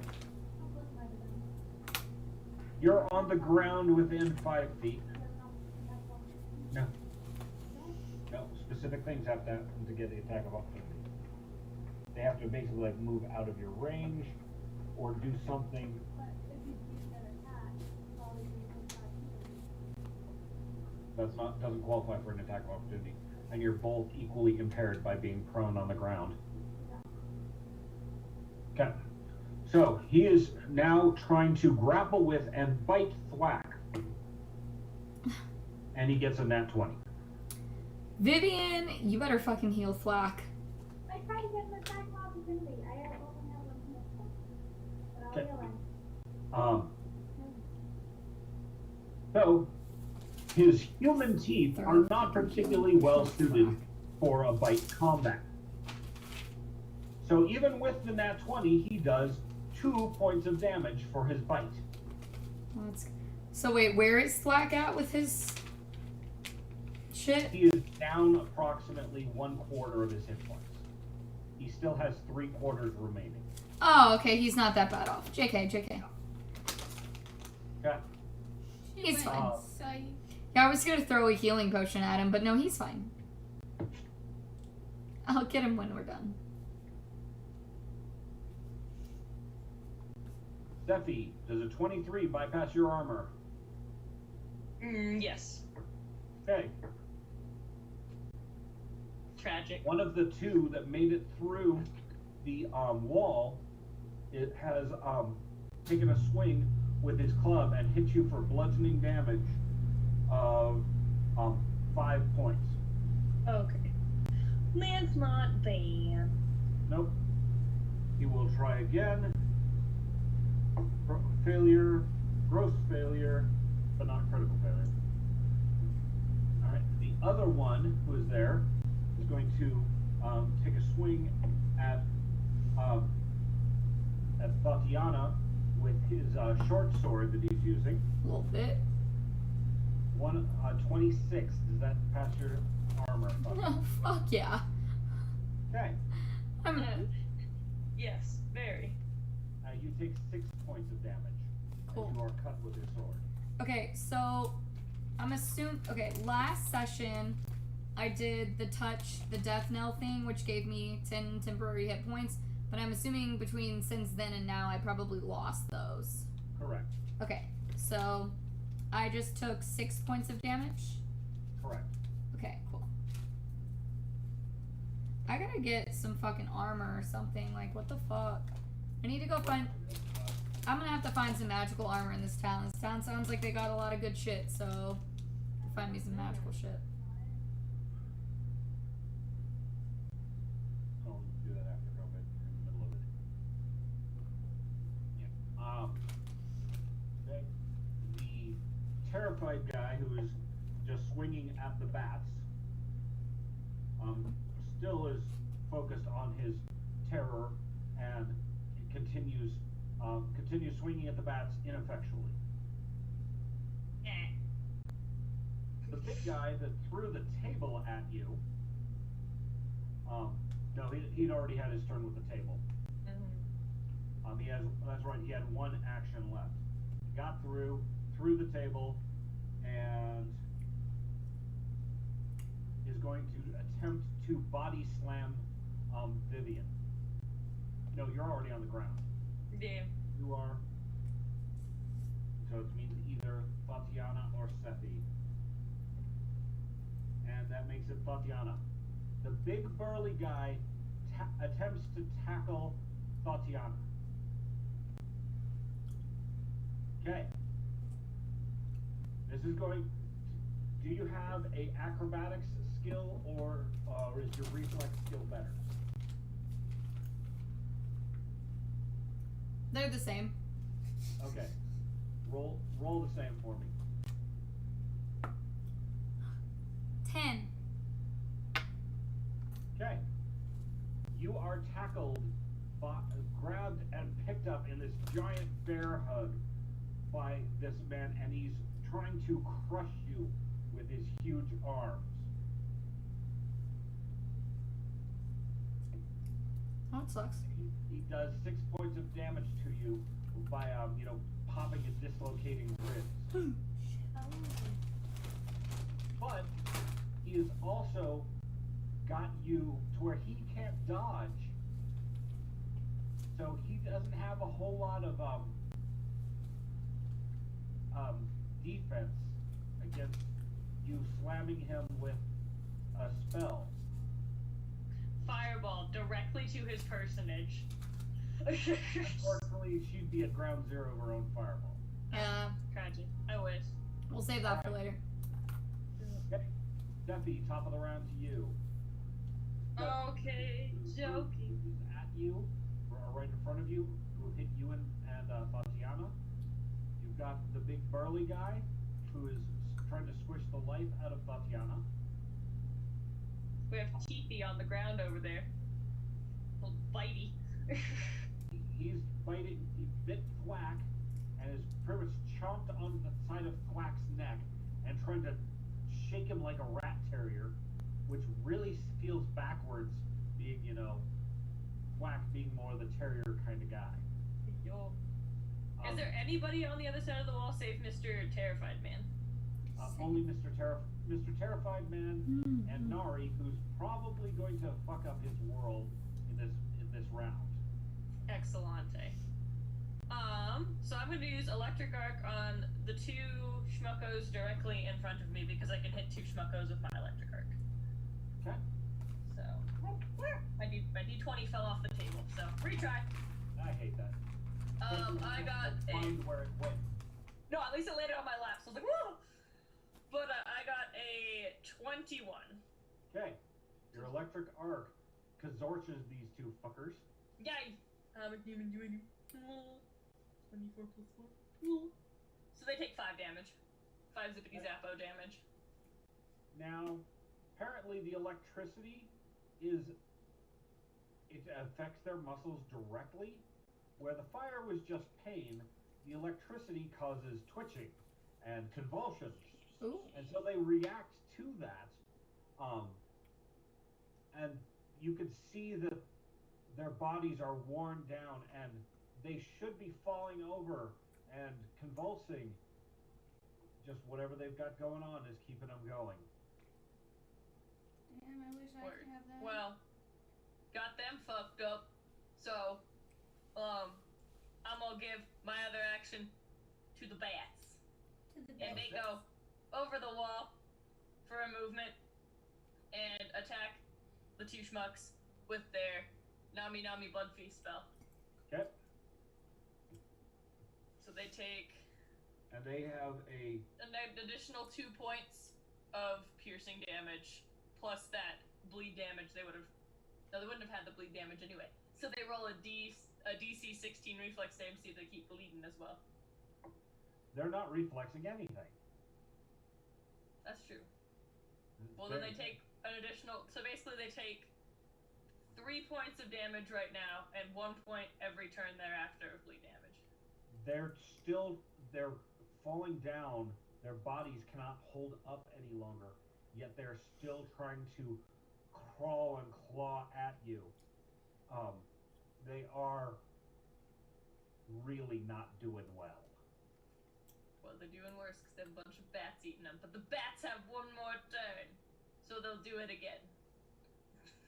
Okay, the bats finish them off. Yes! Go bats! Phenomenal.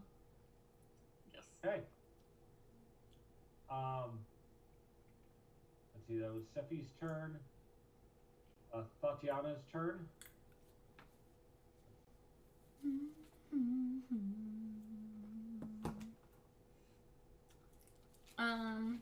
Okay. There are 3 guys left.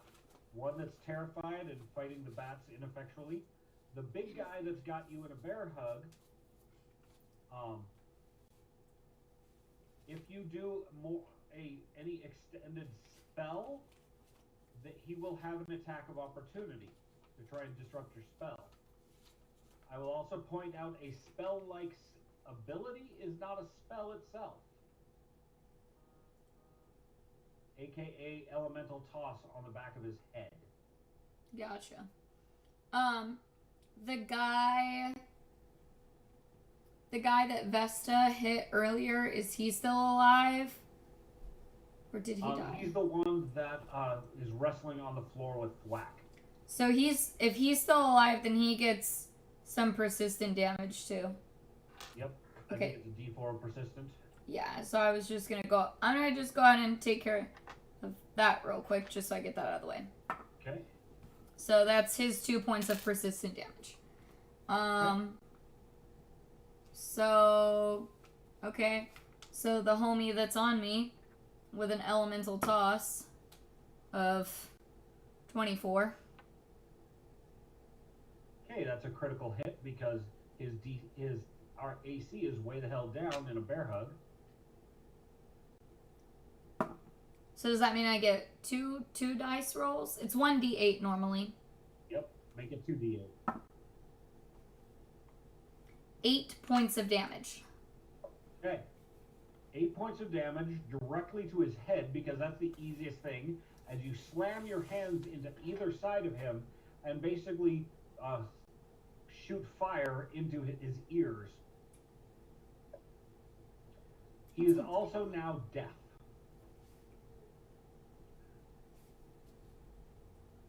Nice. Let's see. 8 points of damage. The guy, though, is big, tough, and strong. So, while that's a significant amount of damage, you've got a ways to go.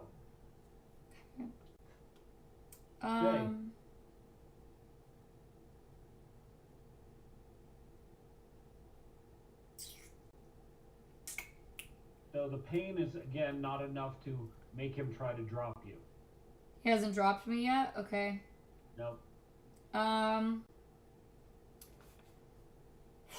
We're gonna try to go with blistering invective.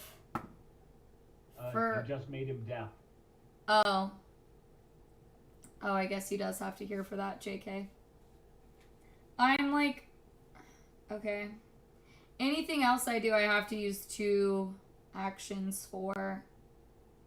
Let's see. Oh, he now also can't hear you spellcasting. Okay. And where you are, he's not looking up to see you. His face is pretty much buried in your tits while he's squeezing the hell out of you. Is there anyone else within, bad guy within range of us? And if so, how close are they?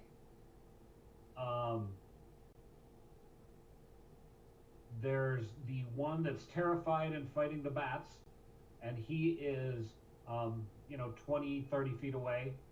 And there's the one who's rolling on the ground with Thwack, chewing on him, and that's it. How far away is that one? Is he within 15 feet? He is within 15 feet. So, yeah, but then I would hit Thwack, so I can't do a 15-foot cone. You also hit me, so please don't do it. But I could do fire art. I enjoy living, so I request that you do not. Yeah, But I could do Fire Arc, which targets 2 creatures. It would be very difficult for you to turn and face those other guys. Well, actually, the one who's with the bats is he's straight in front of you, Okay. over the guy's head. The one that's chewing on thwack is basically behind you, and you don't have the ability to move and turn. Okay. So if I hit the guy that's holding me and then hit the guy that's fighting the bats. Yes, that would be doable. Okay, I got a 29. Not the one. 29 definitely hits both of them. 8 points of damage. Okay. And then is Vesta still within close range of the guy fighting with Thwack to bite his ankle? If that's what ankle is what she's going to go for. Well, it's either going to be ankle or neck, and I don't know which one's easier because I don't know which way they're wrestling. Honestly, ankle's probably easier to hit. Yeah. Because he's latched onto Thwack's neck. That means his neck is kind of craned over and, not an easy target. So 16. 16, that hits because he's down, he's prone, and he's, in the middle of trying to fight somebody else. All right, let's see. Does she accidentally get Thwack? No. Yes. 6 points of damage. Okay.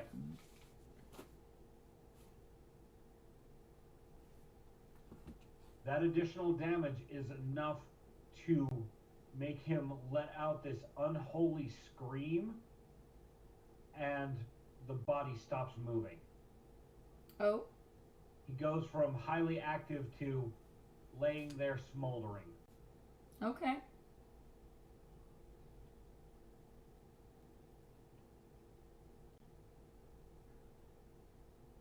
Okay. Nari, you're up. You have the guy who is scared and terrified, and the bats have become the vision of his terror. And he is not really paying attention to you. So sneak. You could backstab this fucker. Yeah, sneak attack.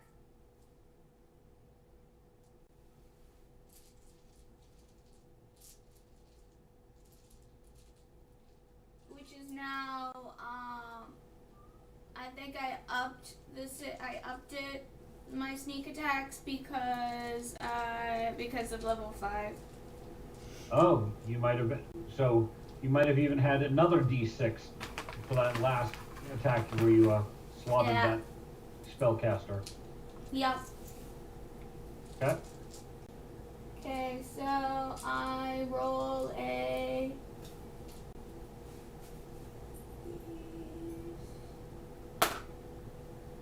And I get a 22. Hit. He is not paying attention to you, and so you just run him through with your cutlass. Yup. So 22 plus how many d6s? Because it was not a crit, so this one was just 3d6. Just 3? Okay.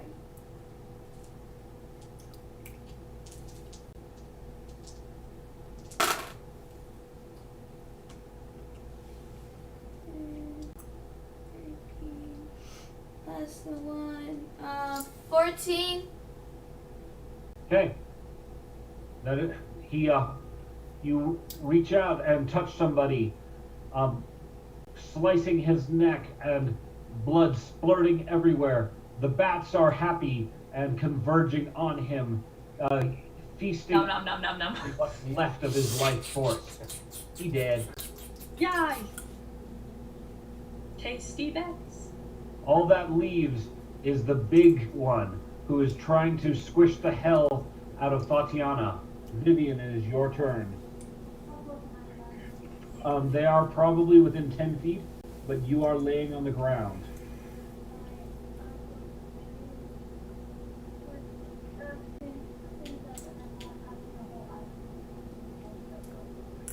You can use the move action to both stand up and take that 5-foot step. Okay? Now, grab him Mm-hmm. and cast Vampire Touch. Okay. Vampire Touch deals 66 damage, negative damage to the target, and then I get temporary hit points. Okay. Well, that half of that. So first, I need an attack roll to reach out and touch someone. You have got plenty of bonuses because he's focused on trying to squish Tatiana. He has to make a fortitude save. That's the saving throw after you've touched him, but first he gets to try and dodge your touching him. That is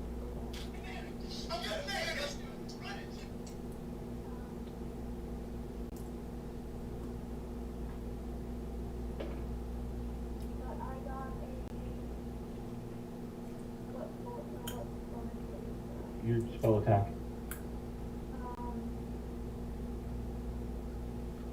I got a 23. Okay. Yeah, you got lots and plenty to grab hold of him. It basically you'd have to have failed pretty bad to have not been able to grab hold of him. Okay.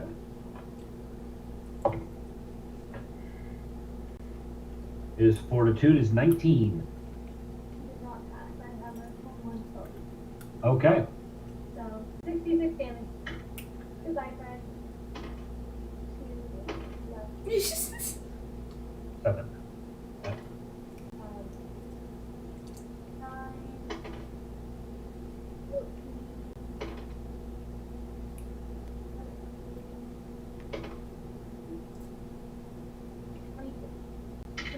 2 points damage, and I get 11 temporary hit points. Okay. Is the temporary hit points like absorbed into my regular hit points and I'm below the maximum?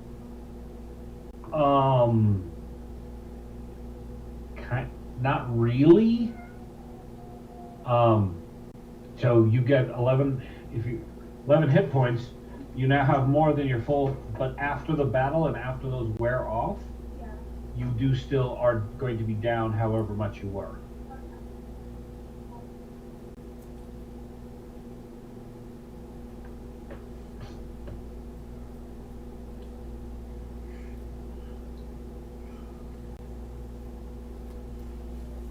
Okay. You could see the ripple of necromantic energy drawing his life force out of him. It's not enough to drop him, because he is a big harkachaka. He is big, he's strong, he's tough. Hale, he's hardy. And he's a whole lot less so now that you just sucked some life force out of him. Yay! Let's see how that impacts.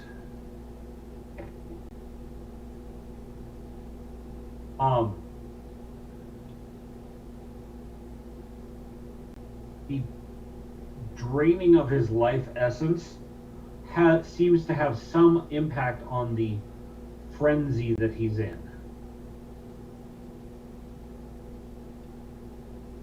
So he's not quite as insane. Oh. All right. Let's see. Thwack's turn. He gets up off of the ground and turns around, sees his mistress being squished by this hulk of a man. Runs one step onto the chair, another step onto the table, and leaps up above and comes down with his sword on the guy's head, or at least that's what he's going to try to do. All right, get it, You're Thwack. helping. Hey. He's a good little guy. His acrobatics checks comes out. It works. He manages to come up with his death from above move. Whoop, whoop. And his attack roll is just, even with the bonuses, is just barely enough to get the job done. So, Good job. if it hadn't been for the bonuses and so forth, that wouldn't have worked. Aw. He rolled poorly. But he slams down his dog slicer, half cleaver, half short sword, into the top of this guy's head, skinning off, like scalping him. Part of his head and scalp and ear are ripped away. It looks rather horrendous. Due to the decreasing of the frenzy that he's in, he actually apparently feels this pain and lets out a screeching howl as he throws Tatiana. Ow. Bitch. He throws her straight at the wall, and this could hurt. Tatiana, give me a since reflex and acrobatics are the same for you. Correct. All right, give me acrobatics. 19. All right, your 19 beats his attack roll. You flip over just as he throws you at the wall, and basically manage to kick off the wall. And you have the choice of going down into a roll on the ground and come up on your feet, or launch yourself straight back at this guy. Straight back at that bitch. Yo. Okay. I wish I had a weapon. Throws you at the wall, and you just kind of spin, kick the wall, and slam back at him. What are you going to use for your attack? Well, I have no weapons on me, so I am my own weapon. If you have a single point attack move, you can basically add that. Elemental toss. Yeah. So basically, you summon up the fire in your hand and slam that into his face as you're springing back at him. Okay, give me an attack roll.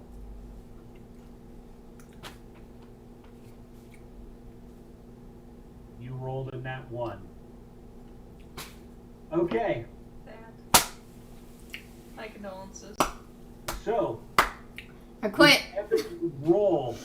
Tatiana comes at him with the fire coming out in her hand and goes right over his shoulder. You've got 50-50 odds of whether you're going to hit the rose wall or not.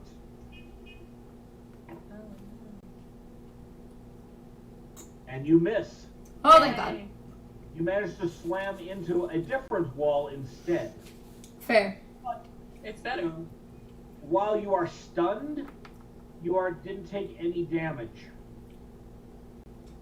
That's great. I'm glad. Okay. Alright, that was his turn. Top of the round, Sephi. So, is he still standing then? Is anyone Yes. really still standing? He's still Alright. standing, and he's the toughest of the bunch. Well, then I'm gonna zap him. Give him a zippity zoop zap. Okay. For 28. Hit. And then he takes 6 points of damage. Zippity zoop zap zap damage. Okay. Alright. And I'm gonna hold my action, my last one, for if he. Oh no, I still have my bat. Yeah, I'm gonna hold my last action for if he Okay. comes at me. I do believe my bats are still alive and feasting. They are presently feasting on the dead bodies of the two that made it through the wall. No. I guess I'll give them that last action so they can move. Okay. And they're gonna do try like 2 blood feast attacks on homie. Okay. So he'll at least take 5 points of damage, and then if he doesn't get that reflex save, he'll take an additional 1. Okay. His reflex does not succeed. So he'll take 6 points of damage. He is cut and shredded and burnt and charred, and he is in horrible shape. But yet he's still moving. Motherfucker. Tatiana, your turn. You are laying on the ground, slightly stunned. You only get 2 actions this round. And he is the one I made go deaf. Yep. In a world of pain, truly. I mean, I'm just back to another elemental toss for 21. Okay.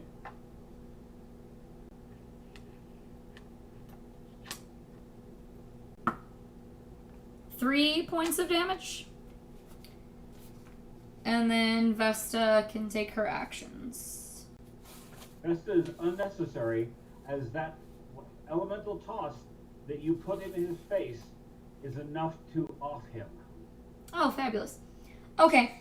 In that case, is there any of them that were still like incapacitated? Because I know there was the one guy that was like borderline dead but incapacitated. Correct. The spellcaster that summoned up the bugs at you guys, which the vampire bats handily took care of. There weren't, once the vampire bats spent 2 rounds eating on them, there really wasn't enough of the bugs left to be of any concern. Yay. So can I do my death knell on him and get 10 temporary hit points for next session? You can do your 10 temporary hit points. They unfortunately only last 10 minutes, if I remember correctly. I mean, you got wounded. Who knows? Yeah. I mean, yeah, but if they're only temporary, so they're gonna last so long. Like, I need my shit back overall. We're at the end of the game session for today.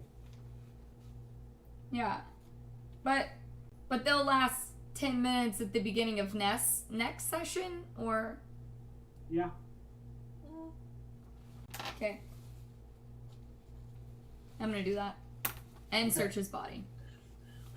So you walk over, grab him, and pull him up to look him right in the eyes. You can actually see some terror in his face as you open your mouth and scream this horrendous thing. Everybody in the room claps their hands over their ears as this shriek of the banshee runs through this guy, and you can see his whole body shudder, and his eyes roll into the back of his head, and this last gasp, some of his life force leaves him and enters you. Excellent. What dings and dents you have in your skin seem to heal away, and you have this pristine, almost pallid glow to you. Yeah. Excellent. Vivian, you recognize this as a necromantic effect, as she has cast some dark magic to suck life force out of this person.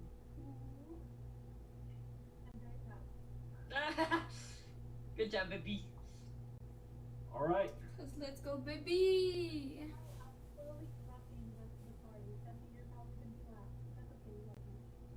It's okay. I'll be the one good one, so that when like a lawful good character comes, I won't just immediately annihilate us all. But be like, but that leaf one, she's pretty alright. I don't know, maybe I shouldn't annihilate this entire party. You have a smoldering tavern with a rose wall that's partly on fire. You have 7 dead bodies. You're welcome. Oh my god. The dogs actually managed to survive the combat while it was a swarm, so a number of them died. But, you know, there's still a few left. My bats? Yep. The bats. I let them go back in the ether, but I mean, like, the I ones that, freaking like, love- even the dead ones got, like, to feast. She's Uh-huh. like, So I can't freaking imagine these love bats won't bats. be, like, super thrilled to come back and help me again in the future. Because they're like, that girl brings the grub! That leaf brings the grub! I freaking love That bats. leaf knows how to throw a feast, okay? I don't think that rat has the same feeling. No, probably not. No, and actually, you didn't summon ethereal ones. You summoned ones out of the woodwork. Ah, so they Because- can't tell their friends. Right. These were just regular rats as opposed to spirit rats. The tavern owner should pay me for pest control. That's There's- true. Speaking of the tavern owner, apparently he was knocked unconscious in his back room, and he's not in good shape, but not dead.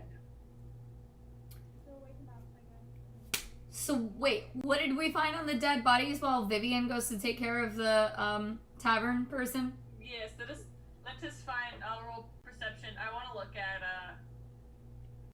the chew that the bats ate, and I got a 30. So the two that were pretending to be drunk, Yes. all 7 of these guys are wearing tunics or robes in that same dark green, blue-green color. They also all have a medallion hanging about their neck that represents a large open maw of teeth, and there are both tentacles and claws writhing around this mouth. Like writhing as in they're moving, or as in like that is what is being displayed in this piece That's of what it's grotesque artwork? Cool. Now, hot physically? Oh no. Are you going to have sex with these dead people? Is that what we're going for? Or more of the monster sigil thing, because that's probably the closest thing I can get to God right now. I fucked Cthulhu good. Da da da da da. So yeah, no, there's nothing here vaguely. No, I'm just a cosmic whore. You have to meet Cthulhu first to have sex. I don't know why, but I could totally see these things more. And if so, we're playing that whole song. Little pony So it'll costume. be 2. So now as soon as you pick up Probably. the I could see it for Princess medallion from around the guy's neck, it crumbles away.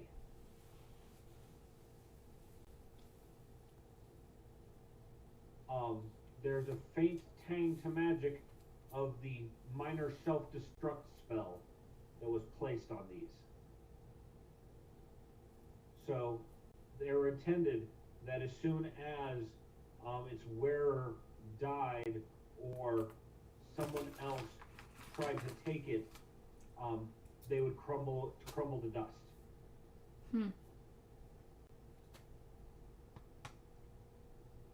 You do find them on all of them, but they're in various states of crumbling away, and it only speeds up if you touch it. But it's there long enough for you to memorize what this sigil Looks like. Yeah.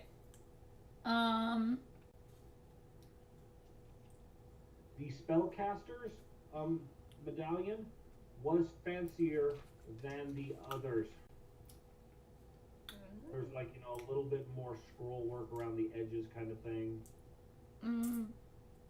With a 21 for Arcana, could I or a 20 for Occultism, could I tell anything about the shape of the medallion to give me any hints?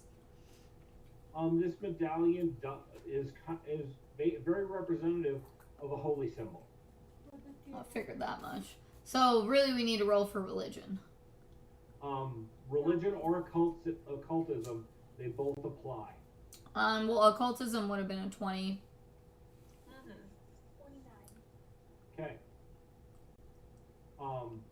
So this symbol that you've seen is not any of the common symbols of the known gods, nor is it any of the known symbols of the demon lords. But it is much more demon-esque. It's the kind of sigil that the demon lords use.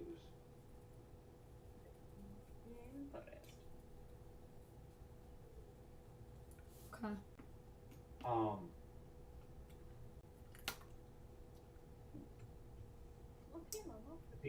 So in addition to the holy symbols, the very charred robes and tunics,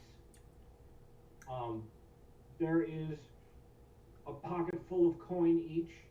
Yay. More than is common for, people based on their clothing. They each had about 5 gold on them. A piece? Not about, actually. It turns out they each had exactly 5 gold on them. Interesting. It's like they had just been paid for something. Okay. Now, in the belt pouch of the spellcaster, there is 10 gold apiece. a small scroll case. It's just a leather tube with wooden stoppers on either end. When you open it up, inside of it are hand drawings of each of you.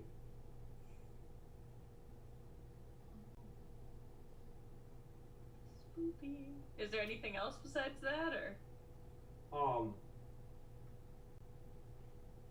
Let's see. like $500 dead or alive? You know, that type of thing. No, probably whoever gave them their instructions wanted to make sure that they got the right people, but it was probably verbal instructions.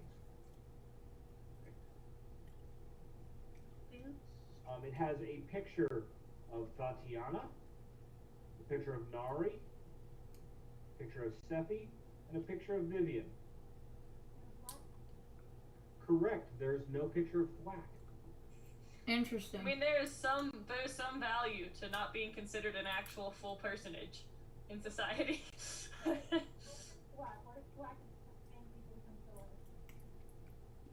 Highly Interesting theory, but no, pretty sure they just don't think goblins are like sentient human. Or creatures. And they've somebody known about does us for think much of longer. Writing Thwack off as her manservant the entire time. And he Exactly. doesn't display the adventure. He doesn't have an Adventurers Guild pin. This- Wait, who brought up our Adventurers Guild? There's been a number of people who have pointed out the Adventurers Guild, the Constable, the Whoremaster noted your Adventurers Guild pins. What if it's the Whoremaster with Sunrun and Fox? That would be an interesting twist. Many things are possible. Yeah, worshippers and Sun God. Clearly, worshippers of the sun god. Let's see. Notably, on the both the big bulky guy, he has a set of bracers that he is wearing that, despite being singed and scorched, they're still shiny. They are a thick leather with, when you on closer inspection, runes etched into them. Ooh. Cooled into the leather. Okay. The spellcaster does have a larger satchel with him that contains 3 vials of that are half empty, and about 4 vials that that are completely empty, there's only dregs of a light green fluid in the bottom of this. I mean, my thought is we should get the bracers resized for Tatiana, as they might provide some amount of armor. AC raisin. AC raisins? AC raisins. Nom nom nom nom. And give the potions to Nari, because that's what she does now, is potions. That's why we got a big old cart. That the dead stuff. I was about to ask, with her alchemical background now, does she know what's in the half-empty vials? So it would take a little time for inspection, Yeah. but once you do, it is a potion of battle frenzy. That makes a lot of sense. These potions cause a person to completely ignore their own self-preservation, giving them 10 extra hit points, and they are immune to most fear effects and anything that's going to dissuade them from carrying out their attack. Okay. Now, the guy who was terrified by the bats apparently must not have taken his. That's okay. Well worth it. No, he didn't drink his potion. Because he didn't. Apparently, he wasn't completely up on the plan, but yeah, he didn't want to drink the potion. The weapons that the others are carrying are only they're mostly normal. Nothing particularly interesting about them. Okay. The particularly large gentleman never actually used it, but he had a greatsword strapped across his back. Nice. Inside of a tavern is not the right place for using a greatsword. No. Because think of like a Scottish claymore. It is a two-handed sword, really designed for the battlefield or open combat. Not an appropriate weapon for fighting in a tavern. I mean, I do vote if we can take the weapons to resell them, Wonder Bar, if that's not really, like, weight-wise feasible, that's fine. You would only, off of his weapons, the greatsword would make you the most money, and that's probably only going to be worth, say, 8 gold. So not a big thing. Though, while looking around, this tavern is fucked. Maybe we'll leave him then for homie. He's when checking on him, he is looking at all of the damage that's been done and seriously concerned about his own well-being, his own financial position, based on the scorch marks, the blood stains, the body, the rodent shrapnel, the dead bugs. I mean, a lot of that is just a good clean and we'll get rid of. But, like, yeah, I'm like, that then becomes the question, should we leave the weapons and gold behind for ruining his bar, or should we take the gold? I vote we leave the weapons either way, because it just doesn't sound like carting them around is really all that worthwhile. Well, okay, so it's 5 gold per person, right? There was so like total is 40 gold. But there were 7 people. 8. There were 8 people. 2 drunks, 3 at the door, 3 at the other door. No, it was 2, 2, and 3. 2, 2, and 3. Gotcha. I thought it was 3, 3, and 2. I mean, I'm fine with that. So, estimating the damages to his place, it's probably going to cost him about 40 gold worth of man hours to clean and repair the basic stuff. This wasn't a particularly nice tavern. It was pretty basic. But he's going to have to, resand the floors and, all of the booze that got broken when the rats exploded. I'll drop in 2 more gold. So, To be fair, if he sells all the weapons and just uses the gold that are on their personage, it should be right around 40 gold. he'll probably break even. He'll just have to be closed for, a few days to get things back in shape. Yeah, I say we just leave it all. Yeah, I think that's my Well, thought. we already searched them and we found these things, so we can take it to him and be like, hey, look, I sincerely apologize for the damage that we caused. Here's 45 gold pieces for you to, or however much it was, 35. 35 gold pieces. Here are their weapons. I hope that you can sell them and gather more gold. And I hope that your bar can be fixed. But if you need any assistance, you can find us at this establishment. Yep. Perception check, everyone. I got a 28. 26. 18. Wait, 18 plus 31. 24. Okay. Vivian, your 31 is just enough to do it. There's a dead bug laying on top of one of the bodies. Is it a beetle? Yes, it just so happens to be a dead beetle. Yes! A large one.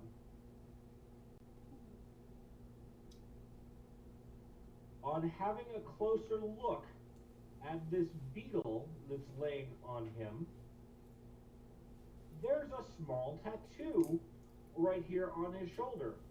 You didn't notice it between all of the different bites and scorch marks and everything else, but it is a blue ink tattoo.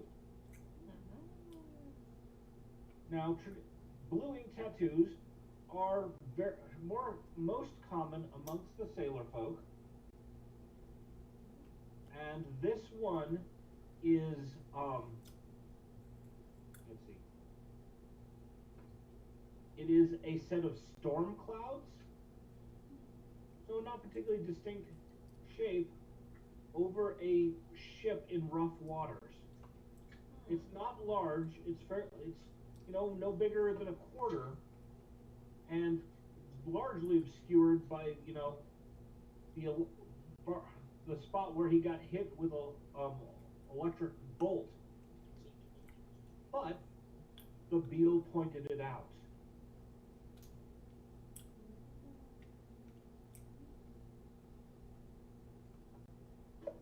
We need to go back to the courthouse, find the dock, and ask them about this. Can I take a picture? Can I bring out my little phone? And Yeah. okay. We could write the spell that night, or we could just draw it. You can use prestidigitation to transfer the image from his skin to a common piece of paper.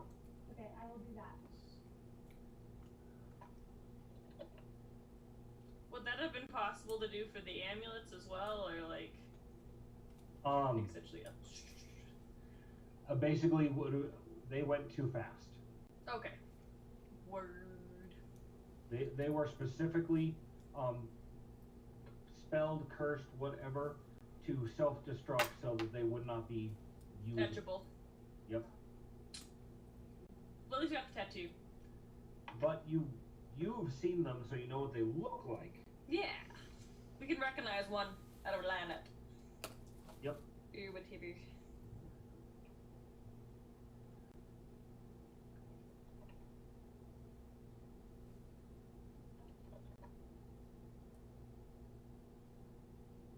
I use down like the study my necromancy book. Yes.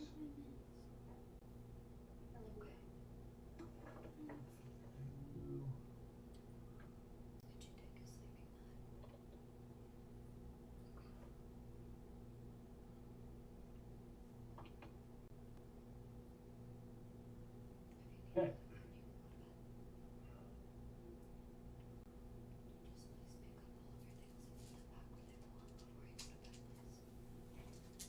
You're doing the math for your XP for right now, because you guys are going to be leveling up. Yay! Let's see. Where'd I? Plus.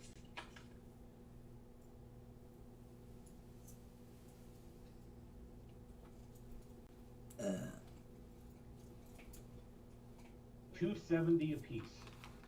Yay! Oh, that's just for the fight. You guys also dealt with the GHB Yup. GHB motherfucker. No. Let's see. What else did you had? Nari went to the Thieves Guild and successfully navigated getting an introduction, getting involved with the Thieves Guild.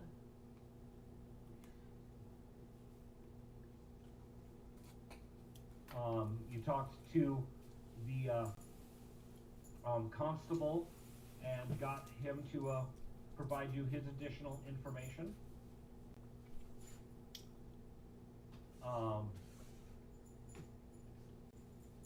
So that will bring it up to 380. So that should be enough to bump everybody over to level 6. And we'll have 335 points left over. Okay. So a third of the way to level 7. It was a good day. We did a lot. Alright, and we ran late tonight. It is 10:35 already. I gotta go pick up the Jeremy because his car's in the shop. Okay. Word up. Well, that was fun though. We achieved much. We did well. I'm proud of us. Yep, now it's time to level up. And you did not cast Fireball this session. I know. You didn't. But it's coming, I'm sure. Oh, shit. Sorry. Fireball is not a good spell for doing indoors. Yeah, no. That's why I held it. I knew better. Wise. Mm-hmm. I appreciate that. So, thank you to the minimal viewers we had this evening. For those of you who did tune in, you guys are radical, and we greatly appreciate you. We'll see you guys next Tuesday, 6 p.m. Central Standard Time. We'll also be back tomorrow at 5 p.m. Central Standard Time for Dungeons and Dragons with our local group. You guys know where to find me live. If you need the updates, hit me up on the socials. We'll catch you guys later. Well, bye, fans. Bye. Excellente.